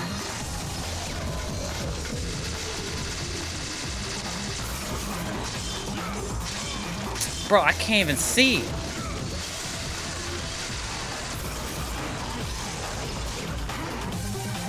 Technology of the time.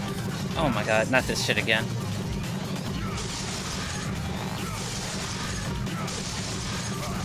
Bro.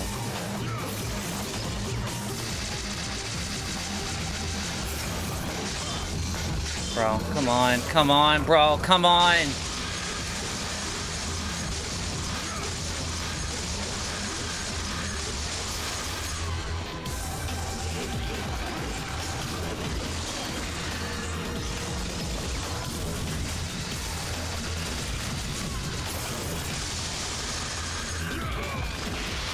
What? What is hitting me? Bro. Bro, what is hitting me? I can't see. Oh my god.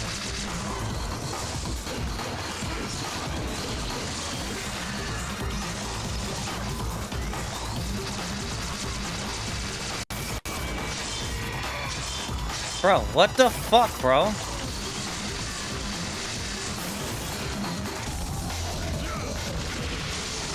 Oh my god.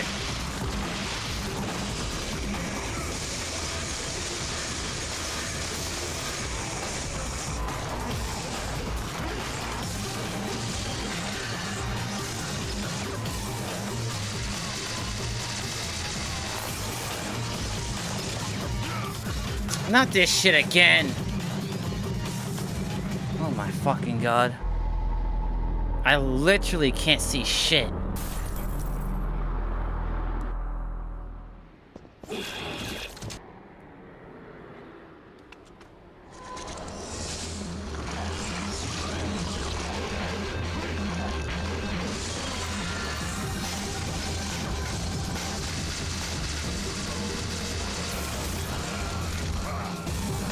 Just getting near the damn thing hurts me?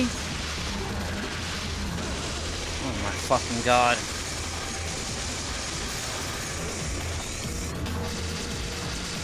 And I don't have a devil trigger to go into.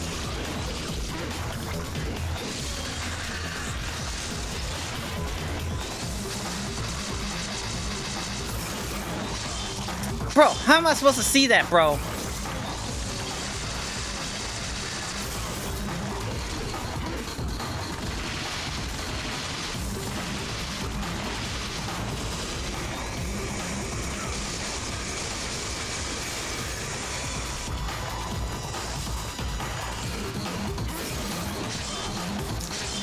God.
Bro, come on!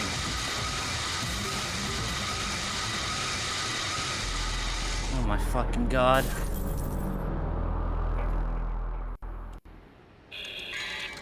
Bro, I literally cannot see jack shit, bro.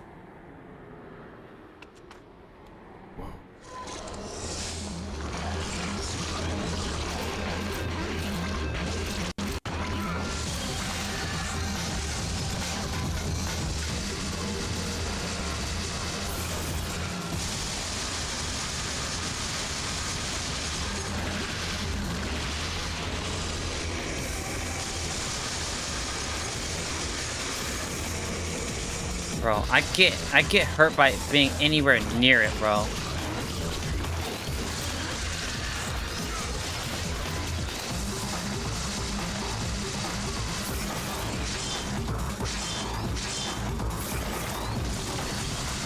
No visual cues whatsoever.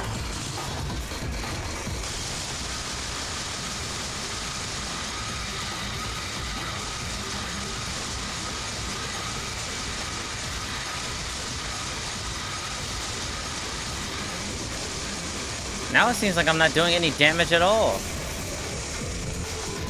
And I have the fucking Sparta weapon. It's the same amount of damage I was doing before. Probably even less so because I don't have my devil trigger.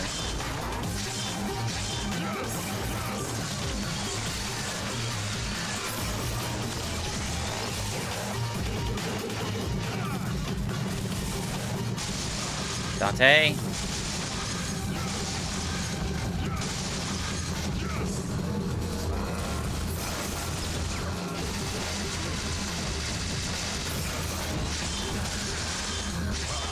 Bro, what the God.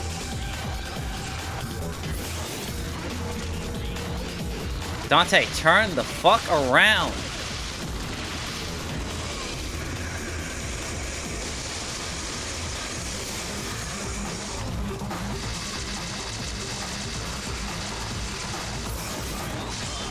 Bro, what the oh my god.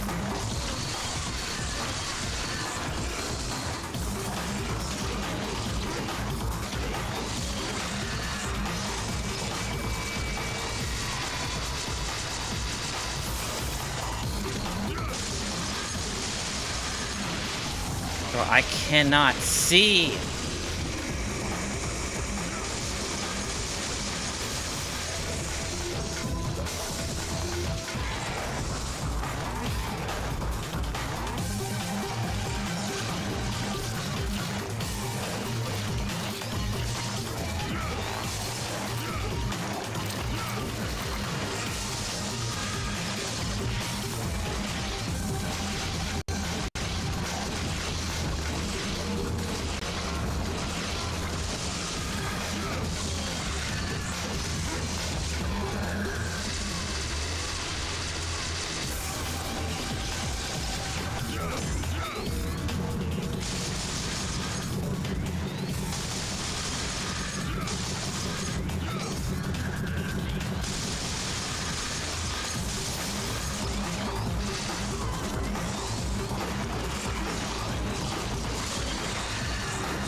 How?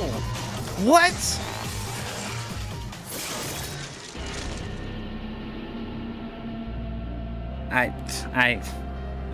Oh my god. Oh my god. Oh my god. I legit cannot fucking see. I don't even know how it hit me. I don't get it. I don't get it, bro. I don't get it. I do not understand.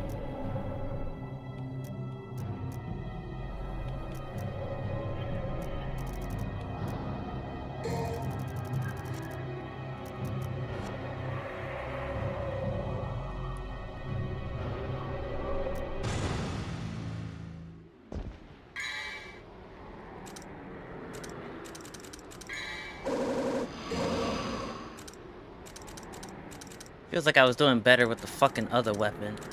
At least I can fucking use Devil Trigger and fucking fly over this shit. Alright, I'm skipping the fucking ice fucking things. I don't need to fight them. I'm just going straight for the boss.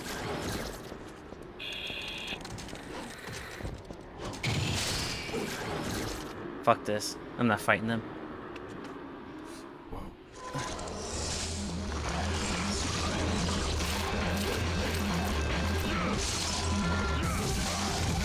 Dante, please.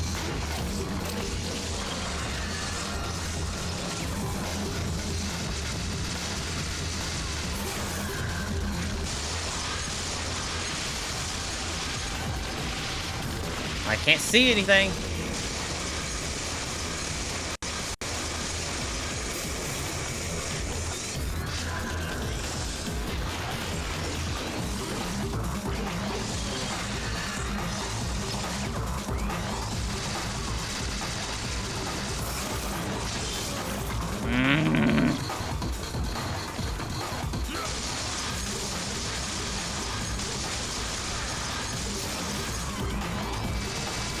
Love not having any visual cues for that.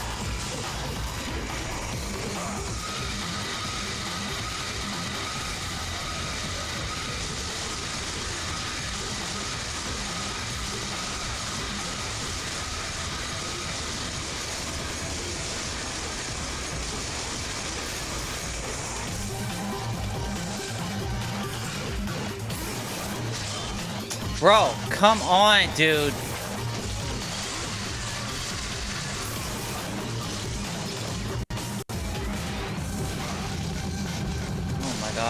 Oh my god, bro. What the fuck?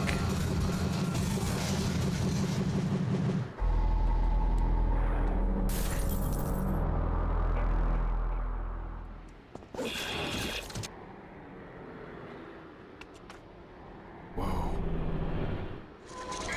Alright, I'm switching to the other weapon. Fuck this shit, bro.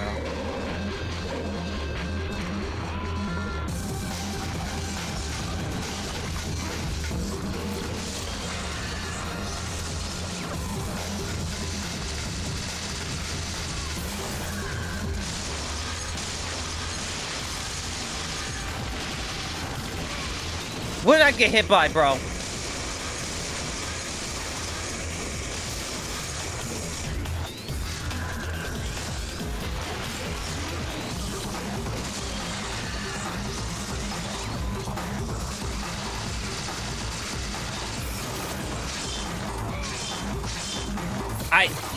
I don't.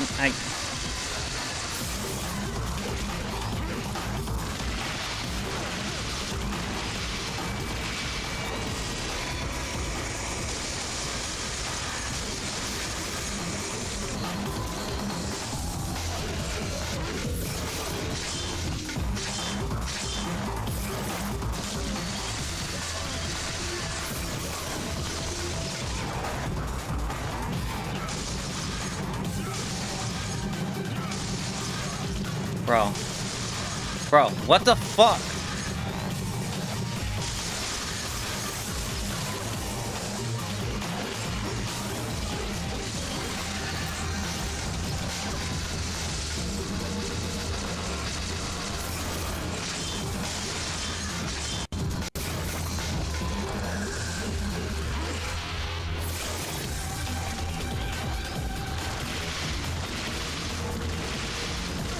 What did I get hit by?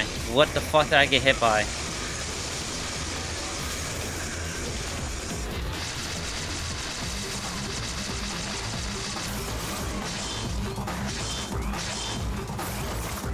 That shit fucking curved.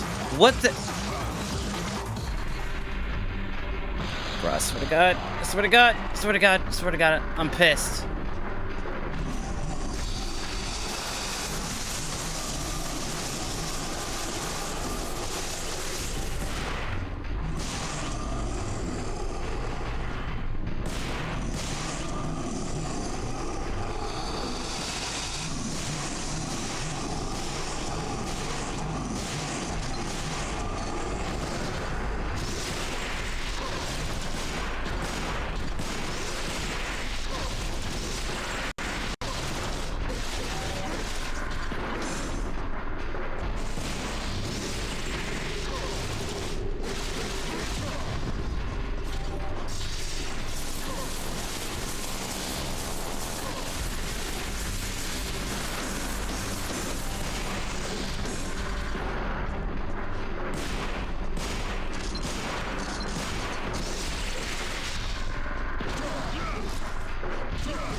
Nigga hit me with the Belial DP, bro.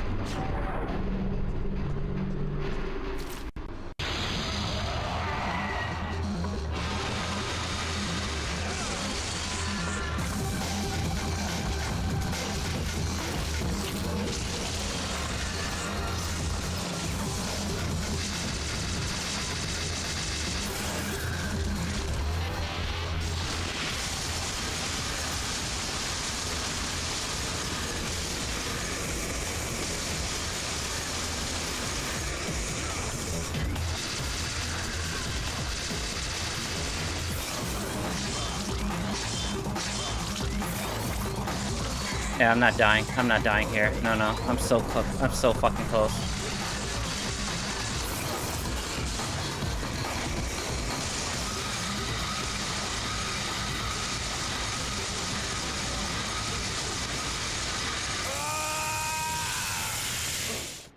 All right.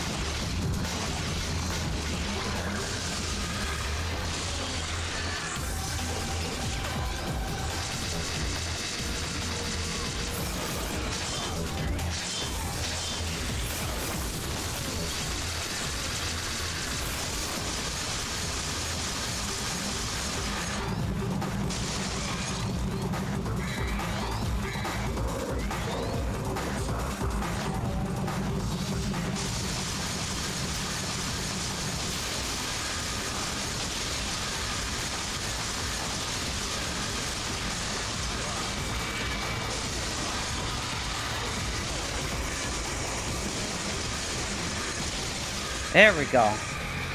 Fuck you. Devil trigger for the fucking win. Suck my dick.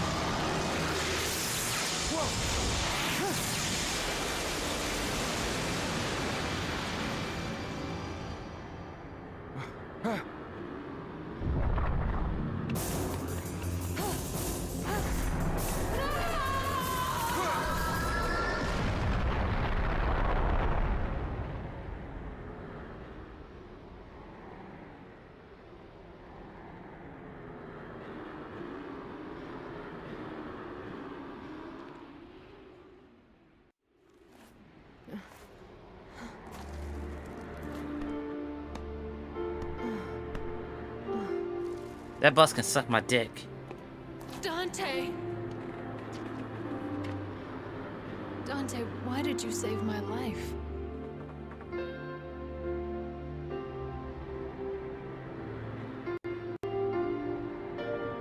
Because you look like my mother. Now get out of my sight. That's next time we meet, it won't be like this. That's a weird response. Dante! Don't come any closer, you devil! You may look like my mother, but you're nowhere close to her. You have no soul. You have the face, but you'll never have her fire.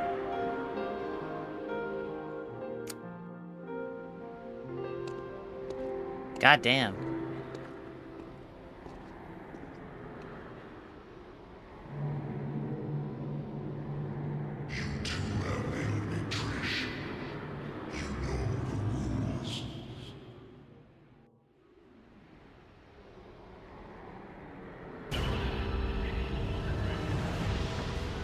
Bro, fuck that boss, bro. What the fuck?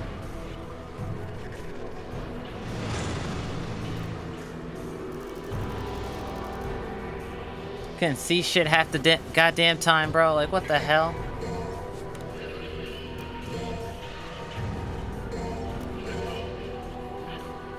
Eldo's gonna roast the fuck out of me when he sees this.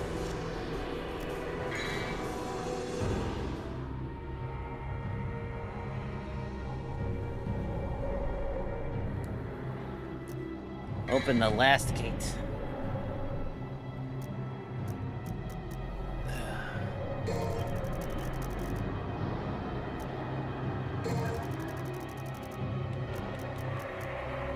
Nah, he's totally gonna roast the fuck out of me.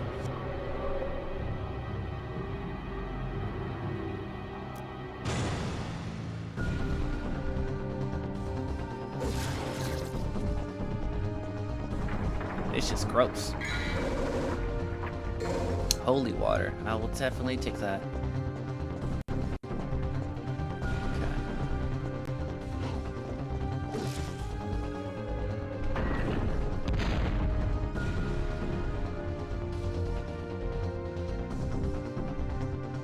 Huh. A door that's connected to a heart. Not something I would expect it, but totally within this game's range.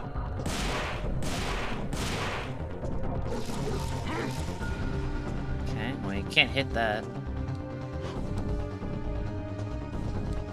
What am I supposed to do?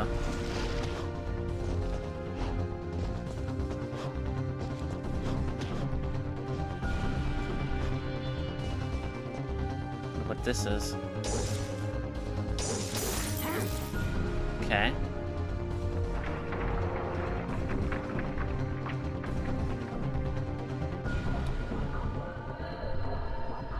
You played Devil May Cry the way you wanted to play it? That's true. That is true.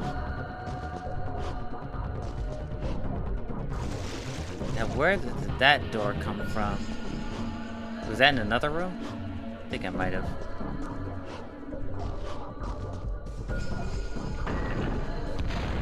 Okay, is the door in here that I saw? Yes, it was. Alright, let's go.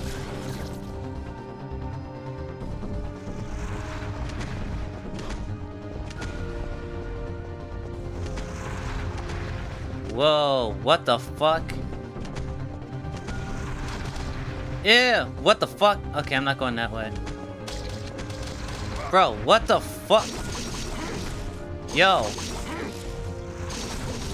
I don't swing that way, bro. I do not swing this way. Alright, I'm not going through here.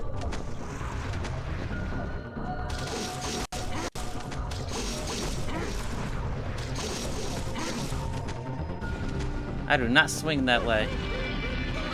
Oh, not these guys again. This nigga just shitted on me.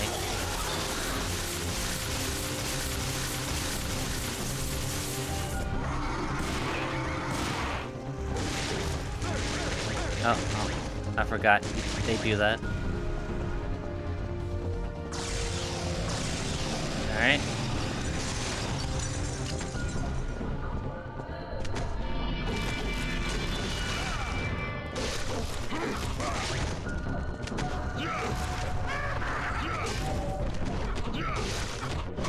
What the fuck? Bro. Dude, the camera is like the biggest thing about this game, bro. I get it, it's an old ass game though, so like it's just some things you just have to deal with, but my god, the camera is not doing me any favors.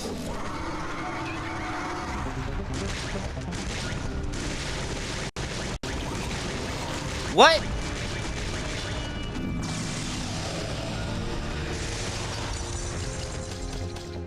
Okay. I don't want to heal, but I have to.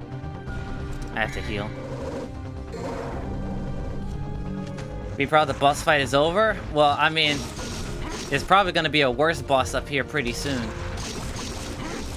Bro, stop sticking your dicks on me, bro. What the fuck? I don't swing that way.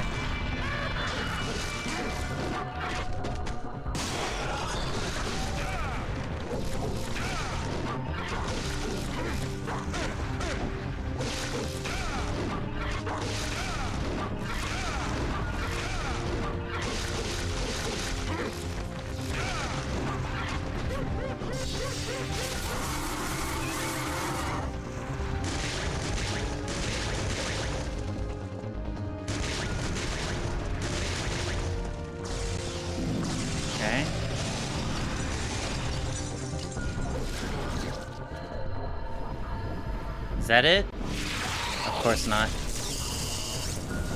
What?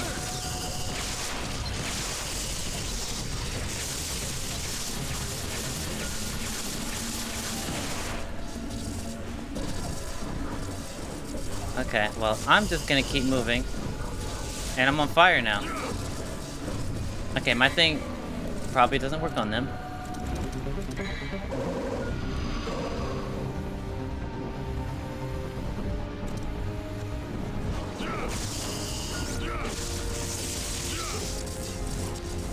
Okay.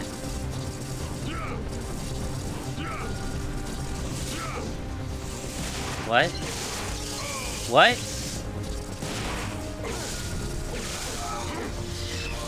Okay. I'll take it, shit.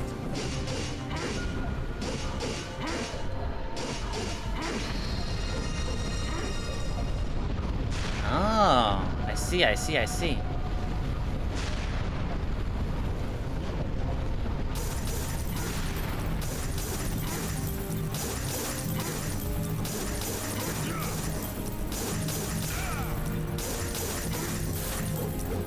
There we go.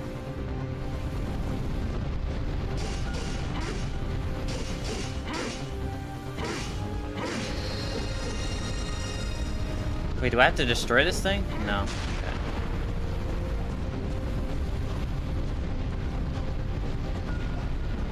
Okay. Whoop. Come on, Dante. I believe in you.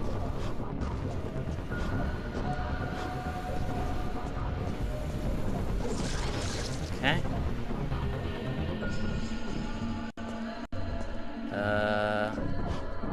Okay.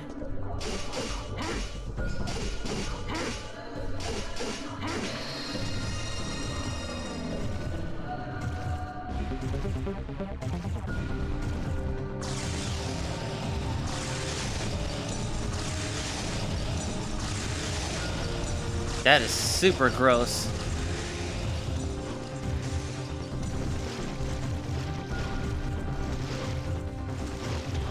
It is super gross.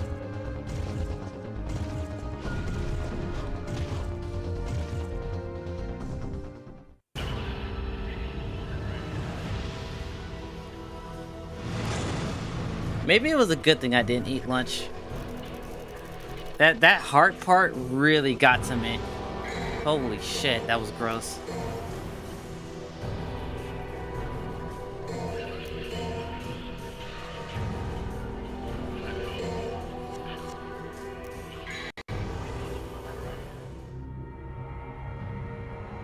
Legendary battle. That sounds cool, but I feel like it's gonna be way less cool than I think it is. Because I'm probably gonna get bodied.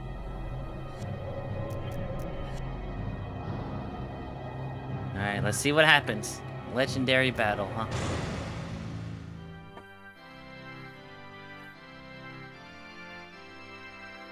Where the hell am I?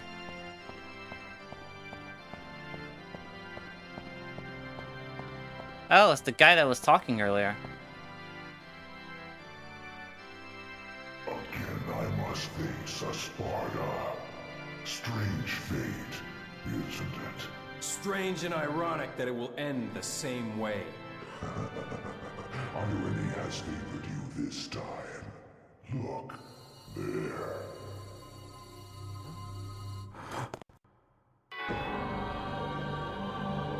Goddamn. Trish! Don't even think about it. Blink. She dies. You! Dante, why do you care?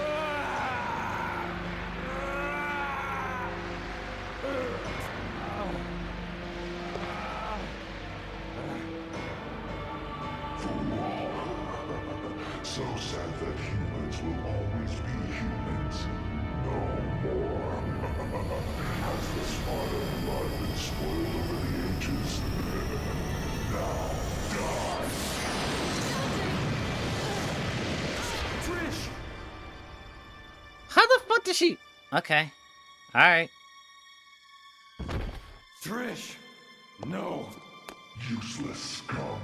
Failure is one thing, but taking an odd behavior like that... What is the matter? It is time to end your pitiful life.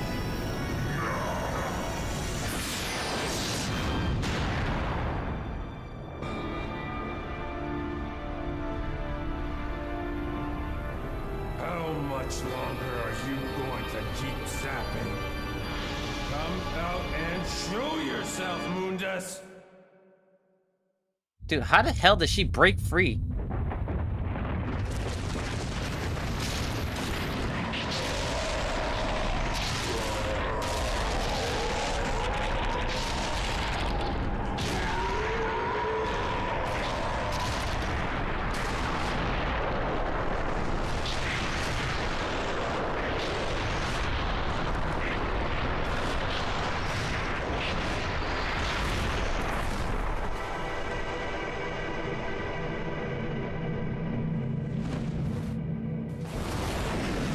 I don't even know what to say to this. I don't even know what to say. Those eyes. Deep in them, I see the same light as in Sparta's eyes. Why my mother? That useless being. If you need a mother, I can create it. As many as you want. Just like I created Trish. Silence! I'm so lost right now.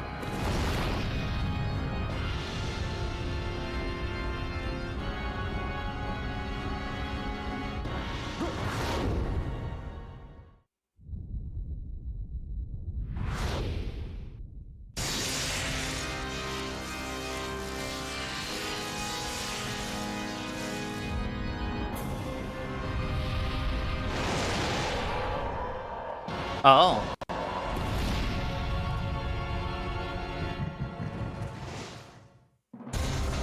Oh, okay. That's what we're doing now. We're playing Star Fox?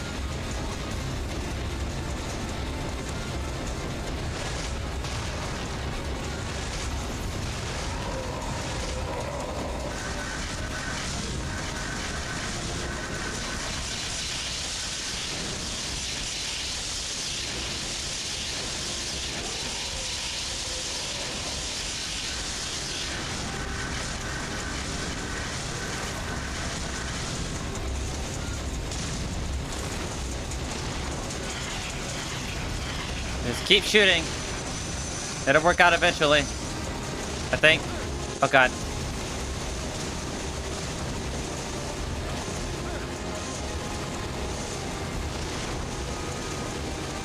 This thing has inverted controls.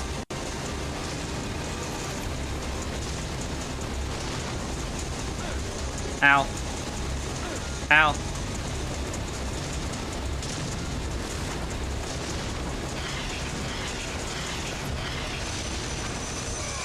God damn it.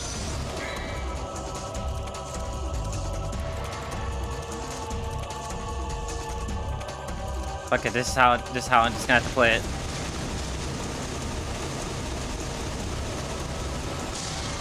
Okay. Now what? What? The hell was that?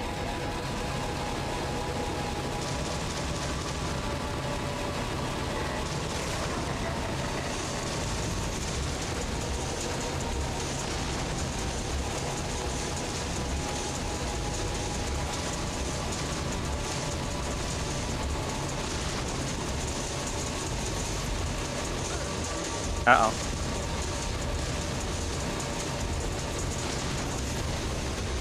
Okay, maybe I should heal.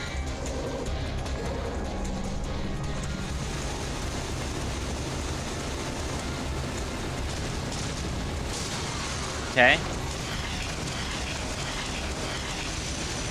Ooh.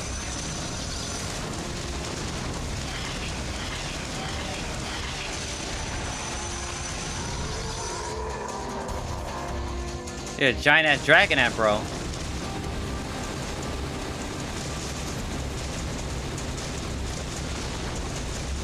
Ow.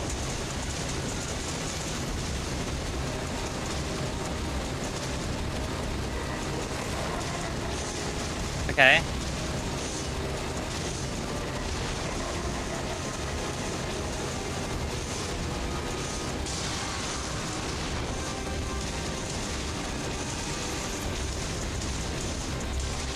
Oh god.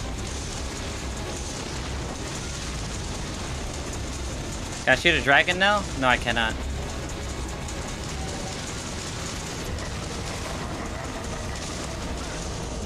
Alright, shoot the dragon.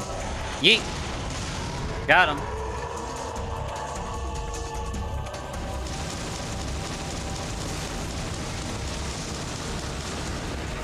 Oh, okay.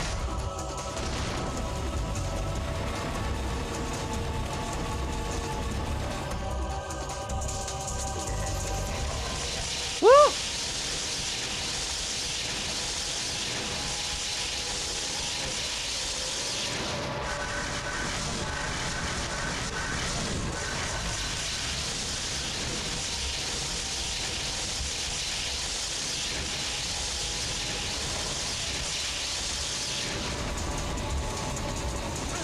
Oh god, that hurt.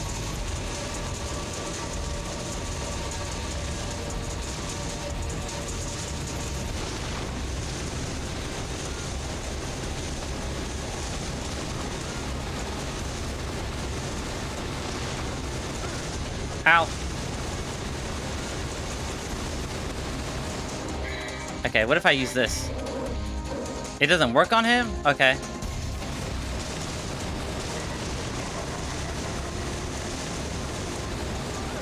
Oh god. Dude, I am so close to this man right now. Pause.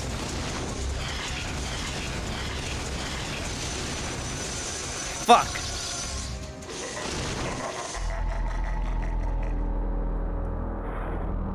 Dude, inverted controls are kicking my ass, bro.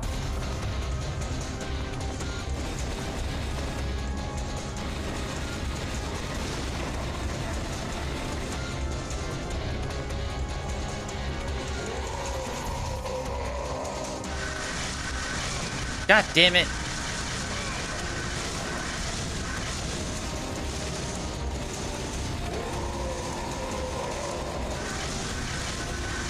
Go down, go down. God damn it. Go down.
God damn it.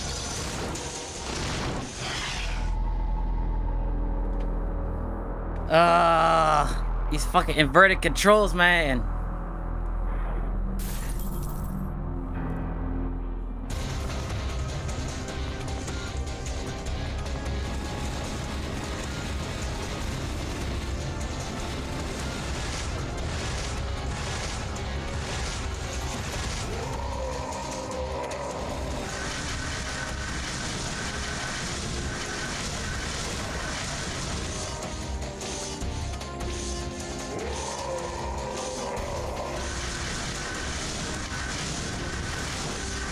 God damn it. Oh. What the fuck, bro?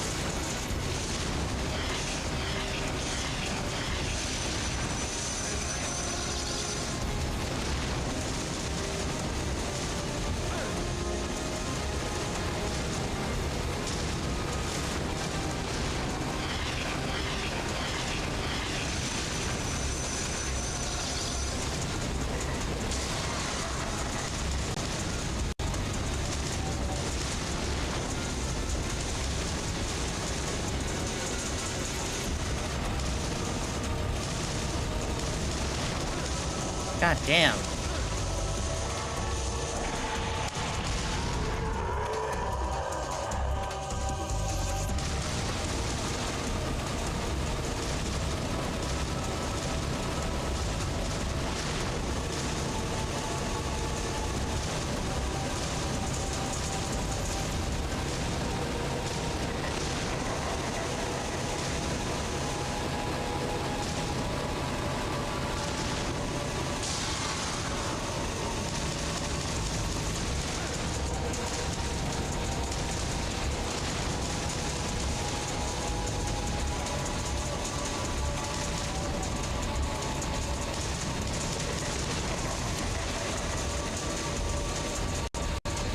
Dude, you can barely see where they're going, dude.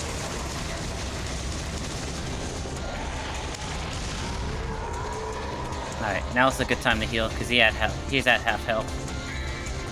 Oh my god, I already used my heal. Oh! And I can't use that. Fuck!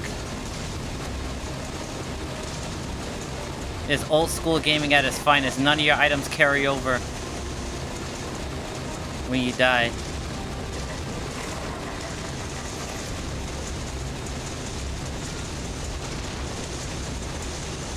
God damn it!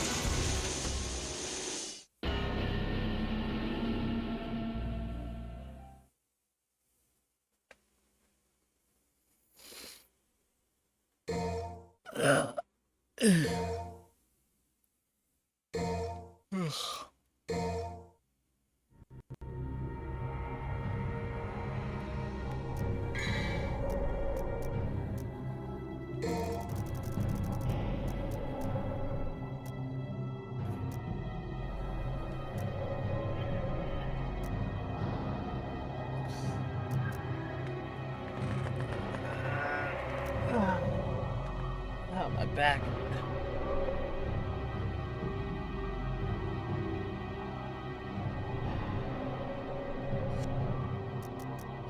Alright, let's do it again.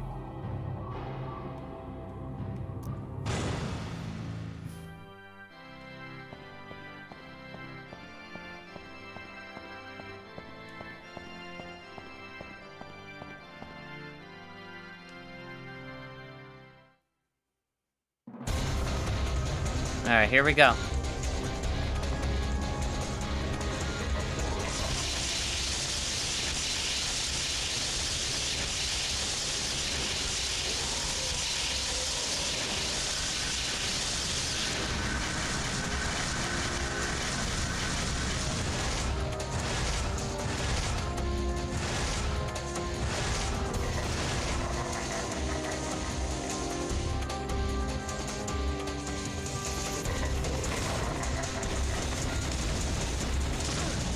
Bro.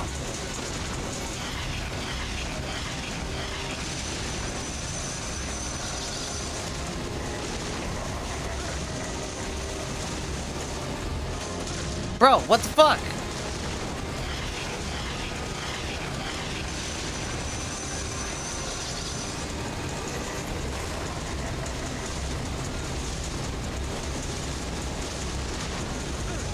Bro.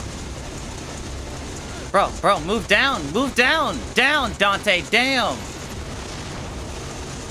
God, I hate inverted controls.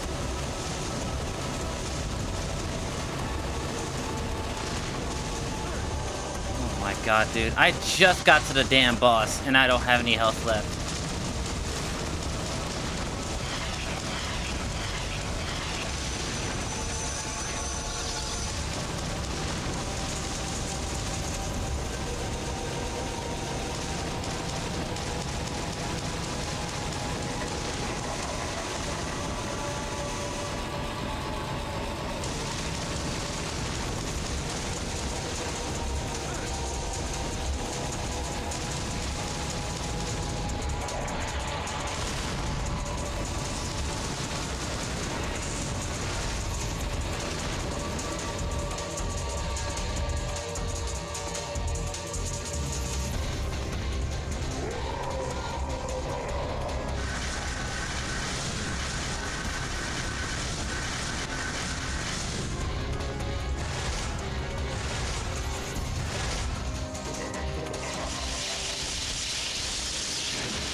Okay, I gotta use it. I gotta use it now.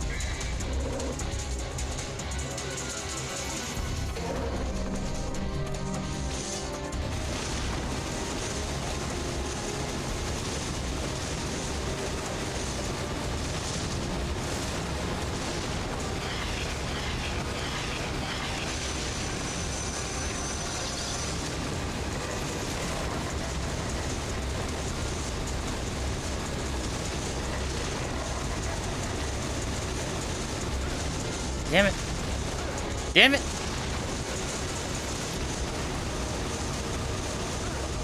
Bro.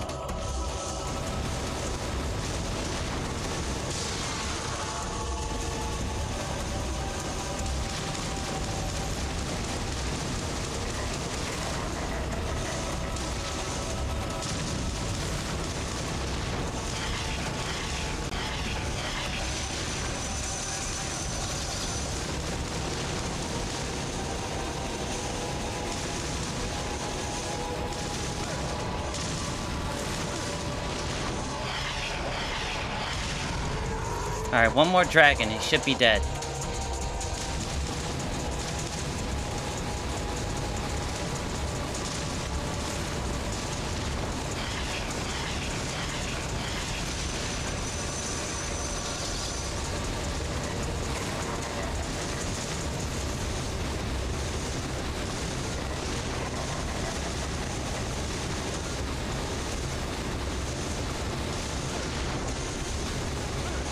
Come on.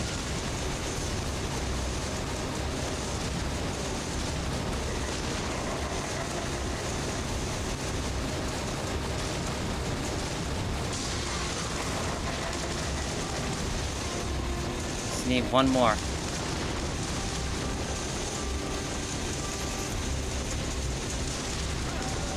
Come on, come on, come on, come on. There we go. Get him. Let's fucking go!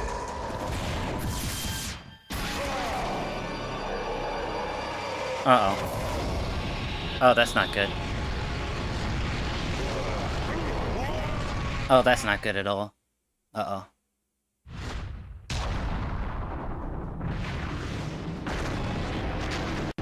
Uh-oh.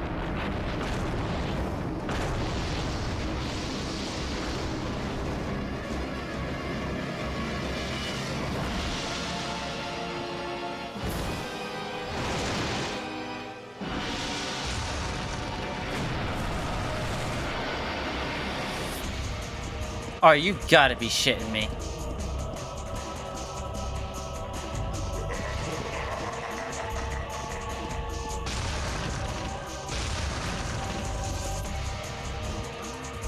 What the hell?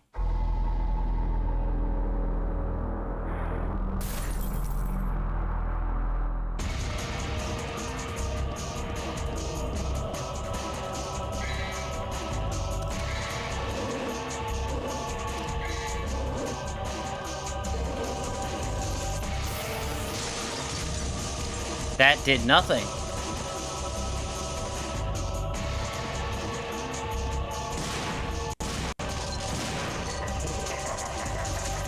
What the fuck?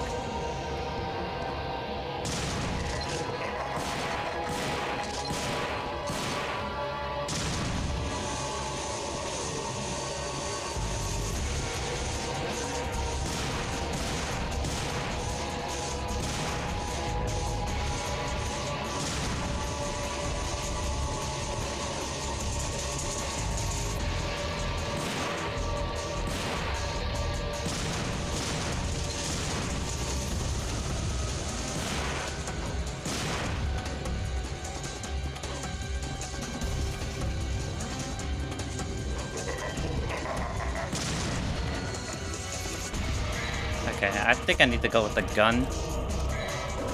Or the pistol. It is a lot faster.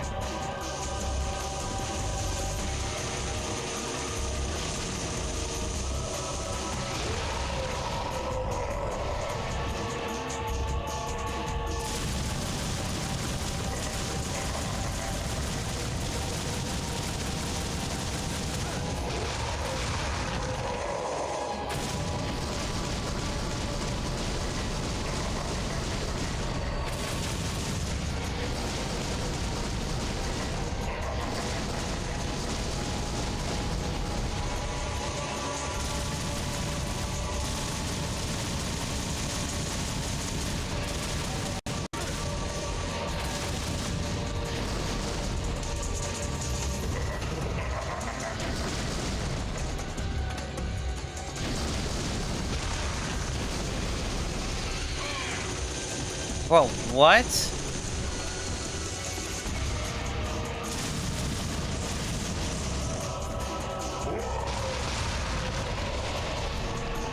Bro, what? I don't know. I don't know.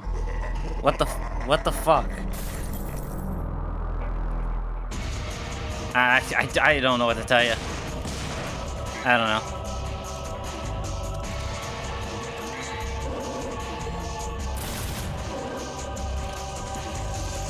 I have no idea what to tell you.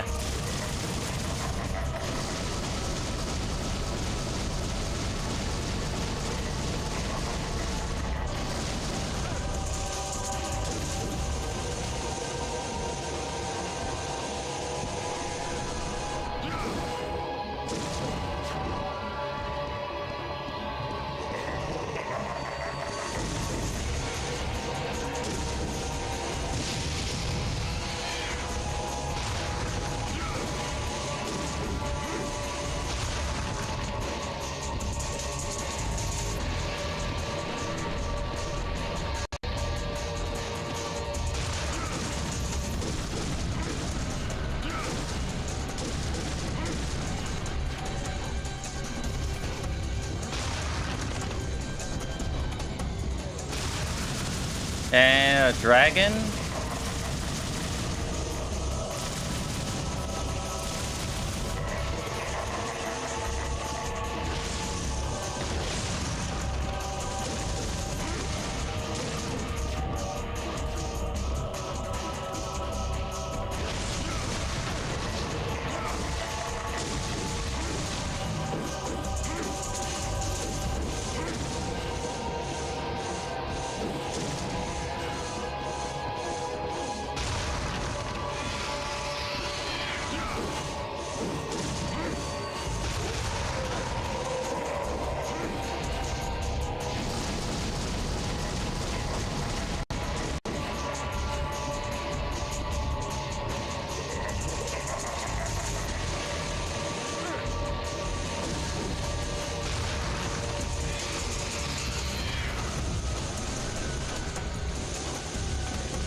Fuck!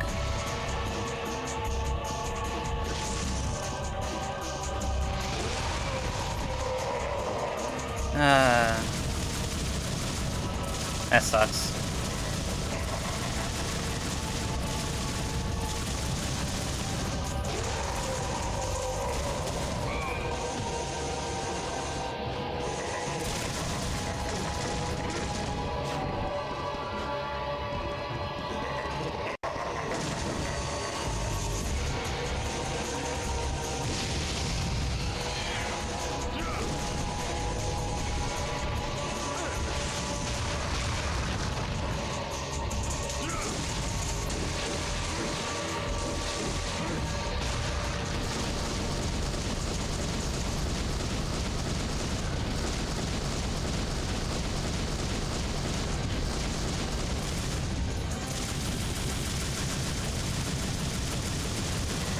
Sorry if I'm not talking, you guys. I'm like hella locked in. I want to beat this boss fight.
Fuck!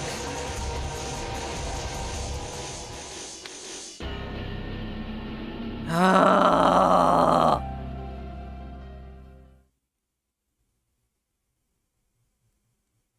This is old school gaming right now. This is old school gaming. Ah, oh my god. This is old school gaming right here.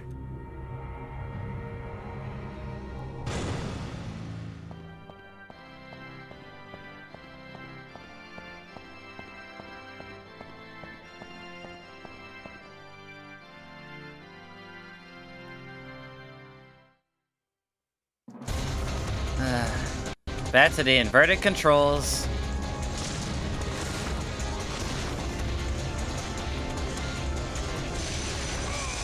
Nigga, what?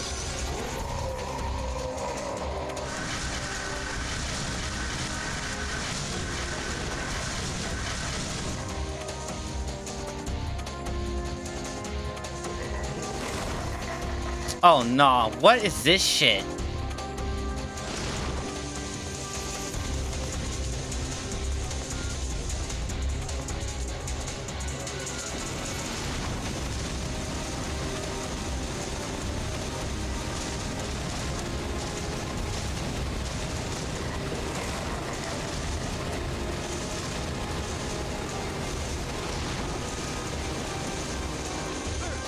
Bro.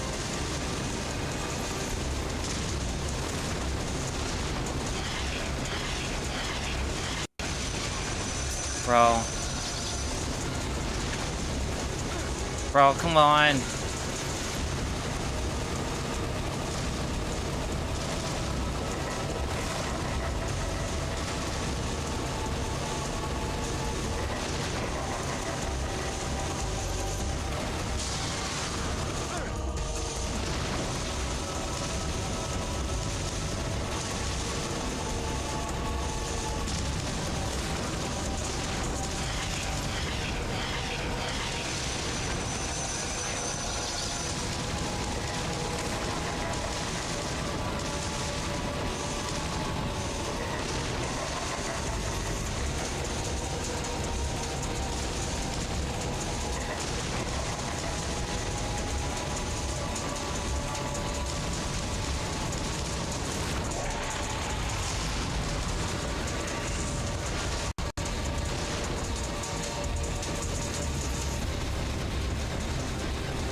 God damn it.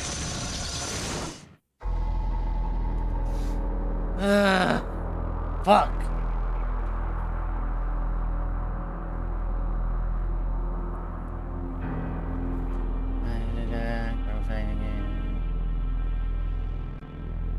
I need to continue Kingdom Hearts. I just haven't gotten around to it.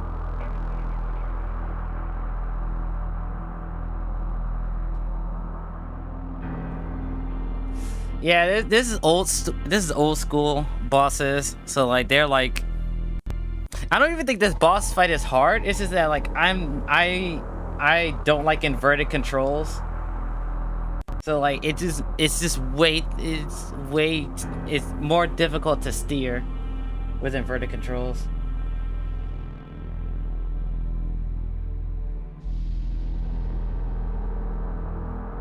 I think like the actual part where like I'm on the platforms, like trying to destroy the orbs and shit is a lot easier than this part.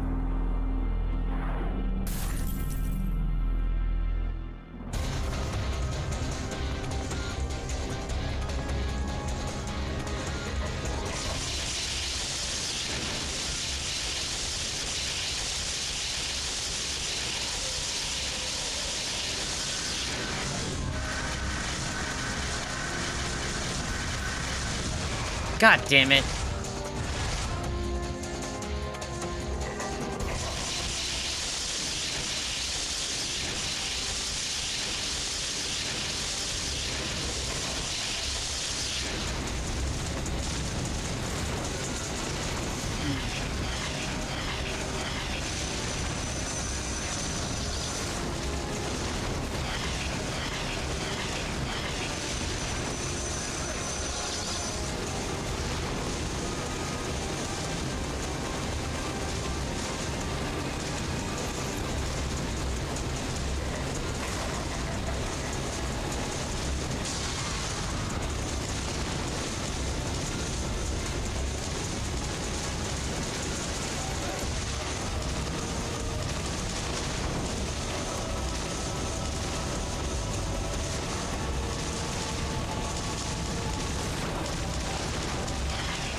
Okay.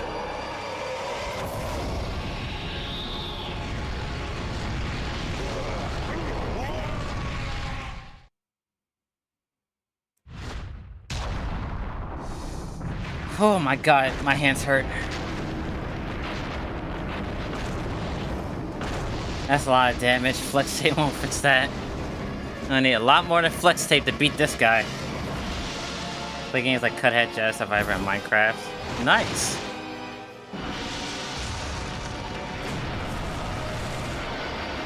I used to play Minecraft a lot.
Damn it. This is gonna hurt a lot.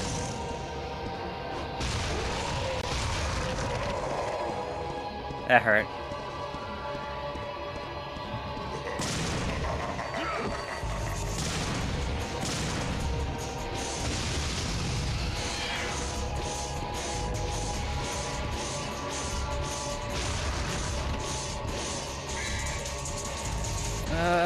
Let's try this.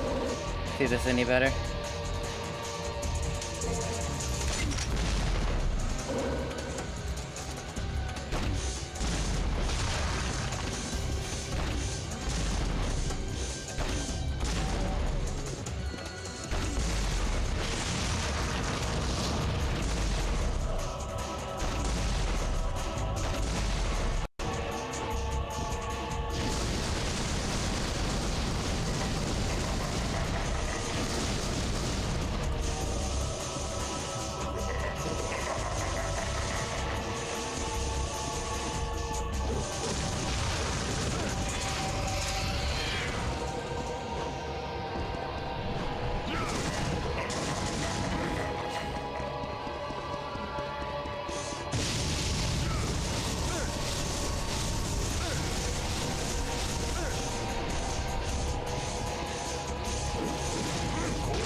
I don't want to say anything because I don't want to jinx myself. That's why I'm not talking.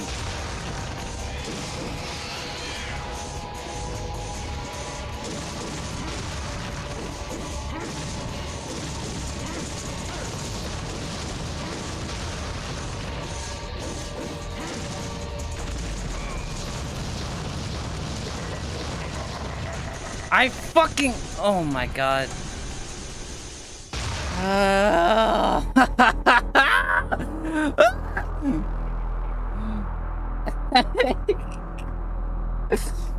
Bro, I can't, bro. I can't.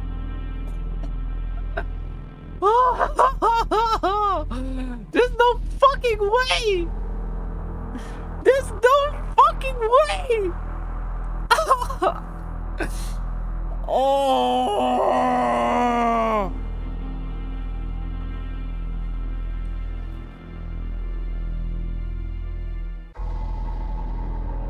Bro, there's no fucking way.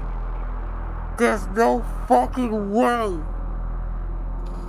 I legit got stun locked from full health, by the way. I legit got stun locked, bro. What the fuck? There's no fucking way. There's no fucking way. There's actually no fucking way. I can't, bro. I can't do this shit. I can't do it. I can't, right. Oh my god, dude. There's nothing worse than fighting the final boss of a game just for you to get to that one single pixel and then they stun lock your ass. Bro didn't use that attack for the entire fight. The entire fight. And then when he gets to the last pixel, he's like, nah, bro. I got your ass. Like, oh my... I can't, bro. Just fucking... Oh...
He's not dead.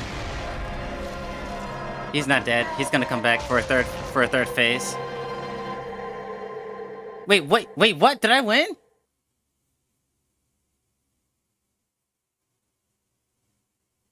Wait, what?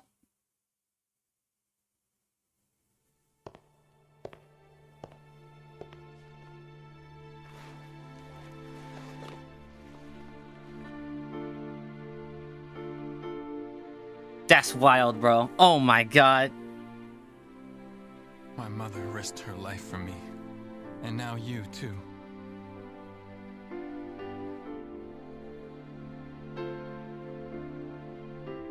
I should have saved you.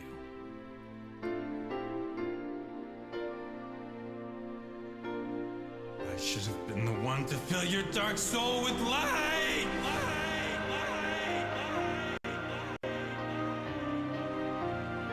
Wait, what? Tears?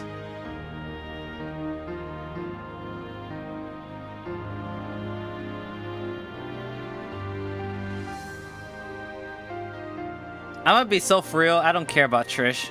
I'm gonna be so real. This was my mother's. Now I'm giving it to you. Lied!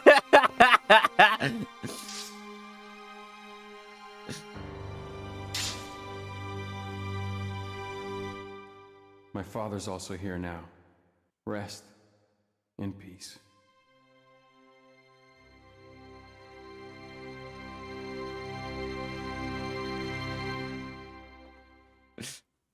Lied!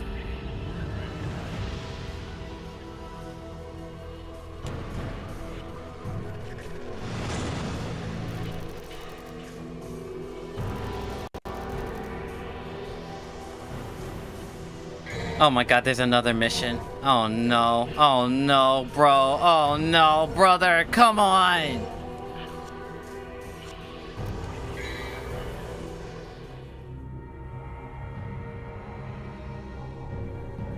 Bro. There's no way.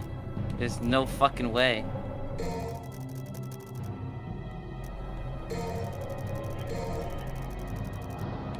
There's no way, bro. I beat him!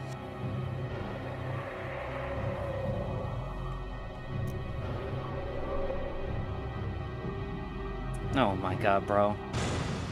That's... Oh, okay.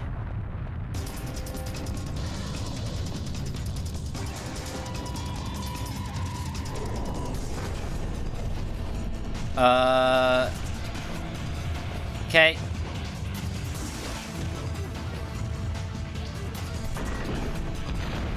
Wow, they're really trying to test your knowledge here, huh?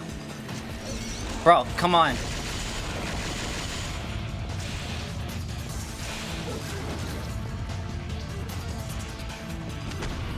No. No. No. Get me out of here! Get me out of here! Bro, what the fuck? Oh my god.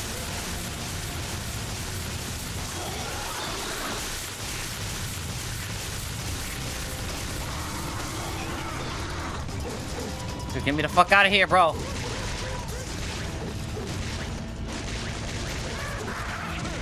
Bro, let me leave.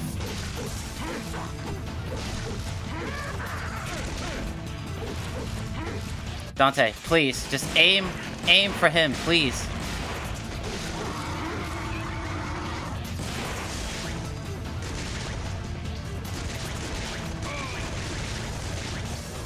Bro, get me the fuck out of here. Give me...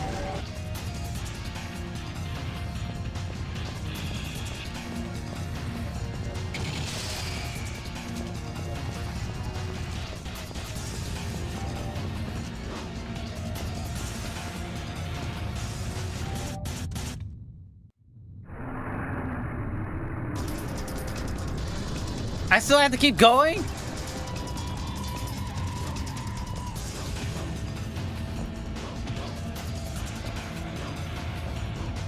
Bro. Dante, bro.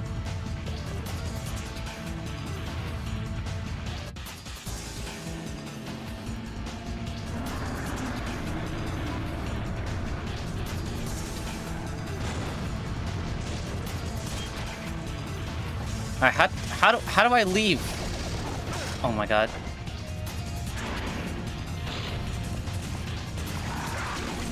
Oh my god. This is literally an endurance test.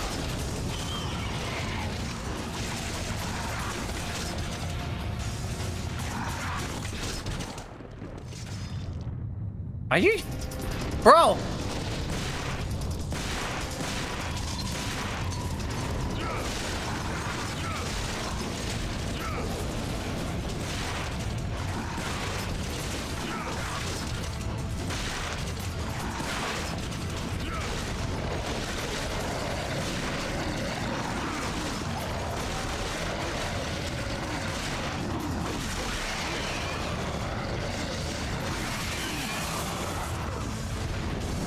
Come on, come on. Bro, come on, not now, not now. Come on, come on, come on.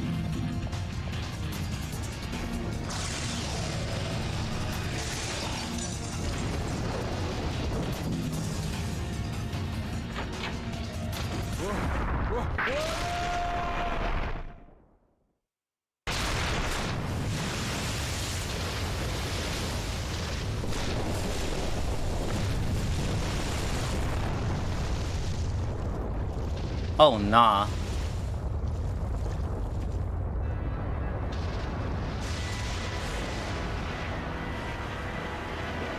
You can't be for real. Bro, why?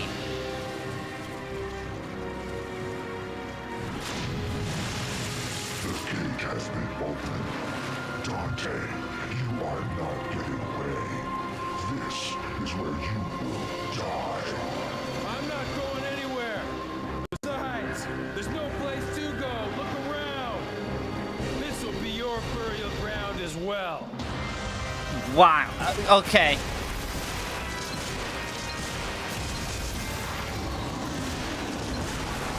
Ow.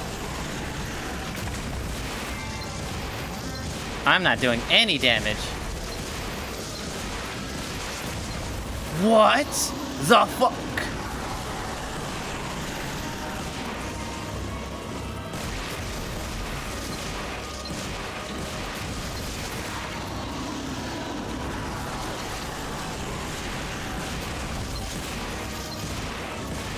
Okay, this isn't doing any damage. Okay. Grenade.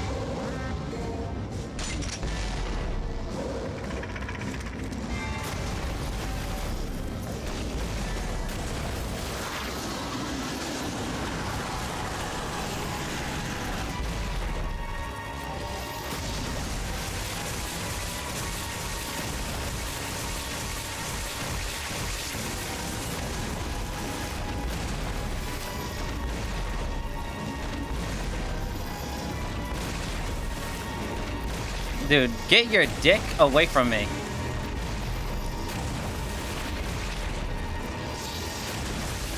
Bro, get your dicks away from me, bro. What is the matter?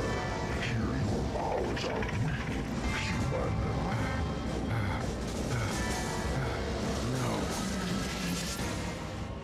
You'll be okay. Bro, who's that? You can do it. What? Mother.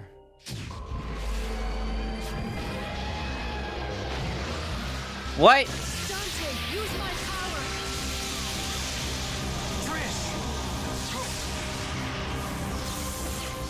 What? She could do that?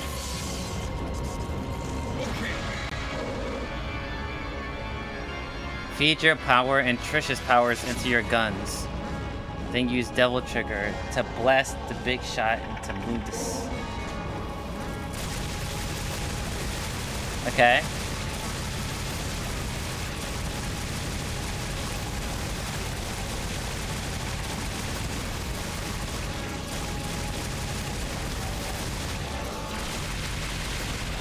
Looks like we have a winner. Jackpot.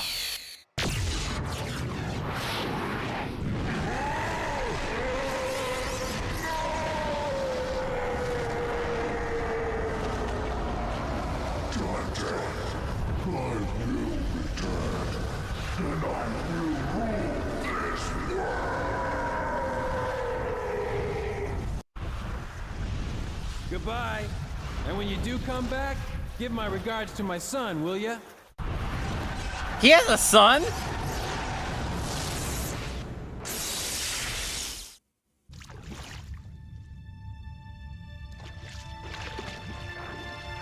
Trish. Dante. What? I'm so confused right now.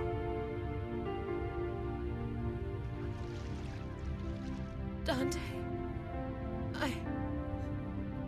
I'm so confused right now. Trish, devils never cry. These tears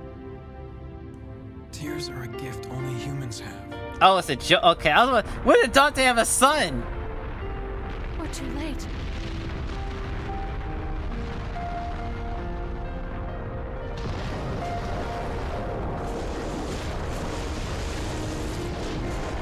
No, Trish, it's never too late.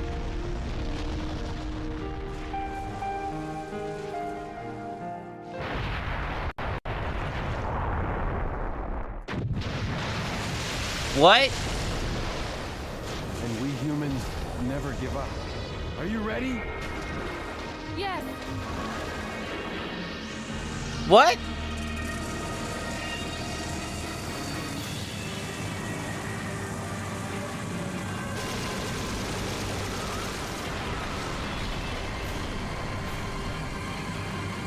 Let's rock.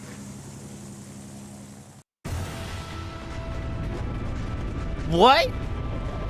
Oh god, I'm controlling this thing. Oh god. Oh my god, it's inverted controls. Oh my god.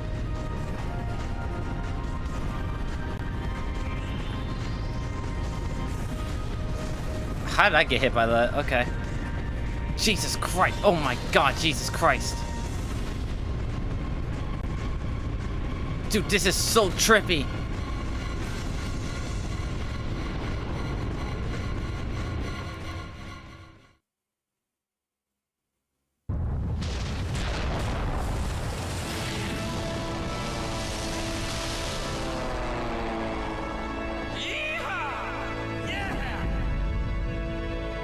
What?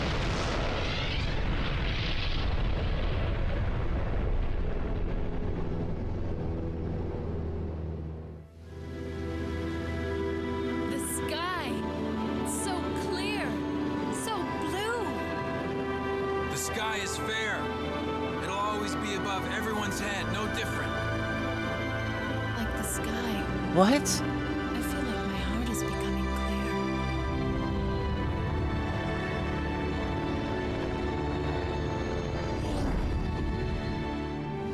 Let's not forget, though, the Underworld's evil is still alive. They will someday return. There's no need to worry, right? Because the world has the legendary Dark Knight Dante and his sidekick.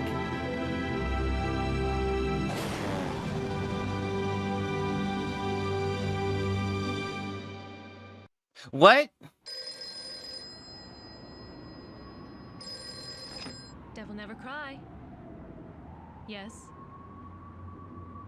Okay, great. Where's the place? We'll be right there. Devil never cry. That's not as catchy. Password. Sounds heavy. Okay, let's get it over with in 10 minutes. Can't let a single one of those suckers live. 5 minutes. More than enough.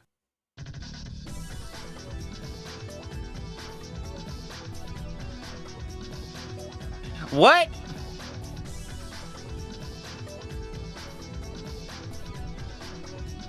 Honestly, that's all I can say. Just what? What just happened? I don't know how to respond to this. What do I have to say? I don't know. I don't know what to say about this game. I don't know. What? I don't get it. I don't get it. What? I don't know, bro. I don't know.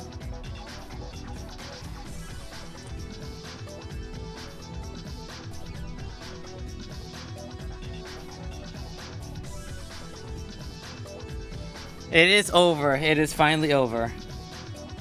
And I still need to play the rest of the DMC games too. But not today.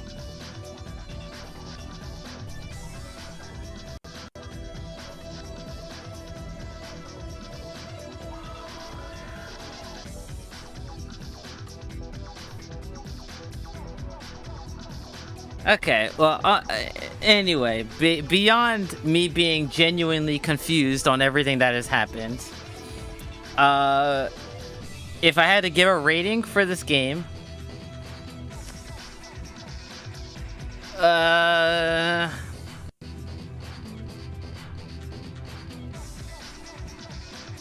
gave it like maybe like a 5.5 out of 10. It's like, it's kind of meh, you know? It's a meh game. It's okay. Nothing terrible. Nothing that's like, oh my god, that's so great. It's a classic. I'm just like, it's okay. It's okay. It's an okay game.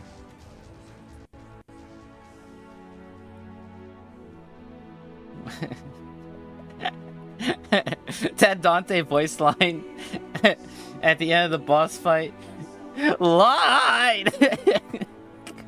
Bro, if I ever get a soundboard, dude, if I ever get a soundboard, that's gonna be one of the fucking things on there. It's just Dante's fucking voice line.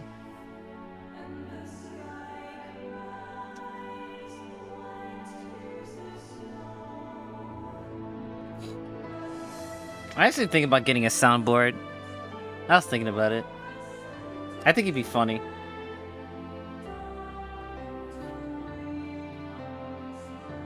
This game doesn't send you to main menu, jump straight into hard mode. Well, I am not doing that shit. No. No, no, no, no.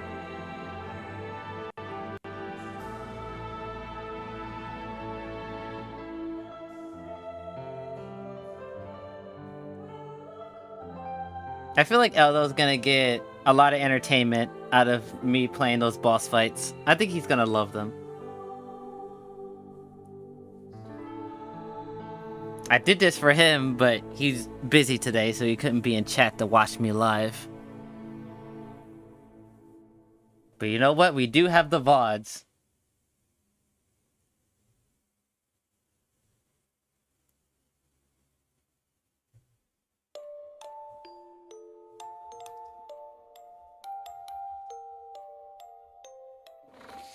Alright.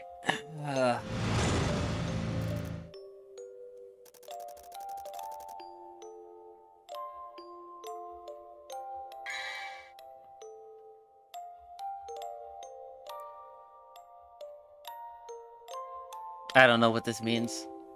I guess it's like a rank system or something? Yeah.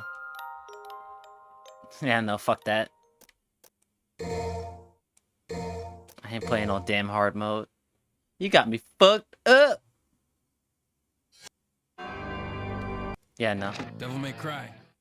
Oh. Yeah, no. No. Alright. Alright, that's enough of Devil May Cry. That's enough. That's enough. Like I said, if I had to give like a serious score for this game, I'd give it like a 5.5 out of 10. I think it's okay. It's an okay game. It's an okay game.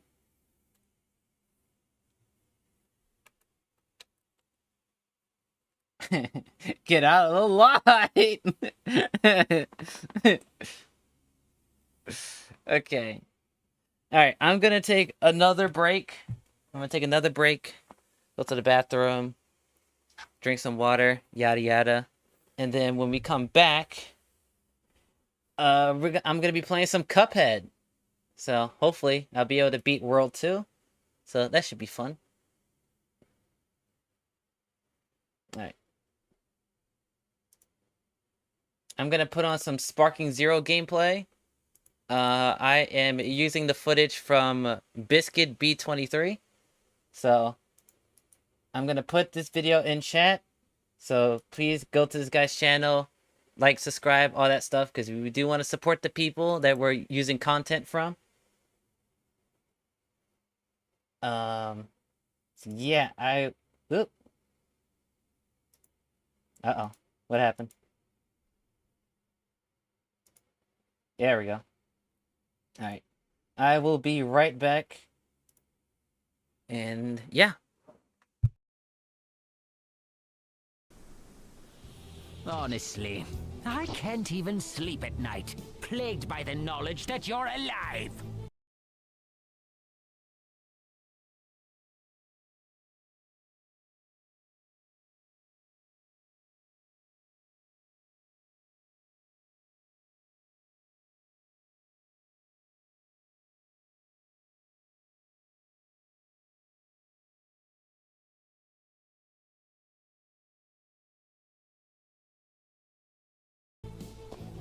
Let's do this!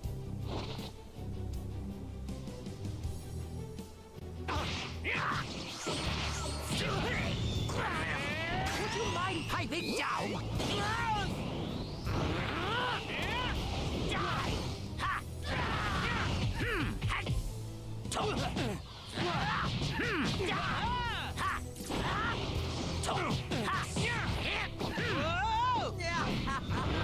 I'm not done yet.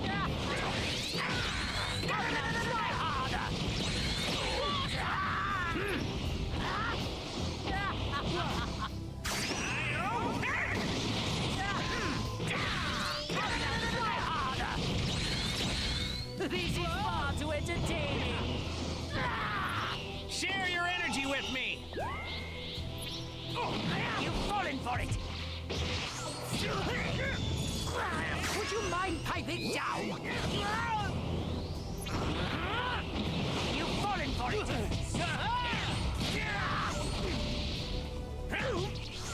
Here's a token of my gratitude.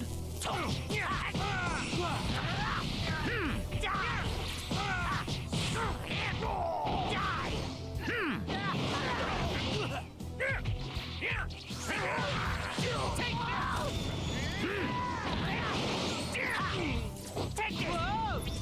I'm not done yet. Now it's my turn.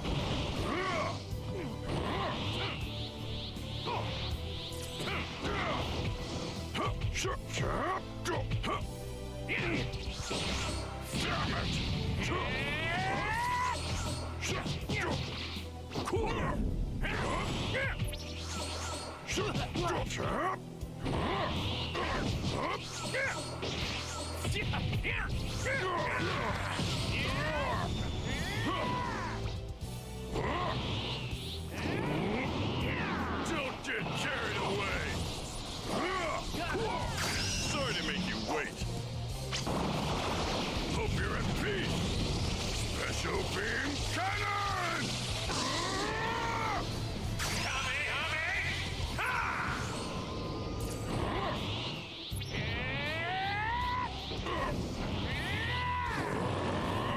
Don't you mock me! Sorry to make you wait. Hope you're at peace. Special beam cannon! M&T got to know us, got to know the business. They're committed to us like we're committed to them.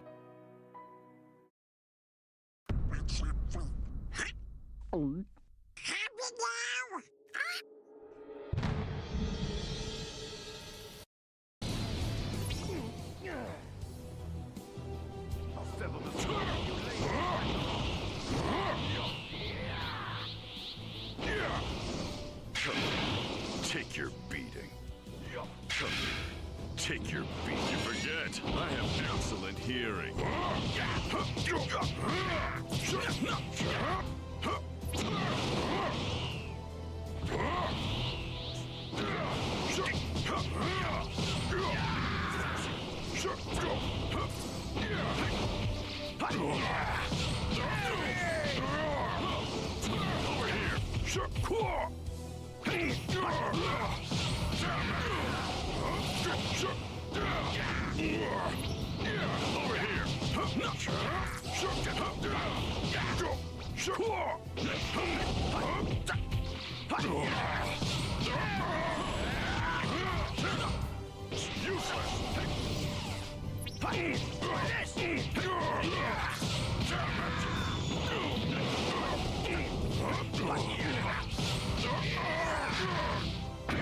This is nothing to me.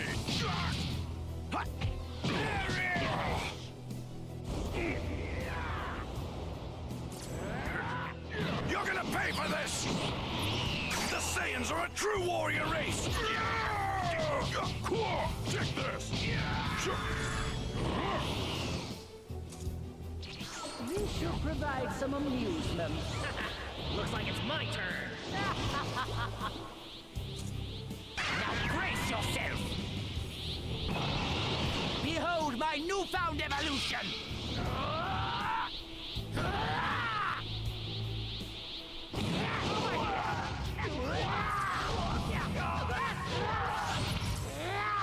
Well, I suppose you're better than nothing.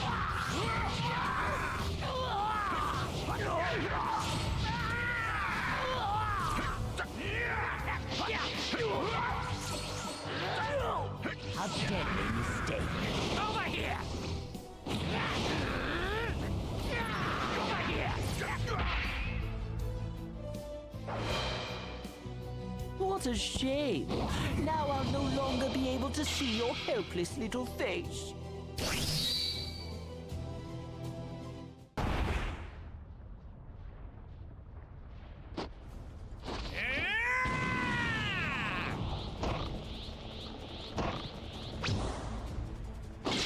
All that uncontrolled rage is such a waste. Try to control your energy. I bet I could teach you.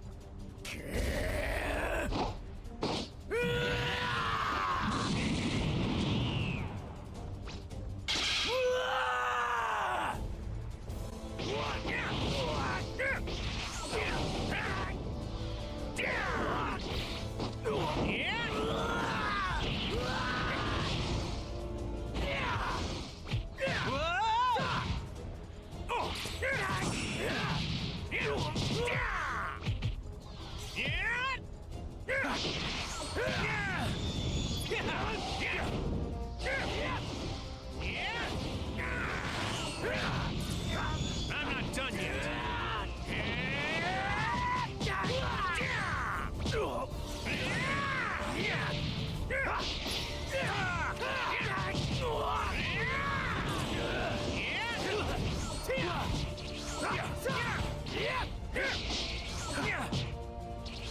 I won't go easy.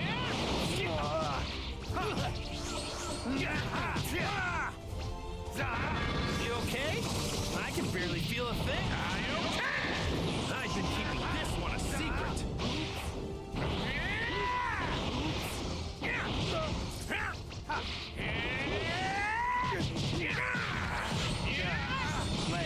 You're no fun.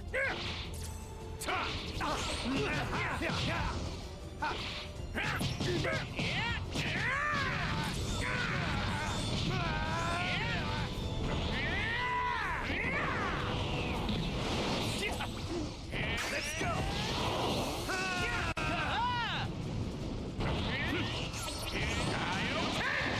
I've been keeping this one a secret. You're hot.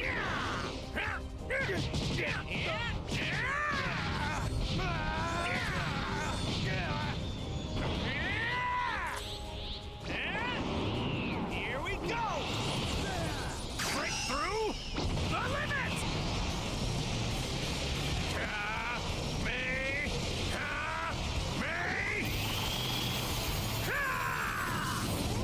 Uh-oh.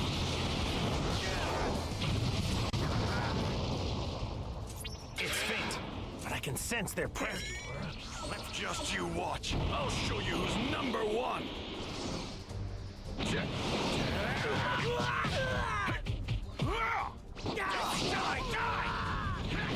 Eat this!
punishment.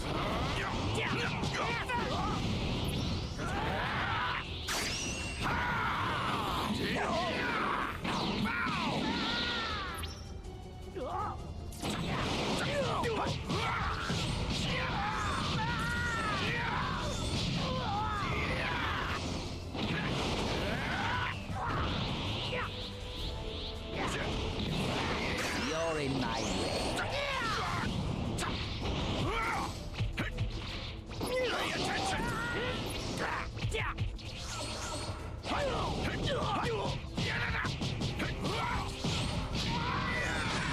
It's useless!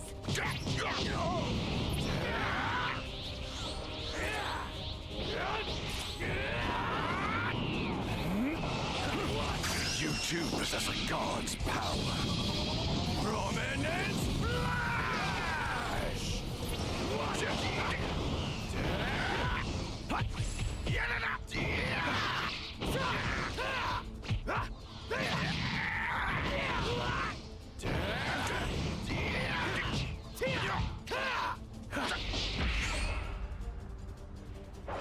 Tell me, how does it feel to taste the power of a god?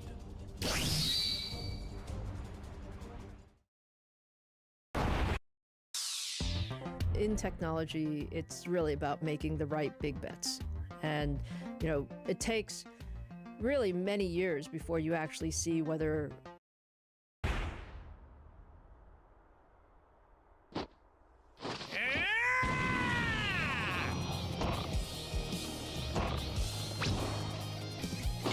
Vegeta, let's both keep getting stronger for as long as we can. I've always known that there's no limit to the strength of the Saiyan race!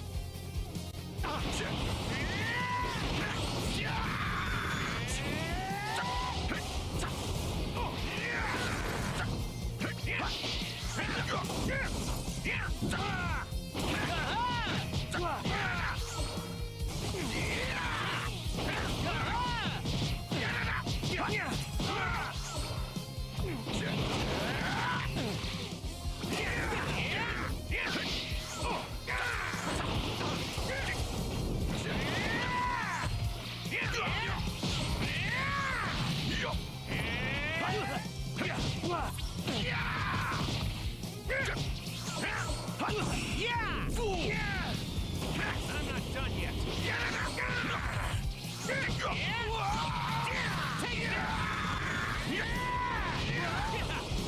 Won't surpass me!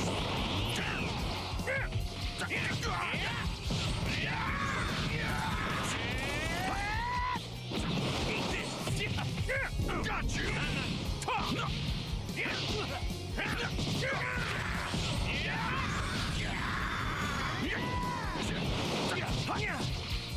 Whoa!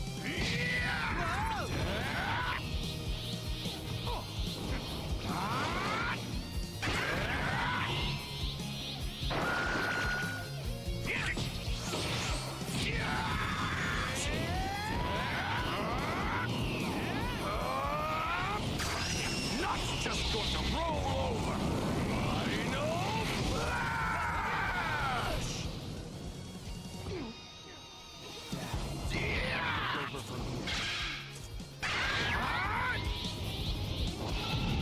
Let's go, hero.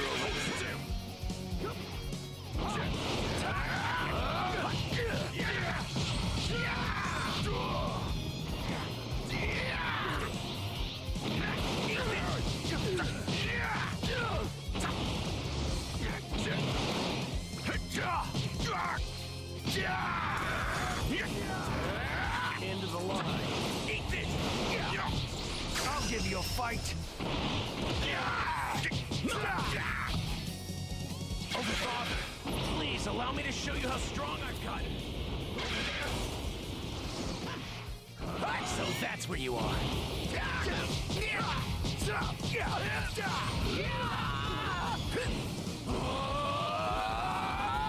I'll end this!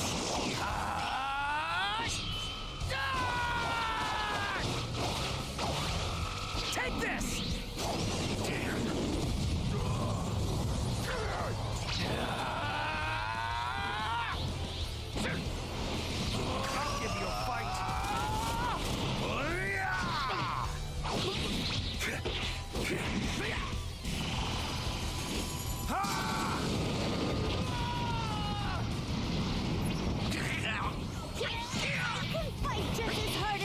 bro!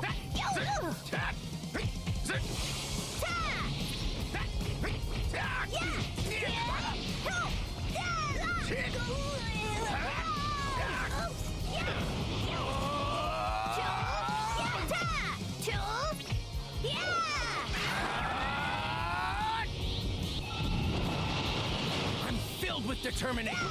Here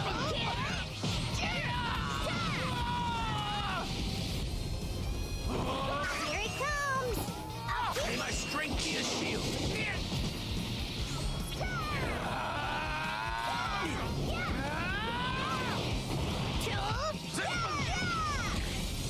I'll show you how much stronger I am.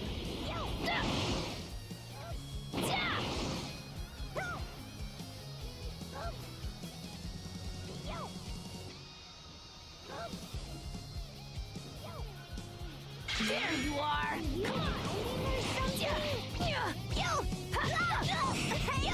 Stupid!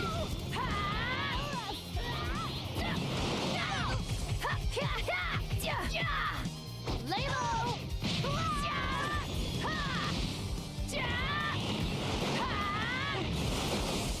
What a dummy!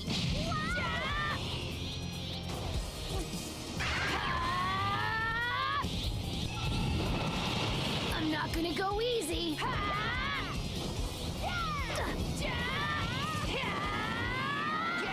Here it comes! I'll keep them coming! Now I'll finish you! Go!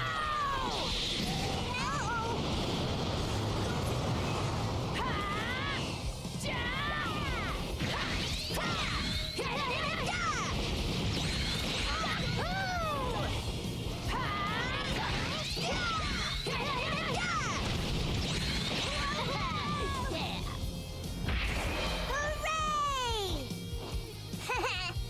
Looks like I took the win this time!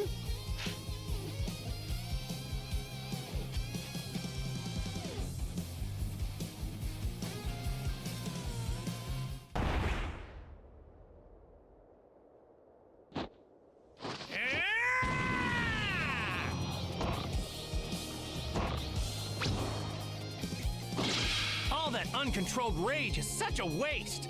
Try to control your energy. I bet I can teach you.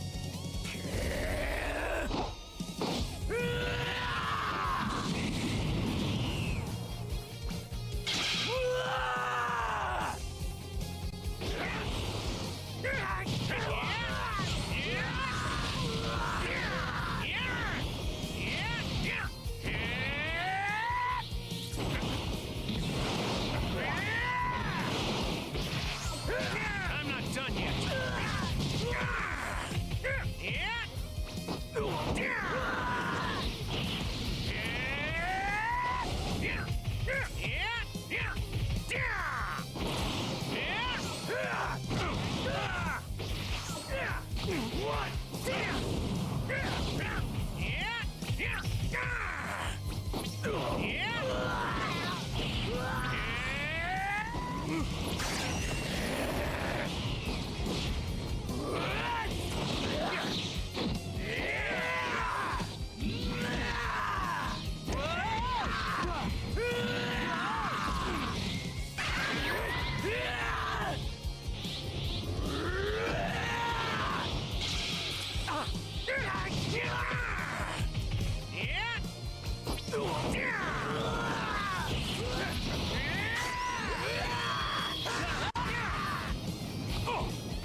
You okay? I can barely feel a thing. SkinCeuticals CE Ferulic, the #1 vitamin C serum recommended by dermatologists. Patented.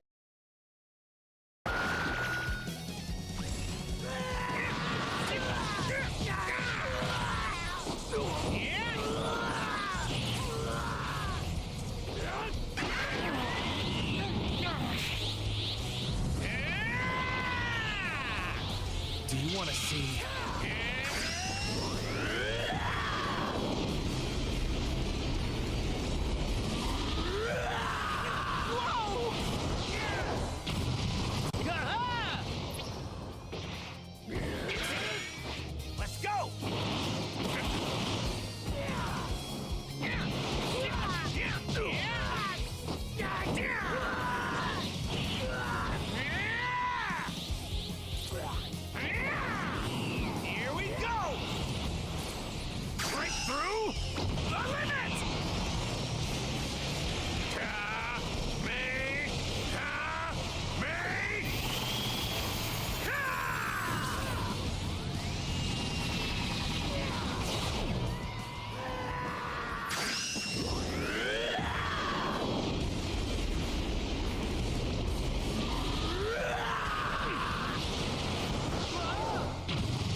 bad.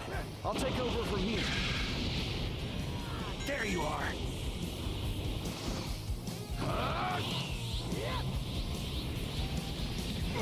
Over here.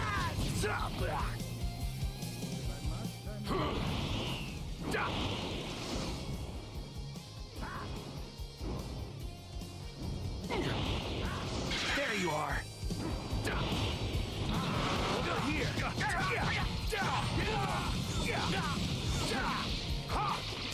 Too slow. You're mine.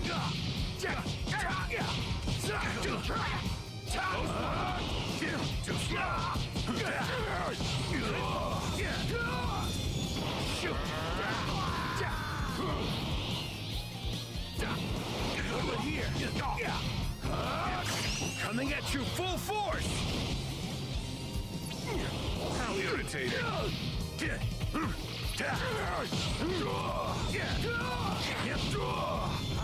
Shoot.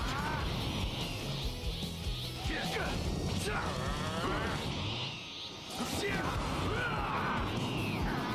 is it. I will destroy you.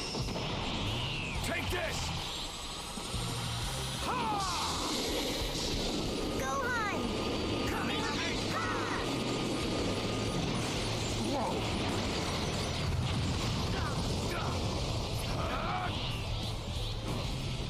Over here.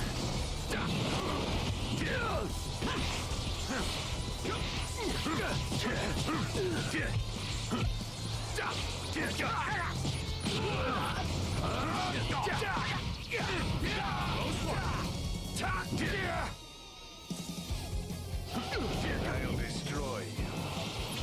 Switch out! Quick! Too slow! You're a real pain in the neck.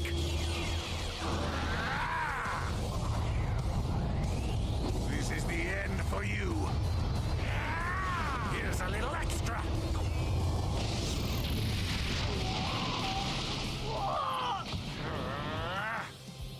Found ya! Gotcha!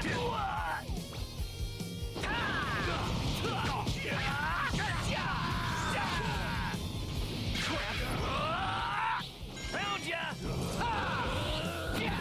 Over here! Gotcha! Here we go! How's this?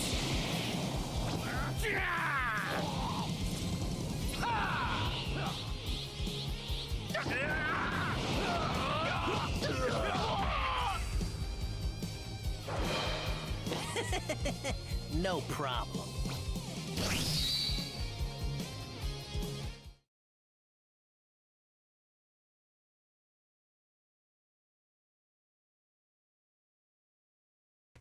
All right. Hello. I've been sitting here eating and watching a video alongside y'all. I'm almost done now. That's what we put up another Sparking Zero video. I'm gonna try and stay away from spoilers because there's been a lot of like leaks and shit going around. So I'll try to find another video that doesn't have like character reveals and shit in it. I'm almost done eating. It should only take me like another 5 minutes or so.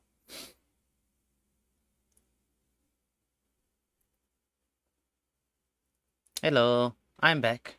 Well, I mean, I've been here for a little bit, just eating. I didn't want to turn on the mic and, you know, be that kind of guy. I guess we'll watch this video. It's by the same. It's by the same guy, the same Kamala Harris channel. shielded illegal immigrant criminals from deportation. Put some fighters videos up. Drug Oh, I could do fighters. Show off some of the new patch stuff. Sure, I could do fighters. What's a good fighters video? Fighters. What is it? 1.38? 1.38.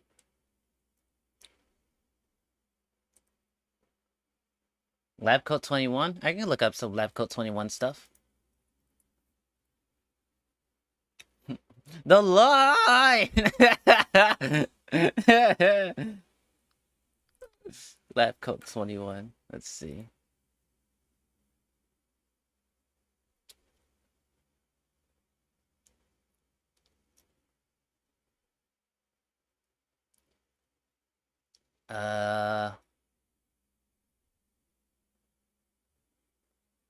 Doesn't look like there's like a specific Android 21 video for this patch. Oh wait, here we go. There's not like a 21 guide, but it's gameplay with her in it. Oops.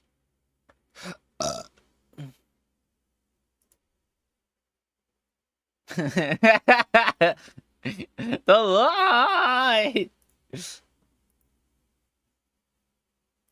Alright, here we go. We have Jiren, Android 21, Gotenks versus Gogeta, Janemba, Adult Gohan. Alright, I'm gonna mute my mic so you guys don't hear me eating.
I see you later, Eric. Thanks for showing up. I appreciate it.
Alright, there we have it.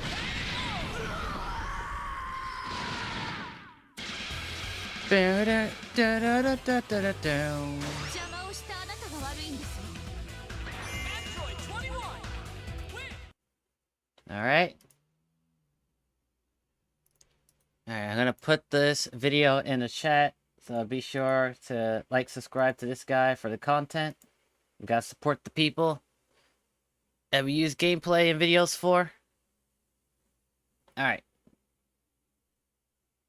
With all of that out of the way,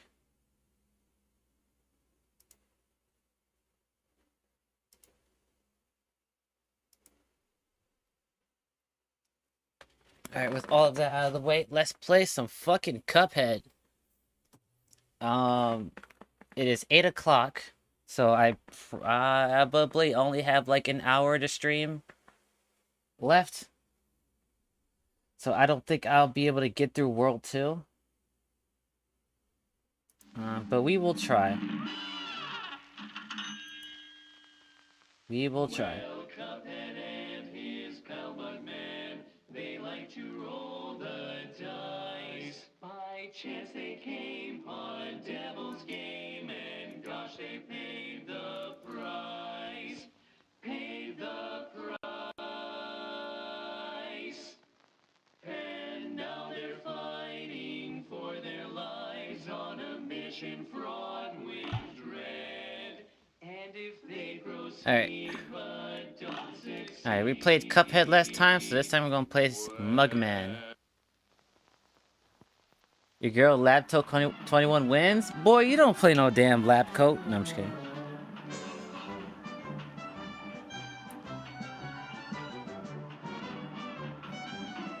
You got into this game on... Oh. Alright. Oh yeah, I was due... Yeah. This is the last... Alright, here we go. Oh god, okay. I have to get used to the flow of things. Fuck. Wait, do I have any of my power-ups? Oh shit. Wait, I didn't want to do that.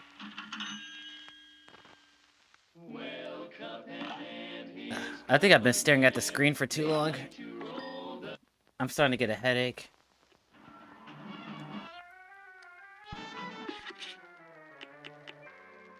Okay, okay. I still have my stuff, okay. I didn't know if it carried over. Oh, you did? That's cool.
Fuck.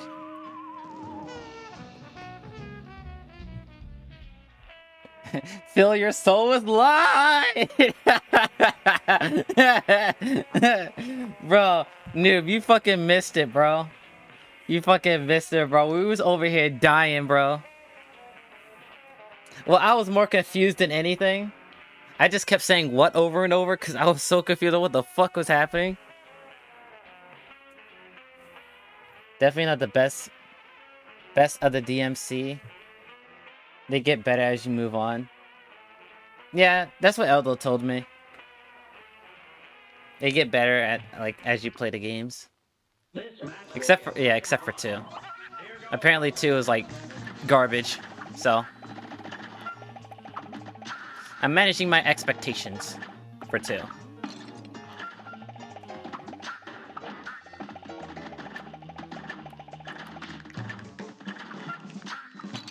Fuck. I gotta get into the Cuphead fucking mentality here. I'm hella rusty.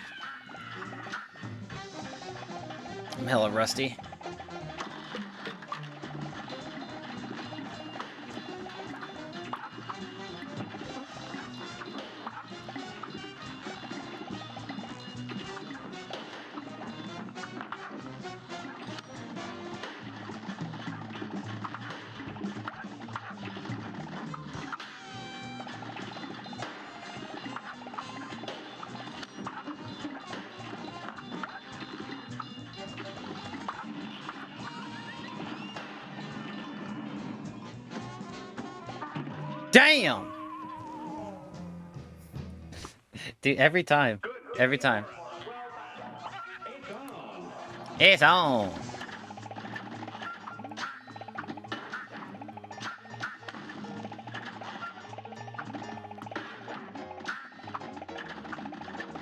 Oh, fuck!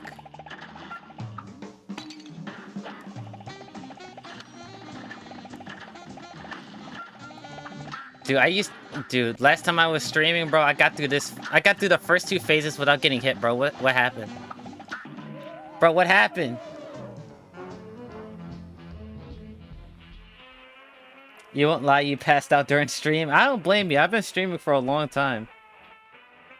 Going 6 hours right now, which is not my usual.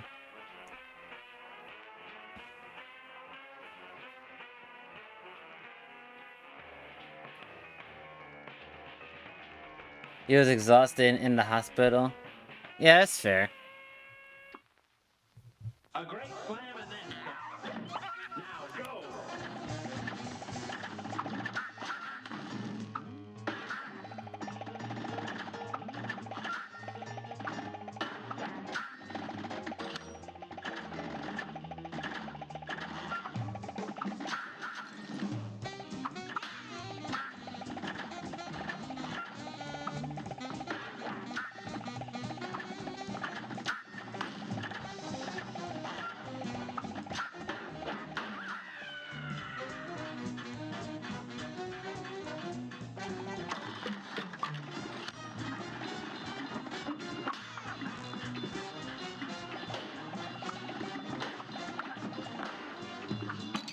Damn it.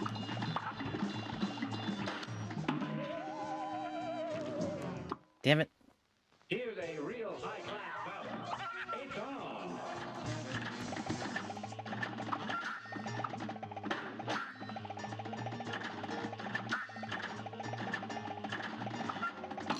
Damn it, too early.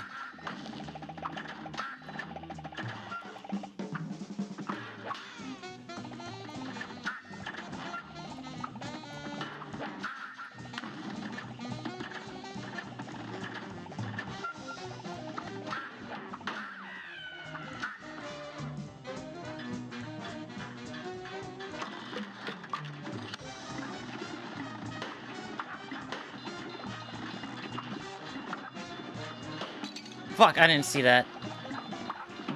God damn. This match will get red hot. You're up. Jeez, man, you okay?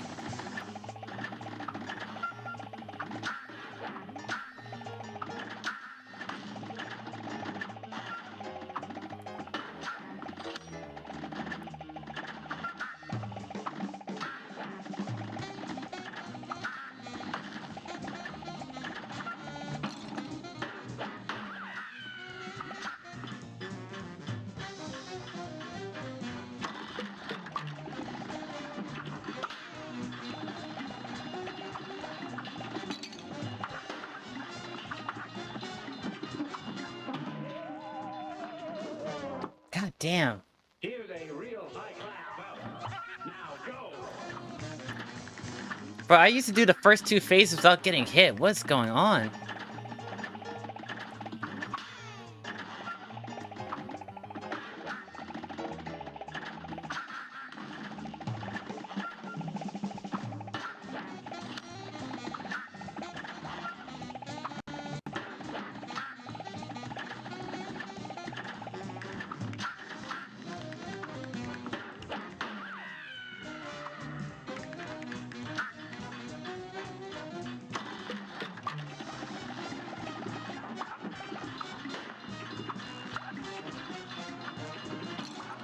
God damn it. God damn. What the fuck?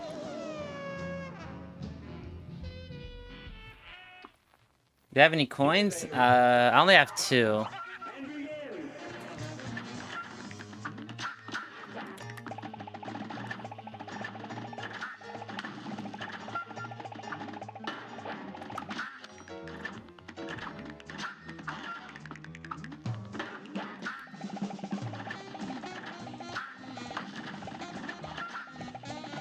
God damn it.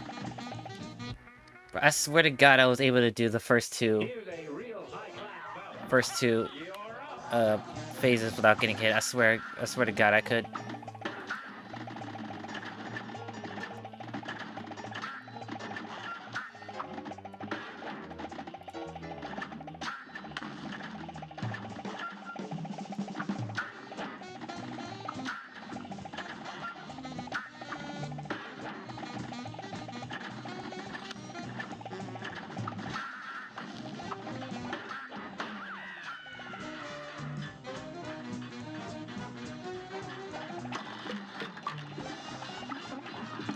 God damn it.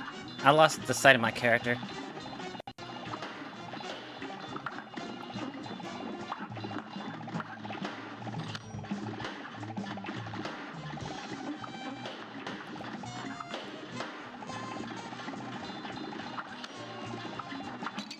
God damn it. Fuck, dude.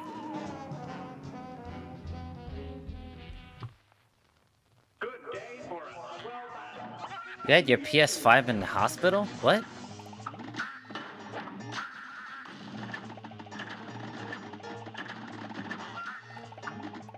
Wait, what? Maybe I didn't read that correctly. I'm hella focused right now.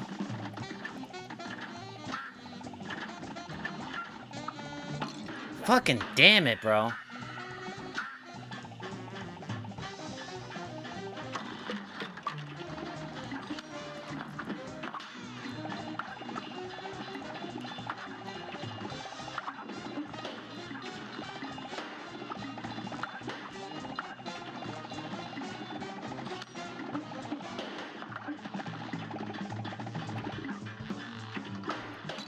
God damn it. Fuck, dude.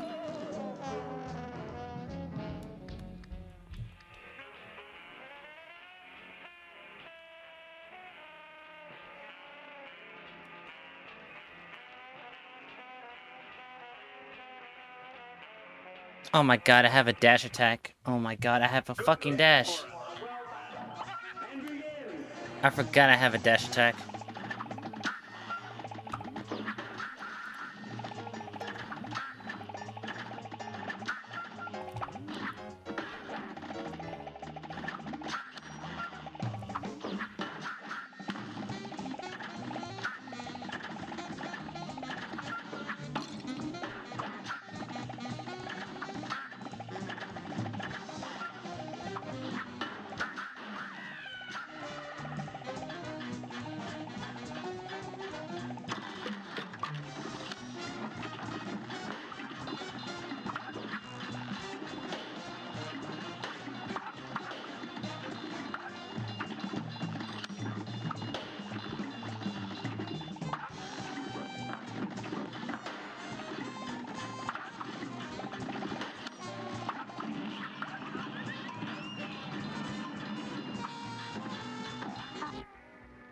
Ohio State hospitals have Wi-Fi and TVs for folks who are admitted. Oh, I didn't know they could do that.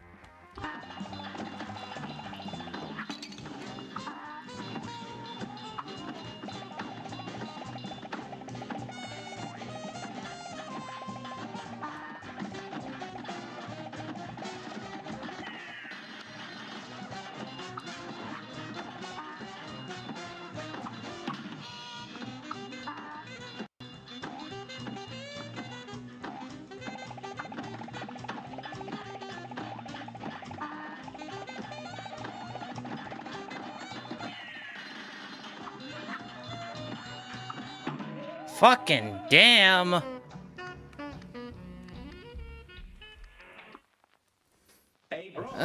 Fucking damn.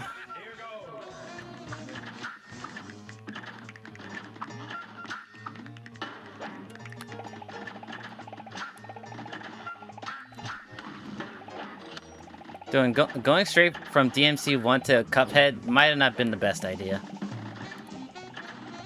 My timing for everything is so off.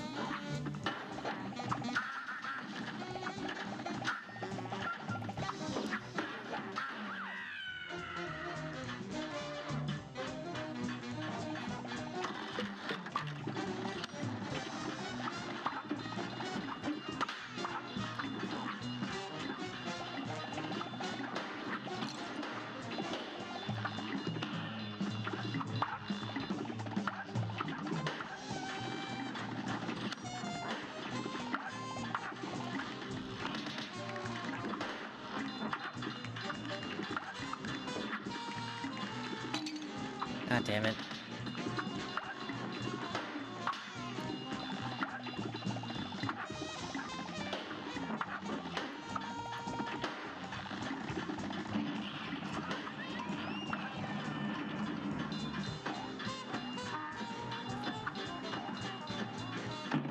Fucking damn it. Oh my god. Bro, I swear to god I was able to do the first two phases without getting hit. I don't know what is wrong with me. I don't know what the hell is wrong with me. Alright, let's try something else then.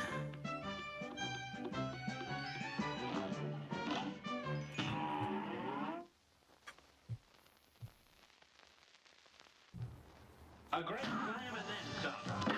Now go!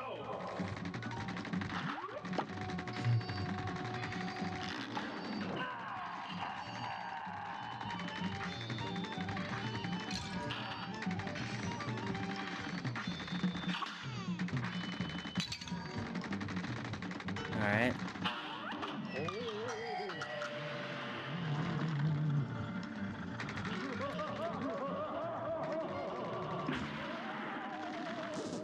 Alright. Okay, yeah, maybe it was a bad idea to do Cuphead immediately after DMC 1.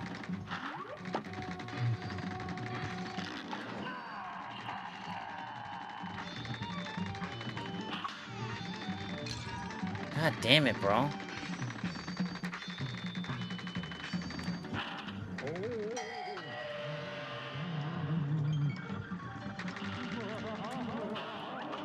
What the fuck? What the fuck? What? What the fuck?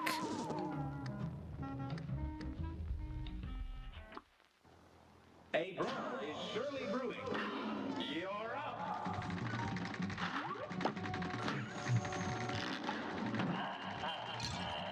Bro, what the what the fuck? What the fuck? Okay. Okay. Yeah, maybe this is a bad idea. Maybe this is a bad idea.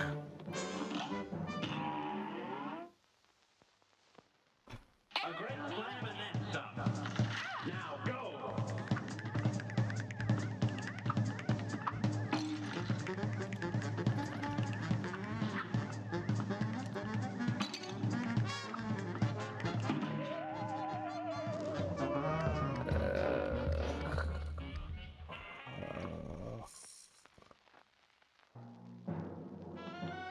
Ah, boy, oh boy, oh boy. Boy, oh boy, oh boy, oh boy. A brawl is surely brewing. Now go!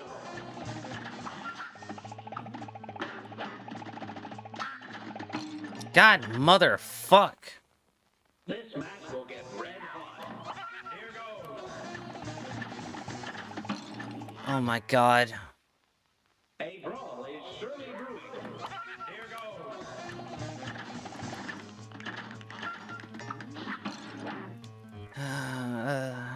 This match will get red hot.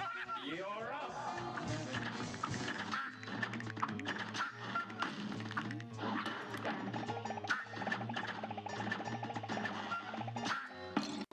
Son of a fucking bitch. A brawl is surely brewing. Here goes.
Oh my god.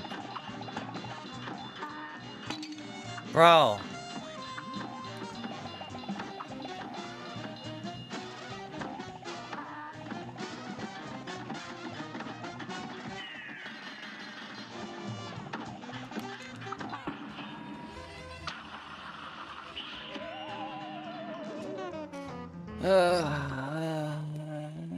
This was a bad idea.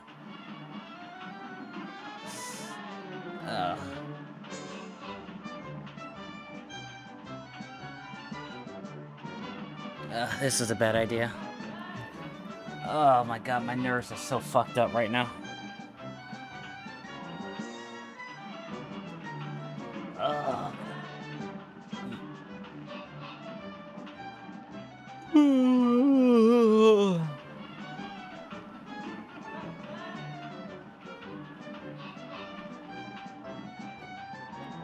My nerves are so fucked.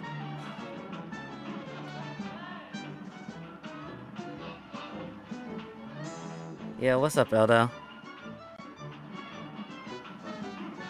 You just got home? Nice.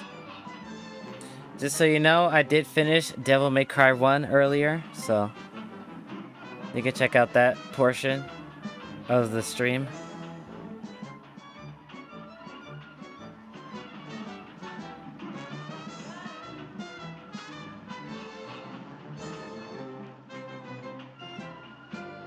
Dude, my nerves are so fucked up. I don't think I can play Cuphead, dude.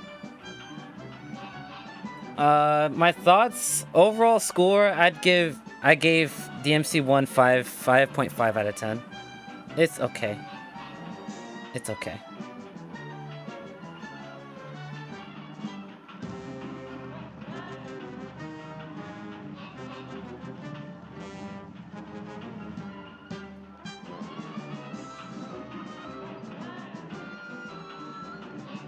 Yeah, I don't think...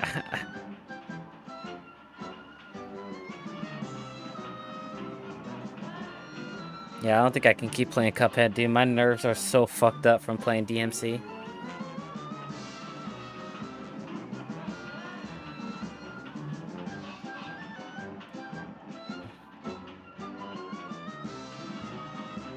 I think I'm gonna chill.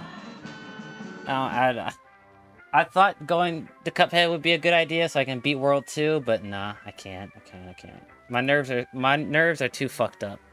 My nerves are too fucked up. I need a fresh mind. I need a fresh mind to play Cuphead. I need a fresh mind. Alright, let's see if I can find something cool for us to watch.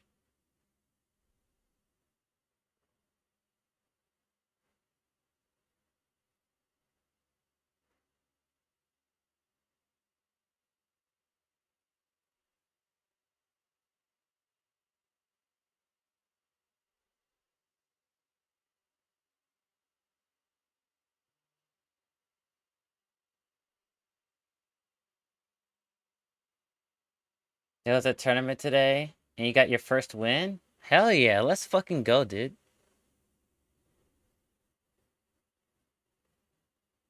Hmm. Is there anything cool for us to watch?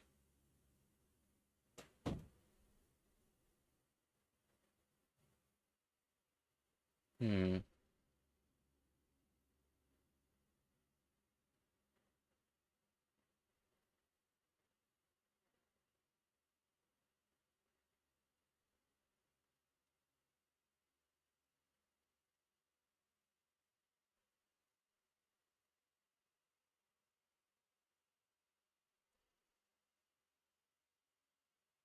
Alright, I'll look at it in just a bit.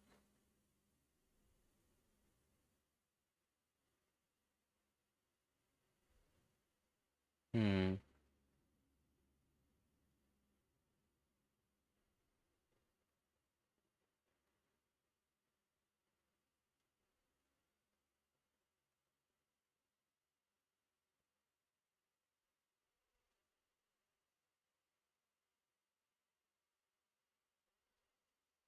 Ooh, this is a good video to watch. It's another video from Sejam. But I think I might have seen this video. I'm not 100% sure if I have or not. We'll see. What I didn't like about DMC 1, I don't think I disliked any. Well, actually, the story is kind of story's I didn't really care much for the story. I'm gonna be so honest.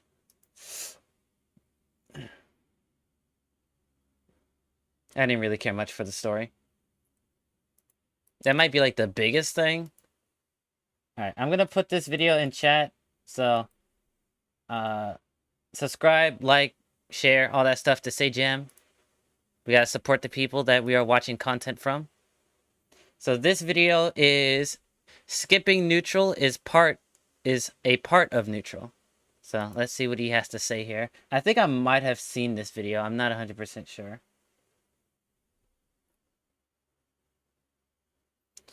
Saw a video of Ballin using AI, and it messed up saying Ballin and said the N-word perfectly. Goddamn. Like DMC 1, I don't think there's anything like I hated about DMC 1. It's just like the story was kind of meh, especially near the end. I was kind of like, eh.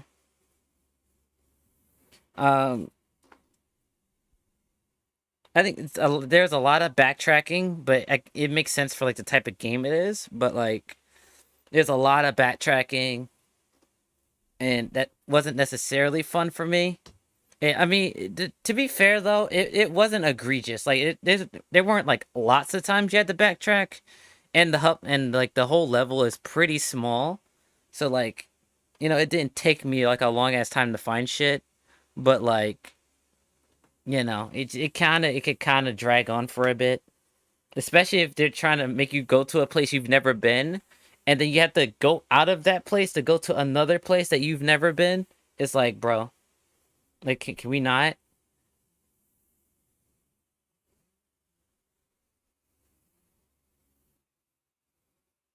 The map wasn't too big to where it was like, oh my god, this is so infuriating. It was kind of like, I gotta go back here again. The aiming on Dante was as questionable at best. Sometimes I would try to aim for a fucking like one part of an enemy, and then it will go to like a random fucking minion on the other side of this on the map, and I'm just like, bro, I didn't want to aim there. But like most of the stuff I have with like DMC1 are like nitpicks. I don't think it's just like not a game. I won't say it's not a game for me, but like I wasn't like 100% invested that much. I was just kind of going through the motions. I was like, oh, that's cool here. That's pretty cool. And just move on to the next thing.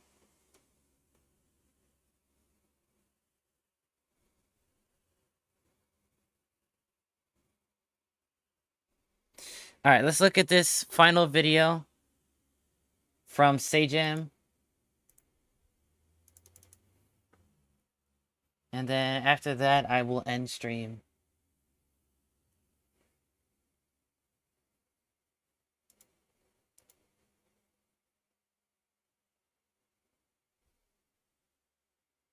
Let me mute the game on my end. Okay. Skipping neutral is a part of neutral. Let's see what he has to say. Neutral skips. This is a relatively new term, actually. That I don't think people really used the phrase neutral skip before, maybe 5 or 6 years ago. Pop open Yield and Glosser and take a look. Skipping neutral. The ability for a character to go from a long range away to extremely close very quickly. Typically, you'll use a move that is pretty fast and probably also safe on block to do this. You know the zone where you're standing on screen like and you're jockeying back and forth? It just immediately moves you from here to here. Slide you, skip you, tackle you, dash, teleport, whatever, into their face, and you're like, what's up? How goes it? But yeah, I mean, you guys are listing lots of examples in the chat room, stuff like Kai Stun Dipper RC, Yun EX Lunge Punch. The tweet that started a lot of frustration, I think, was pointing out Dash Light in Grand Blue, and then also pointing out Drive Rush in Street Fighter, and just being like, what's going on with these games? Okay, I don't know if this is a hot take or not. I don't think this... I don't consider this a hot take, but I'm gonna be real. I don't think 6XL is a neutral skip.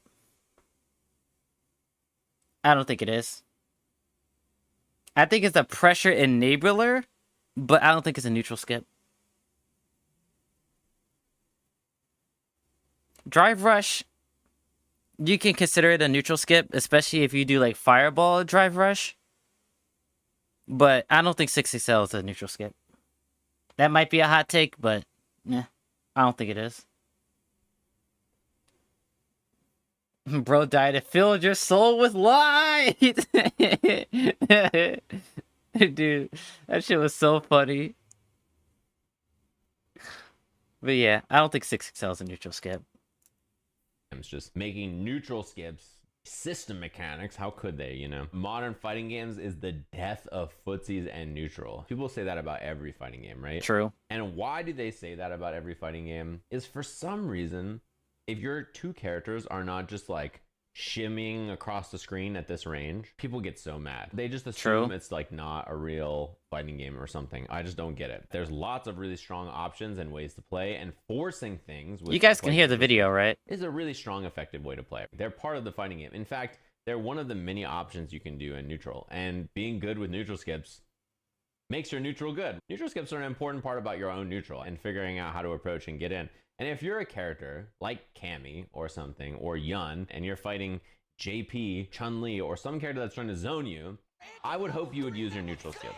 Part of neutral is stuffing or intercepting or not dying to the neutral skip. Cool, and it's been like that in fighting games since the dawn of time. Thankfully, Lord Knight just like immediately drops a quote retweet almost 2 minutes long of just full of neutral skips. Like, look at this. Look at the oldest neutral skip of all time. Yeah, he's inputting super every single time now.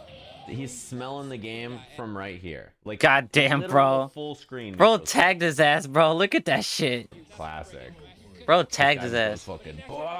Install. Bop. It's over. This match, dude. This match is so controversial. These two characters have to be playing the silliest looking neutral of all time. And people either loved or hated this match. Like, this is a great example. Like, these characters... God damn, bro. Why did he move that fast? Walking back and forth. Oh.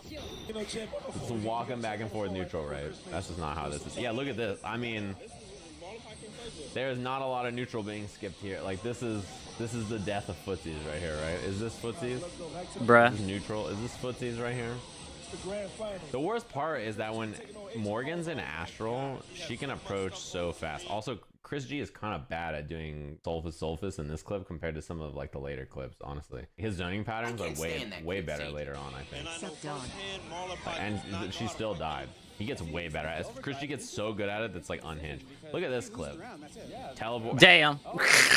Phoenix. It's Damn. like Dark Phoenix. Like you just whoop, teleport overhead, delayed low. Fireball teleport. Definitely, but Get the knockdown. Yeah, they should get Fairy teleport. Playing some Nooch in Dragon Ball. Playing some Nooch. Rocket kick. Meow. Got him. Meow. Personal kid. Honestly, truly, the problem people have with neutral skips tends not to be in games like this. It tends to be in slower games. Games like Street Fighter. Street Fighter is the one where people complain the most. But neutral skips are really common. They're really strong in lots of different fighting games. They're a valid option. Power bunker full screen. There's a negative connotation. Is like, ooh, you're skipping you're bypassing walking. They want you to stay over there where you are and not win. Like they pick a character who has better normals than you, better zoning than you, better options in the mid screen than you, better neutral than you. Honestly, I think people that complain about neutral skips the most are people that play either Shotos or they play zoners. I think the people that complain about neutral skips either play Shotos or zoners. I never hear about people that play mix-up characters, rush-down characters, grapplers. I never hear them complain about neutral skips. Never. I've never seen it. People that play Shotos and zoners, they'd be like, "How dare you teleport on me when I throw a fireball?" It's like, what? It's like, if I have a teleport, I'm teleporting on your ass. What do you mean, cuh? It's like, how dare you command dash over my fireball? How dare you? It's like, what the fuck, bro? Let me use my tools, and I'll let you use yours. And then when I jump over your fireball and hit you, you die.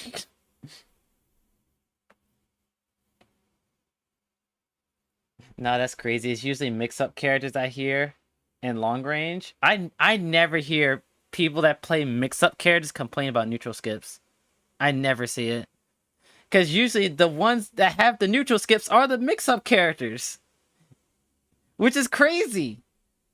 The characters that have the neutral skips are usually the characters that focus on mixing up.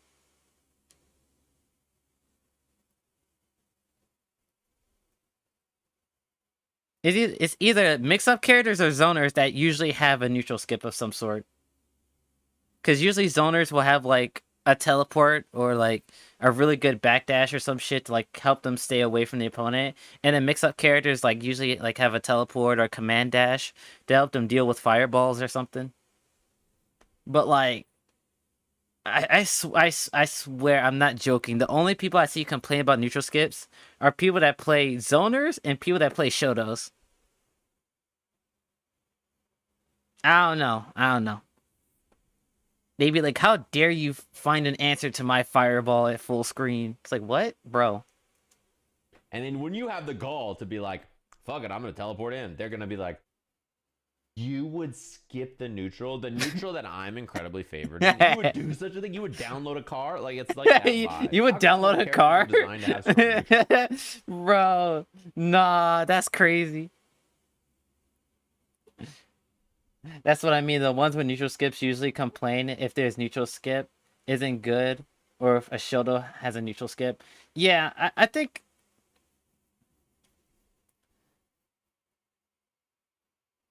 I've had Millia and Chips complain about Stun Dipper, which is crazy because Chip has a DP that can deal with neutral skips. I think Millia has a triple jump, so like she could just like jump over shit. It's crazy how like they complain about neutral skips, but then they have tools to deal with it. It's kind of crazy how that works.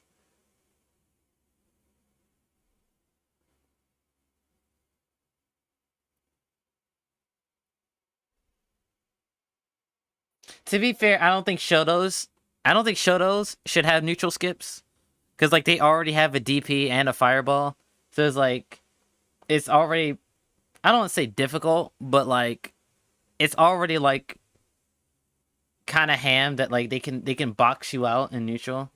Like if you try to approach, because like if you try to approach from the ground, they got fireball, and then they can anti-air you with DP. Or most of the time, they usually have a really good anti-air button as well, so they don't even have to DP your ass. They could just do their anti-air button. So like I get it for like Shotos having neutral skips, because that's kind of fucking ham. But like still. And win neutral, they can do that. But the minute you want to skip the neutral, it's like, oh my god, why are they making fighting games this way? But honestly, you have to detach your brain from this and understand that neutral is lots of things. It's lots of parts of the fighting game. Neutral is just any time you and your opponent aren't tangoing up close, basically, right? Which means neutral skips, it's zoning, it's mid-range stuff, it's fast advancing moves that get you near people. It's like a lot of stuff. It's because there's a shift towards instantly making your opponent guess before anything skillful is involved. It's a valid concern. I want you to know that when you say it's a shift, we're watching like a 30-year-old clip. This is not a paradigm shift. In fact, it's the opposite. It's just, this is just how games have always been. This is how fighting games have always been. If you want to say that it's a system mechanic thing, like people have said that about Third Strike Parry, people say that about Street Fighter 4 focus attack. Like there's so many examples of things that people complain are system mechanics that allow you to do what you're describing. Without neutral, we're just playing RPS. Correct me if I'm wrong. Oh, I would love to. Do you think neutral between your opponent and yourself is not you making guesses and playing rock, paper, scissors? When you walk forward, that's true, and then walk backwards and try to bait your opponent to hit a button, and then they hit a button, and then you whiff punish it, was that not you playing rock to their scissors? When you walk in and walk back and then jump to beat a fireball and your opponent doesn't fireball and then they anti-air your jump in, is that not them playing scissors to your paper? Like part of neutral is making guesses about the things your opponent's going to do. Like it's about understanding whether your opponent's going to try to approach, whether your opponent's waiting for you to swing, whether your opponent is looking to approach in the air, approach on the ground, whether they're doing nothing, whether they're walking, blocking, whether you should be approaching. It's true. The bad thing that you don't like, that you think is forcing some kind of decision making, you're already making that decision making in neutral anyway. You just like it more. So it doesn't seem like it's as big of a problem. That's okay. But these are just decisions you're making in neutral as well. And like the RPS is weighted, right? If you're near your opponent, there are options that are more prevalent than if you're far away from your opponent. There's like different things that you could expect or look for. Like, I will say this though, I think neutral skips need to cost a resource in order to apply in any strong manner. Like for example, like Cagliostro's teleport. Like her EX, her heavy teleport is easily like probably like her best teleport. And I'm pretty sure it's even plus on block as well. So like, you know, in order to get that type of stuff, you have to like spend a cooldown, and like her light and medium ones are pretty good as well. But like, you know, to instantly be next to your opponent, like that has to come at some sort of cost, which I think most fighting games do have that type of system, where like most neutral skips does cost some sort of resource, especially if it's like an immediate like I'm next to your opponent type of shit. I'm trying to think if there's one that doesn't. Because, like, even in Dragon Ball... Well, if normals... Yeah, Dragon Ball has, like, neutral skip normals now. Like, 5Hs and shit going full screen. But you can make the argument that they're really easy to whiff punish. Especially 5Hs, because you can't special cancel them on whiff. So, like... I don't know. As long as they cost like a significant amount of resources, I don't think they're an issue. Especially if their reward is low as well. You know? You just sent the stuff? Alright, I'll check it out after I'm done with this video. Like, yeah, that's how this all works. It's just very normal. That's all. The point I'm making is not every character should be Vega. The more you think about neutral skips as like some evil entity, the more you hurt your worldview about how fighting games are played. Truly, neutral skips are just moves you do in neutral. They're just moves. They're just stuff that you can do in the game that are pretty useful and strong. And understanding how to position yourself to deal with all of these strong options that people represent is so important. But also, why is it a problem if a system mechanic allows you to skip neutral. Is it a problem if a system mechanic helps you on defense? Or is it only when it skips neutral? I mean, a lot of modern games, that's true. They have extremely powerful cross-up protection and I think it's an issue when the system mechanics become the defined way to play the game, and it's not about fighting the characters, it's about fighting the system. I think Granblue has this problem with certain characters. I think other characters is more like you have to know about the character in order to win. But in I would say like 60% of the time when you're playing Granblue, it feels like you're fighting the system. You're fighting 6XL. You're fighting Guard Cancel. You're fighting Raging Strike. Like you're fighting against fucking you're fighting against what is it called? What is it called?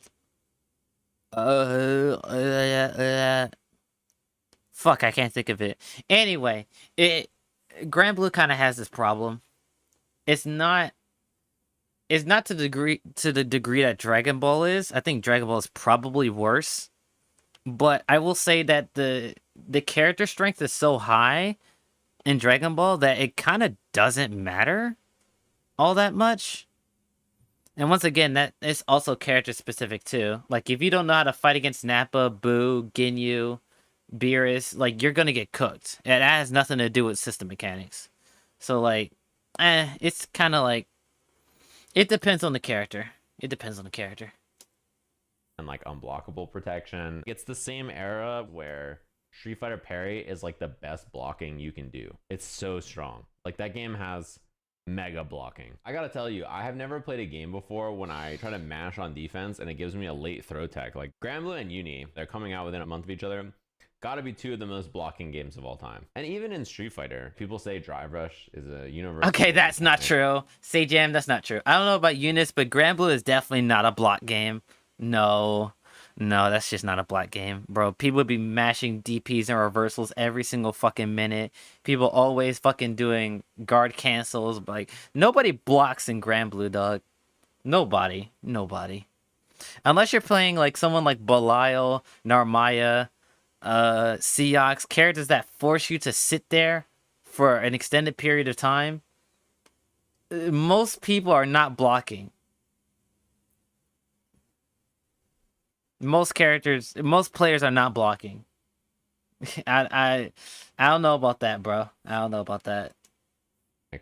That skips neutral. How do you approach in a game like Street Fighter, right? What are your ways to get in against a defensive player? You have dashing, jumping, walking, and that's kind of it, right? Besides using special moves or neutral skips or whatever.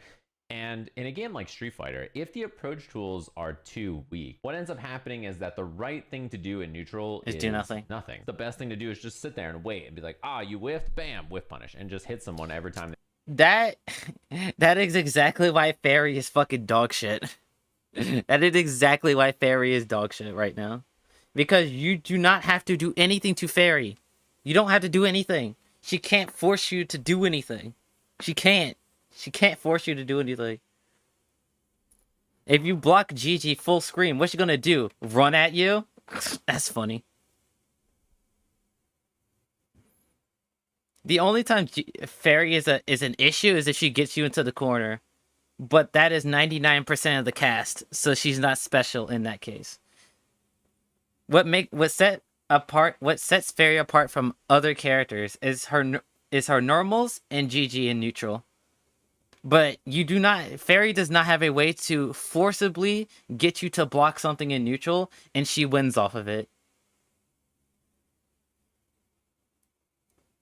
I have to block BP is important. If I'm wasting BP, I'm trolling. Well, that's what I'm saying. Granblue is not a blocking game. Granblue in general is not a blocking game. Because you have easy input DPs, you have BP, you have roll and dodge, you have some characters have really good pokes. So it's like Granblue is not a blocking game. Hell no. No. But what I was saying before is that like what he was saying, like, if the approach tool is too weak, then the best thing you can do in a game is nothing, and that's why fairy fucking sucks. Because you could just sit there. You could literally just sit there. The only thing you have to worry about against fairy is like her chipping you out. But like, if you whiff punish her normal, she will die. So like, getting a little bit of chip just so you can whiff punish fairy and kill her. For the most part, characters will take that trade. Take a little chip damage from fairy, then whiff punish her normal, go directly into super, and she fucking dies. Like, you know, you just do nothing. When they try to get near you. It's the same reason why offense generally needs to be stronger than defense. It's why approach tools in fighting games need to be pretty strong. And it's why if you look at a game like Street Fighter 6, they did make those options strong, right? Drive rush is clearly a very powerful approach option, particularly in a game like Street Fighter 6, where if you're stuck in neutral against a character and you can't get in, every time you block a projectile or normal, you could be losing drive gauge. Anytime you get whiff punish, you're getting punish countered, which means you're losing extra drive gauge and your opponent's getting a better combo. You know, truly the neutral can be very devastating if you're not able to get in against a character, right? And if the best answer in a fighting game is, well, I can't approach, I need to do nothing, the fighting game is probably not going to be very interesting, right? It's why offense also needs to be strong. If the best answer is, oh, I'm on defense, I just hold this down back and every overhead's reactable, every throw is techable, no action can happen. We just walk back and forth and nothing happens the whole time and it's a nothing game. You need offense to be good. Secondarily, I think like a lot of fighting games have put in strong defensive mechanics or made blocking good in their games. Parry is so ungodly. Like, it's the most powerful block. That is true. Defense in Dragon Ball is really fucking good. Really good. Frame 1, reflect, barrier assist, fucking projectile assist, guard cancel vanish is... Guard cancel vanish is very strong unless your opponent has bar, in which case they can just vanish it and put you back in the corner. Yeah, DP assist, like, defense in Dragon Ball is very strong. As well as Grand Blue, BP, simple input DPs, unblockable anti-airs. Like, there's a lot of strong defensive tools in those games. The block button in, yeah, like basically every other game. In the context of the rest and Grand Blue game, also has a block button as well. That makes sense because the offensive mechanics are strong, the neutral options are strong, the neutral skips are strong, the zoning is strong. Like, you know, there's all these good things that you can do in the game. And I think the game being tuned that way makes it a lot of fun, and it means that the power level of the game can be quite high. It's why when someone does stuff all of the neutral skips, they stuff your jump, they stuff your dash, they stuff your drive rush, they stuff your DI, they stuff that. When someone does all that, it's really impressive, not because it's easy to do, because everybody can stuff every approach because the approaches are weak. It's because the approaches are strong, and when players do react to everything, it's like, oh my gosh, they're so good. And when people do play that to a point, I agree, defensive wall play style, it's because they're really that impressive and they have a good read about their opponent, and not because the game is so slow that any approach is just easily stuffable. Fighting games are T-sided.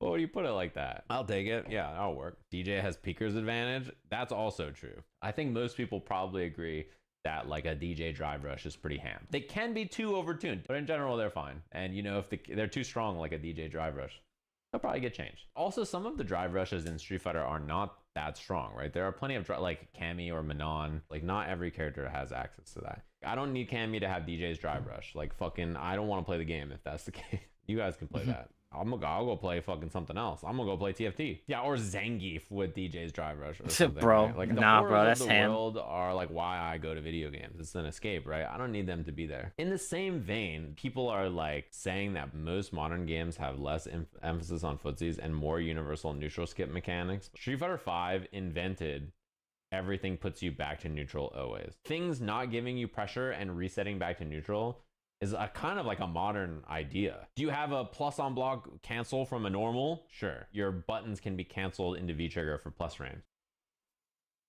Huh. I actually never thought about it that way.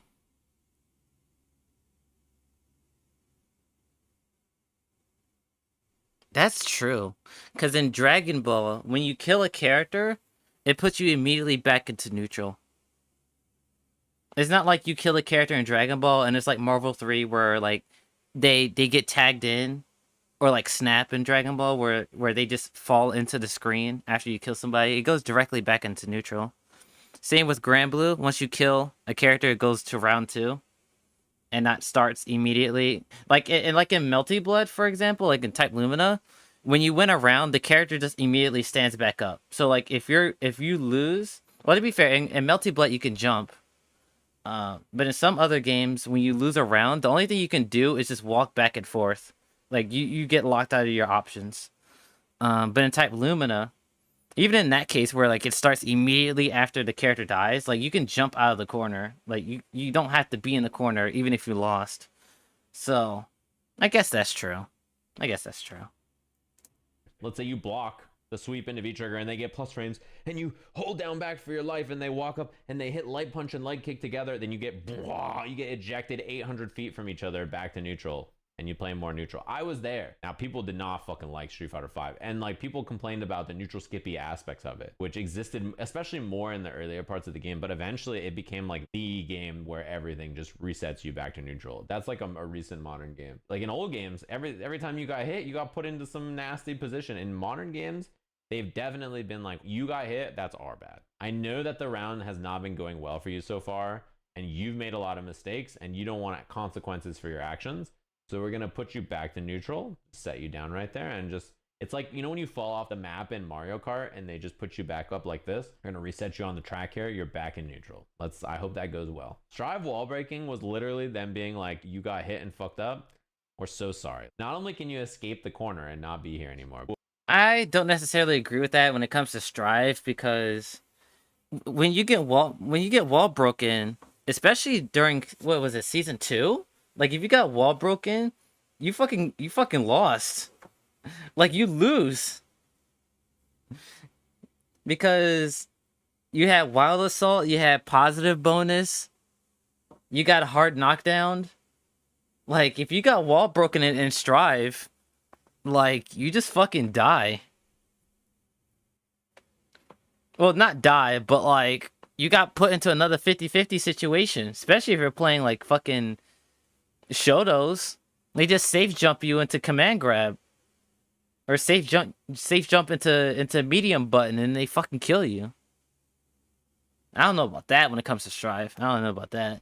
We'll put you back to neutral. How does that sound, buddy boy? You okay with that, champ? Wait, you all right, sport? We'll get you some ice cream after. And then they recognize that was not so good, and now they're like, you got wall broken? Now your opponent's building burst gauge, which they can use to extend their pressure with wild assault, which also steals your burst gauge, and it gives them a hard knockdown, and they can loop pressure with both Roman cancel and burst gauge back and forth and put you in infinite block stun. Crank your wrist the whole time, and then at the very end, they hit you with one thing and you're dead. They're like, we're so sorry that before we reset you back to neutral. Let's make it way more fucked up. If you can't open up your opponent, they get upset at defense. If they get opened up too easily, they get upset at offense. Like, it's all kinds of stuff. The reality is that these neutral skips, system mechanics or otherwise, have been strong in like every generation of game. They're not even man-made. They're like naturally occurring. You may be like, Sajam, you've talked about this 15 times. Why are you talking about this? The reason is somebody makes a tweet like this or says something, and then everybody on the platform is allowed to say whatever they want about this concept, this idea, or this decision. If I say nothing and I read hundreds of people being like, yeah, you know, neutral skips are so silly now. I've been playing fighting games for the last 7 days, and I can tell you it's never been worse than it is now. How will anybody else even know like what's reality or not? Like, true. Example. Infilament made the netcode article, right? Before the next True. I've myself included, I have done this before, but I've run into people where they'd be like, bro, this is the worst era of fighting games ever. And then somebody will ask them like, okay, what fighting game did you start with? And they'd be like, oh, I started with Dragon Ball FighterZ. Or I started with Guilty Gear Strive. And I'm like, bro, you like that this what? You missed out on so many games that came out beforehand, and you're saying that this is the worst era of fighting games ever? Come on, bro. Come on, bro. Or their first fighting game was like Marvel 3 or Injustice or some shit like that. And they'd be like, fighting games have never been worse. And I'm just like, bro, you missed like on 30 plus years of fighting game history, bro. You ain't even in the trenches like that. Didn't I start on fighters? Yeah. But I don't think I've ever made the claim concretely that this is the worst era of fighting games. I've said I don't like the way that fighting games are going. I've said that before, but I've never said this is the worst era of fighting games. I don't think I've ever made that claim. Because I did start with fighters. I don't know what niggas were like in the arcade days. I can't make that assumption.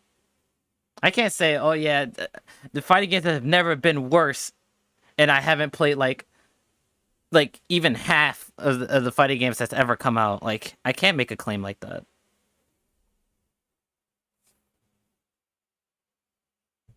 The worst era is such a claim. True, but I've seen it before.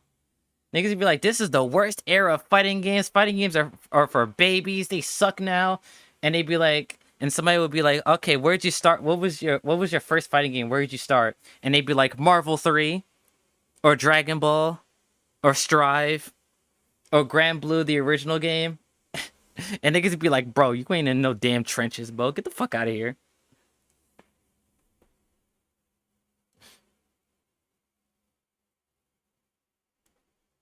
And like the only time they played like older fighting games is like through emulation. Like niggas weren't even in the arcade days back then. Like they don't know what it's like back then. Probably haven't even played 5% of them. On God, true. True. Ah yes, neutral skip. Haven't used that since Street Fighter 2 era. Yeah. That code article existed, nobody knew what rollback was at all. It was very hard to like discuss with people how rollback worked. These days, that resource exists. Everybody just knows how rollback works. You can just go read about it and it's very easy to understand how it works. So when people say silly, stupid things about rollback, you can just reference cited information presented by people who've worked on rollback, explaining how it is, and then you can just be like, no, that's not how it works. Here's an example. If you don't have something like that, if Raw it's not an DP. example that's like, this is how this concept actually works. If I don't boot up and say, hey guys, you know, neutral skips are pretty normal, right? Like all fighting games have them. Somebody out there will say neutral skips are new and really bad in modern games and were not a problem before in the same way. And someone else will be like, I don't know any better, so I'm gonna assume this person is correct. All right, I haven't played fighting games a long time. That must be true. So that's why you gotta boot up and fight the good fight and be like, well, actually, go right past that neutral. I think there is a difference though. I think because of the old archaic ways and like just not as good technology, I think executing those neutral skips were a lot harder than they are today. And I think that's the main issue that most people have. People hate the fact that most games are like quarter circle games or fucking down input games, and they made shit so much easier. Like I remember like one of the big complaints about BB Tag is that the game is first off it has one button DPs, one button reversals, and the fact that the inputs are easy as fuck. And it's like, but if you played BB Tag, it's not just about putting inputs in your controller into the game. It's not like that. Because the game is very frantic. You gotta know what characters do. It's very matchup dependent. You gotta know how fucking cross drive, I think it's cross drive, works. You gotta know how your meter works. Like, there's more than a game than just doing quarter circle and one button DPs. Like, I don't know. I feel like simple inputs and simple execution is okay if the game itself is fun and engaging and multi-layered. And I think some games it's harder to do that.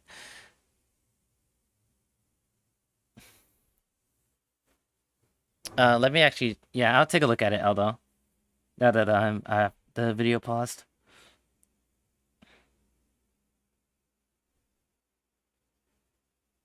Ooh.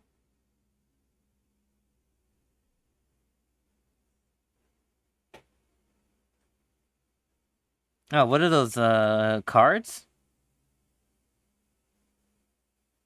They look cool. They got nice artwork.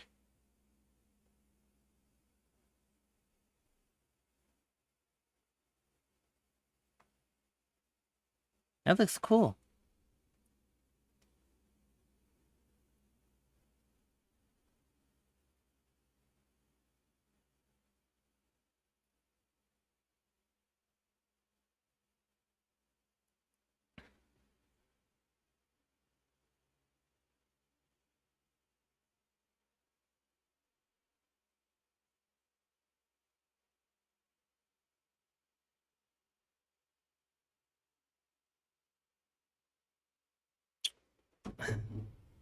That's cool, Eldo.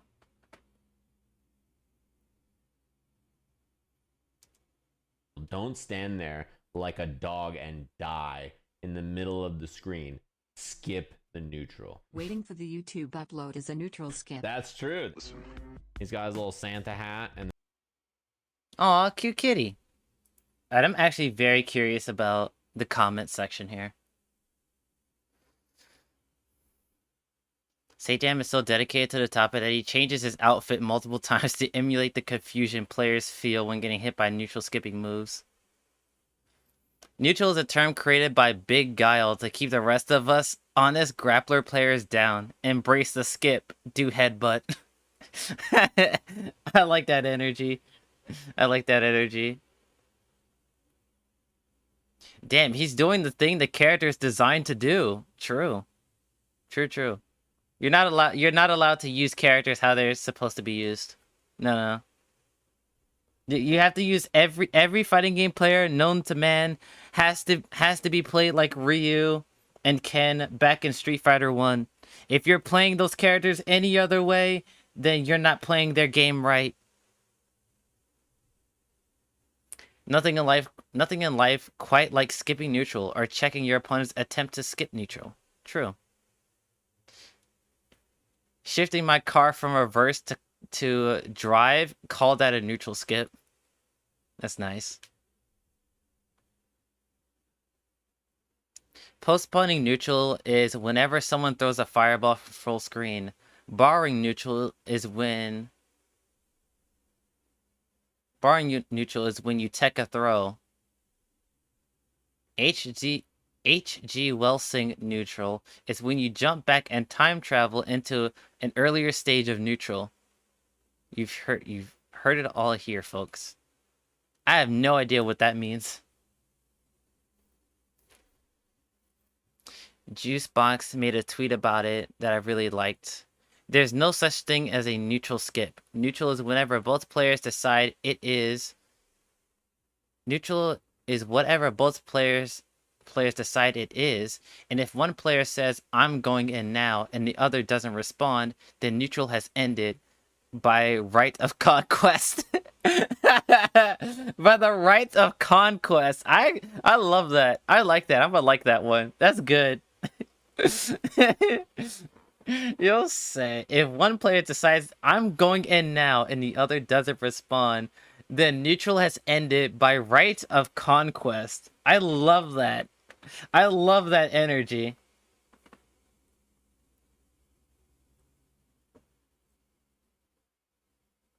Neutral downs exist is crazy.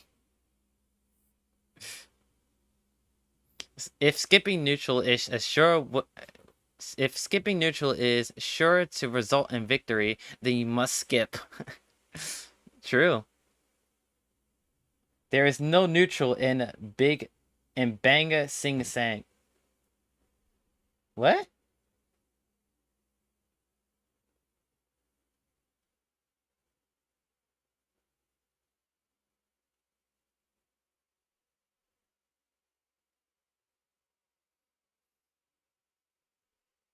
When I walked back and forth on Street Fighter for 30 seconds, I'd look at the sunrise of Arthur, Morgan, and Bliss, unaware that new game bad and old game good.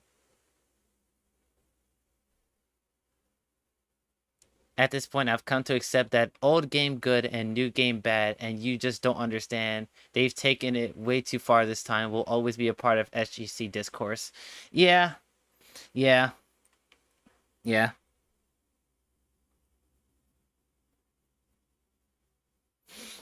It's more nuanced than that. I don't think it's just old game good, new game bad. There's nuances to it.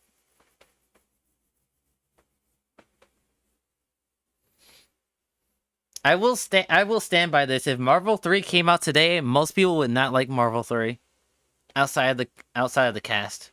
It would Marvel 3 would be the Dragon Ball fighters of this era if it came out today. Where people would complain about it literally every single day, but because the characters are so popular, most players that play it don't give a shit. And the only people that would like genuinely complain about it are top tier players. You hate the FGC, but there's some good people in it, so I can't hate it too much. Dude, same, honestly. I've met so many cool people through the fighting game community, but as a whole, I don't like him. I don't like him. Honest to God, if I could go through the rest of my life without going on Twitter, I would. I would. Just get away from the community in general and just say fuck it. I would just play the games I like and leave it at that. As a Guile main for 2 months, I welcome every attempt at skipping neutral with my EX flash kick.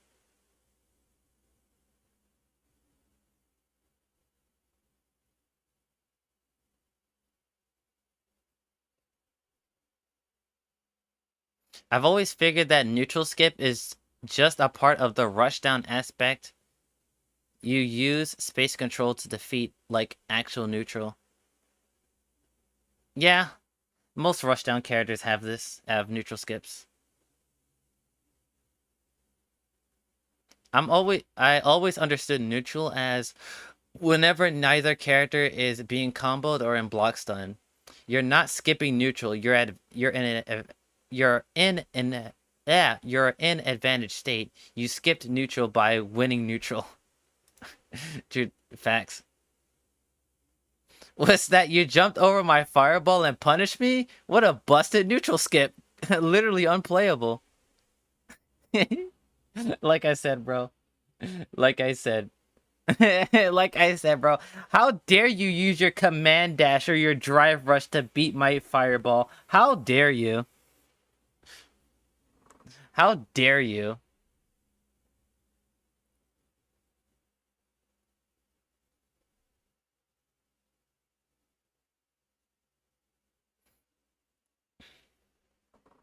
Lily would not have met you guys if not for the FGC, but the rest of it can no sorry. Wait, what? But God, the rest of it can no sorry is toxic as fuck, and something horrible comes up all the time. Yeah, I think that's just gaming communities in general. Like I haven't seen a community where like I would say even like 60% of it is positive. Most communities, like I would say like 50 to like 60% of the time it's just negative, stupid shit. It's all the fucking time. But I think that's also just who you surround yourself in, because there's plenty of people like even right now with like the fighters community being as split as always, there's plenty of people that love Dragon Ball the way it is and enjoys it for everything that it's been doing. Like people like Dragon Ball the way it is. I don't, but some people do, and they express that online and they talk about how fun the game is. So it's like, you just gotta surround yourself with positive people. The caveat is don't surround yourself with people that are toxically positive about everything. Because there are some fucking bootlickers out here in the FGC. There's definitely some bootlickers. Whether it's bootlickers for the company, certain content creators, or just the game in general. So, like, there's nuance to it, but,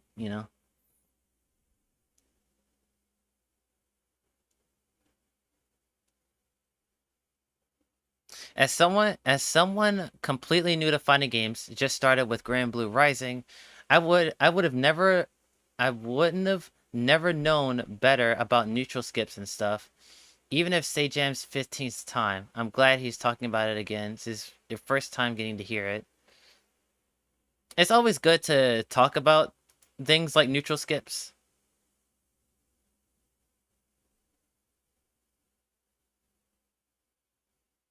Is this the guy that made the original post? Alright, this will probably be my last comment, and then I'm gonna end stream. Alright.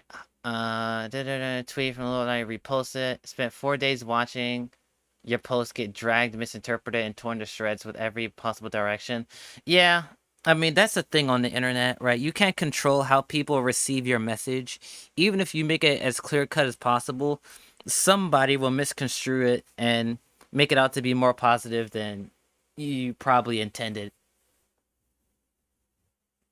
During this time, people have painted me as some delusional boomer who pines for an age of honest footsies that never existed. True! He's speaking facts, dude! Speaking facts! Who hates unga bunga aggression and neutral skips. I'm no longer upset, but I'd like to take this opportunity to clarify what I really meant by your original post, as 180 characters is simply not enough to make a statement. Yeah, that's a sad thing about Twitter. You can't really make your point across very fluently because of how Twitter works. When you said the age of footsies, poor wording. People assume I meant all old fighting games were footsie fighters. Yeah, that definitely was not the case. Footsies aren't real? I don't know about that. I don't know about that, although. I think they do exist, but it's way more rare. It's way more rare than most people would actually like to admit. What I actually meant was most fighting games between the years of 2015 to 2020. Early Street Fighter V, Sam Show, MK11, Grand Blue Versus, Strive Season 0 and 1, Tekken 7. Yo, you guys help me out here. Help me out here. Strive Season 1 was a footsies game? Noob, help me out here, bro. Strive Season 1 was a footsies game?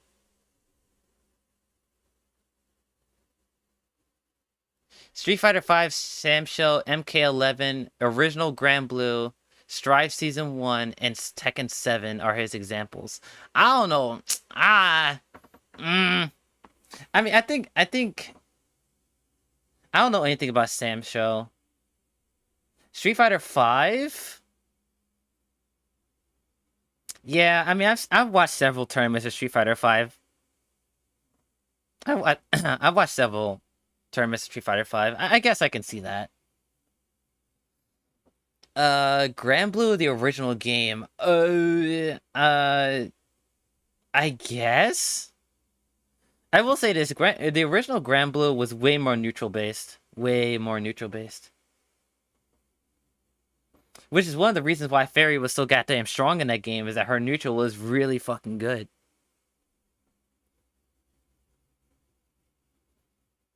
I'm just gonna assume that he's correct. I don't know about Strive being a footsies game. In Season 1, dude? I don't know, bro. Gets referred to as footsies game on occasion. I've never heard Strive Season 1 be considered a footsies game. Grand Blue, I've heard it. I've heard original Grand Blue was more footsies based. MK11, I've never heard people call MK11 footsies based. Sam Show, I never hear anything about that game. Tekken 7, I've never heard somebody call Tekken 7 a footsies game. Season 1 is definitely more footsies than recent seasons. No Wild Assault and no Happy Chaos. Yet most of the characters had counters besides Soul being plus on everything, but he had counterplay. Ah, okay. Okay. MK11 was pure neutral. Some footsies, but mostly neutral or zoning. Although footsies was the opening mechanic for most, but I wouldn't call it a footsies game, if that makes sense. No, I get it. Footsies were good, yes, but way more neutral in zoning. Gotcha, gotcha. Yeah, that makes sense. So I guess what this guy is saying isn't untrue. I just never heard people call these games footsies games. I've never, like, the only game that I've heard people call a footsies game is Street Fighter V and the original Grand Blue. The other games I have never heard people call it a footsies game. Never, never, never. And the only reason why I hear people say Grand Blue is a footsies game was after Rising came out. After Rising came out, people were like, bro, if original Grand Blue was a footsies game. Like, Rising is so rushed down and unga bunga. I hate this game.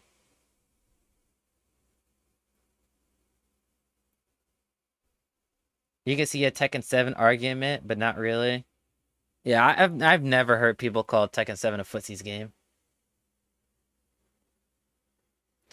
This is not a statement I claim as my own. It is an assertion from what other FGC members have said about those specific games in those specific years. Everyone knew that was seeing a pattern of 2015 fighting games was bemoaning how popular bemoaning how every popular fighter was turning into a footsies fighter, with a rare few exceptions of games like BB Tag, BFGTG, I don't know what that is, MVCI, TFH, I don't know what that is, DNF Duel, etc. Yeah, that's true. Nah, I don't think in good confidence I can say. Well, no, because the way that DNF Duel works, it's like they're characters with like broken ass normals, but like DNF Duel isn't a game where you can just like do shit at not at random, but like there's like a button you press and you win. I guess maybe at launch Swiftmaster kind of did that, but like he died if he misplayed. So it's like I don't know. I don't know if I would put DNF Duel with these games. I don't know. It's tough. Especially DNF Duel when it came out. I don't know.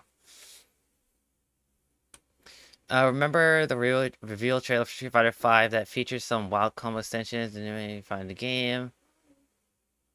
Remember those few playable demos? People were furious about their removal. How upset they were. They took away the fun and made the game about neutral and footsies. Yeah, people don't like slow fighting games. I'm gonna be real. Most people that play fighting games don't like when fighting games are slow. Which is why most of the fighting games that came out like post, I would say like post, honestly, I would say post Fighters. I don't want to say Fighters was like the beginning of like just making rushdown fighting games like the norm, but like I think maybe Fighters was like the first popular rushdown focused overall fighting, cause like I don't know. Would you count Marvel 3 as a rushdown game?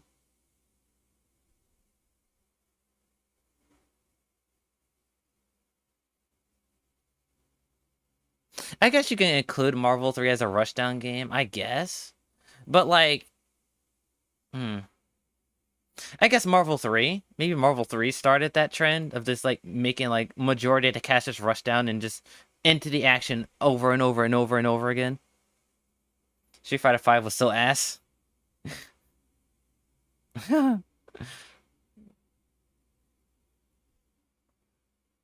Yeah, I think maybe Marvel 3 started the trend of just making games heavily energetic and rushdown.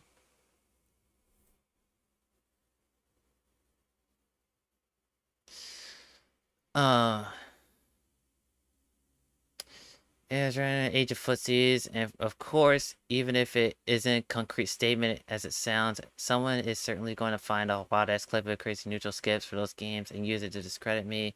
Most of the people started posting Vega wanting to laugh at me are likely never going to read the post, as they likely never read anything past Lord Knight's original retweet. I think Lord Knight's tweet was just more like a joke. Lord Knight really doesn't get into like real controversies with people like that.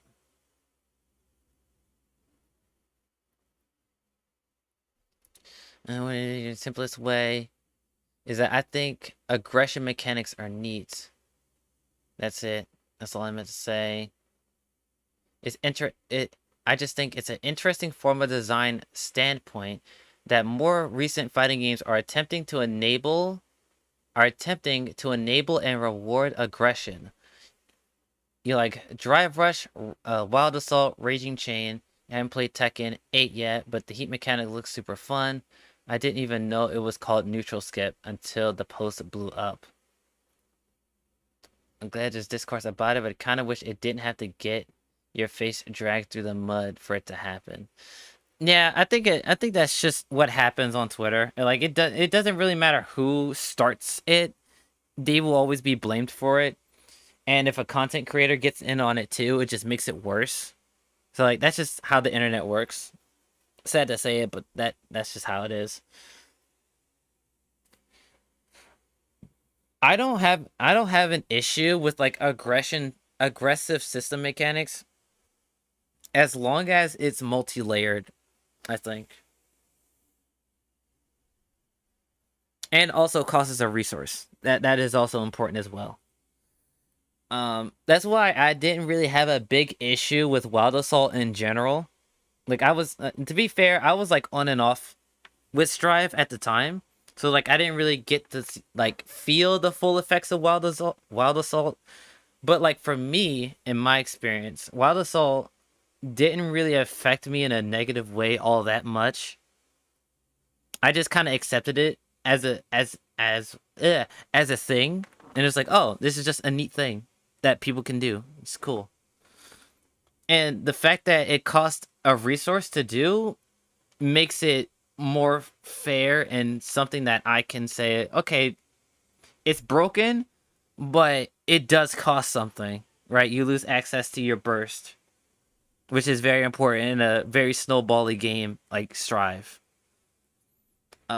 Reason why I don't like 6XL, even though I don't consider 6XL a neutral skip, but since people are decided that it is, the problem with 6XL is that not only is it unreactable, not only is it plus, not only does it move, I would say probably like a character length away, but it doesn't cost a resource to do it. Now, to be fair, it's a command normal, so I don't even know what they could do outside of just making it easier to whiff punish and just making it easier to spot dodge. But like outside, like honest to God, if it costed meter to do 6XL, bro, like it would still be a big deal. But if it costed meter to do 6XL, bro, like at the very least, the opponent would have to think about doing 6XL and pressure strings. Especially for, like, fucking strike throw Shoto characters. Like, they could just do that shit. And then just space you out with, like, 2M or a fireball. And it's like, ha, got you, bitch. Die. I don't know.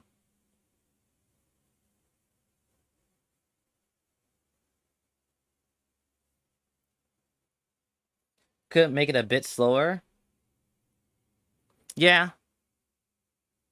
That shit being 8 frames is fucking bonkers, dude. It's fucking bonkers.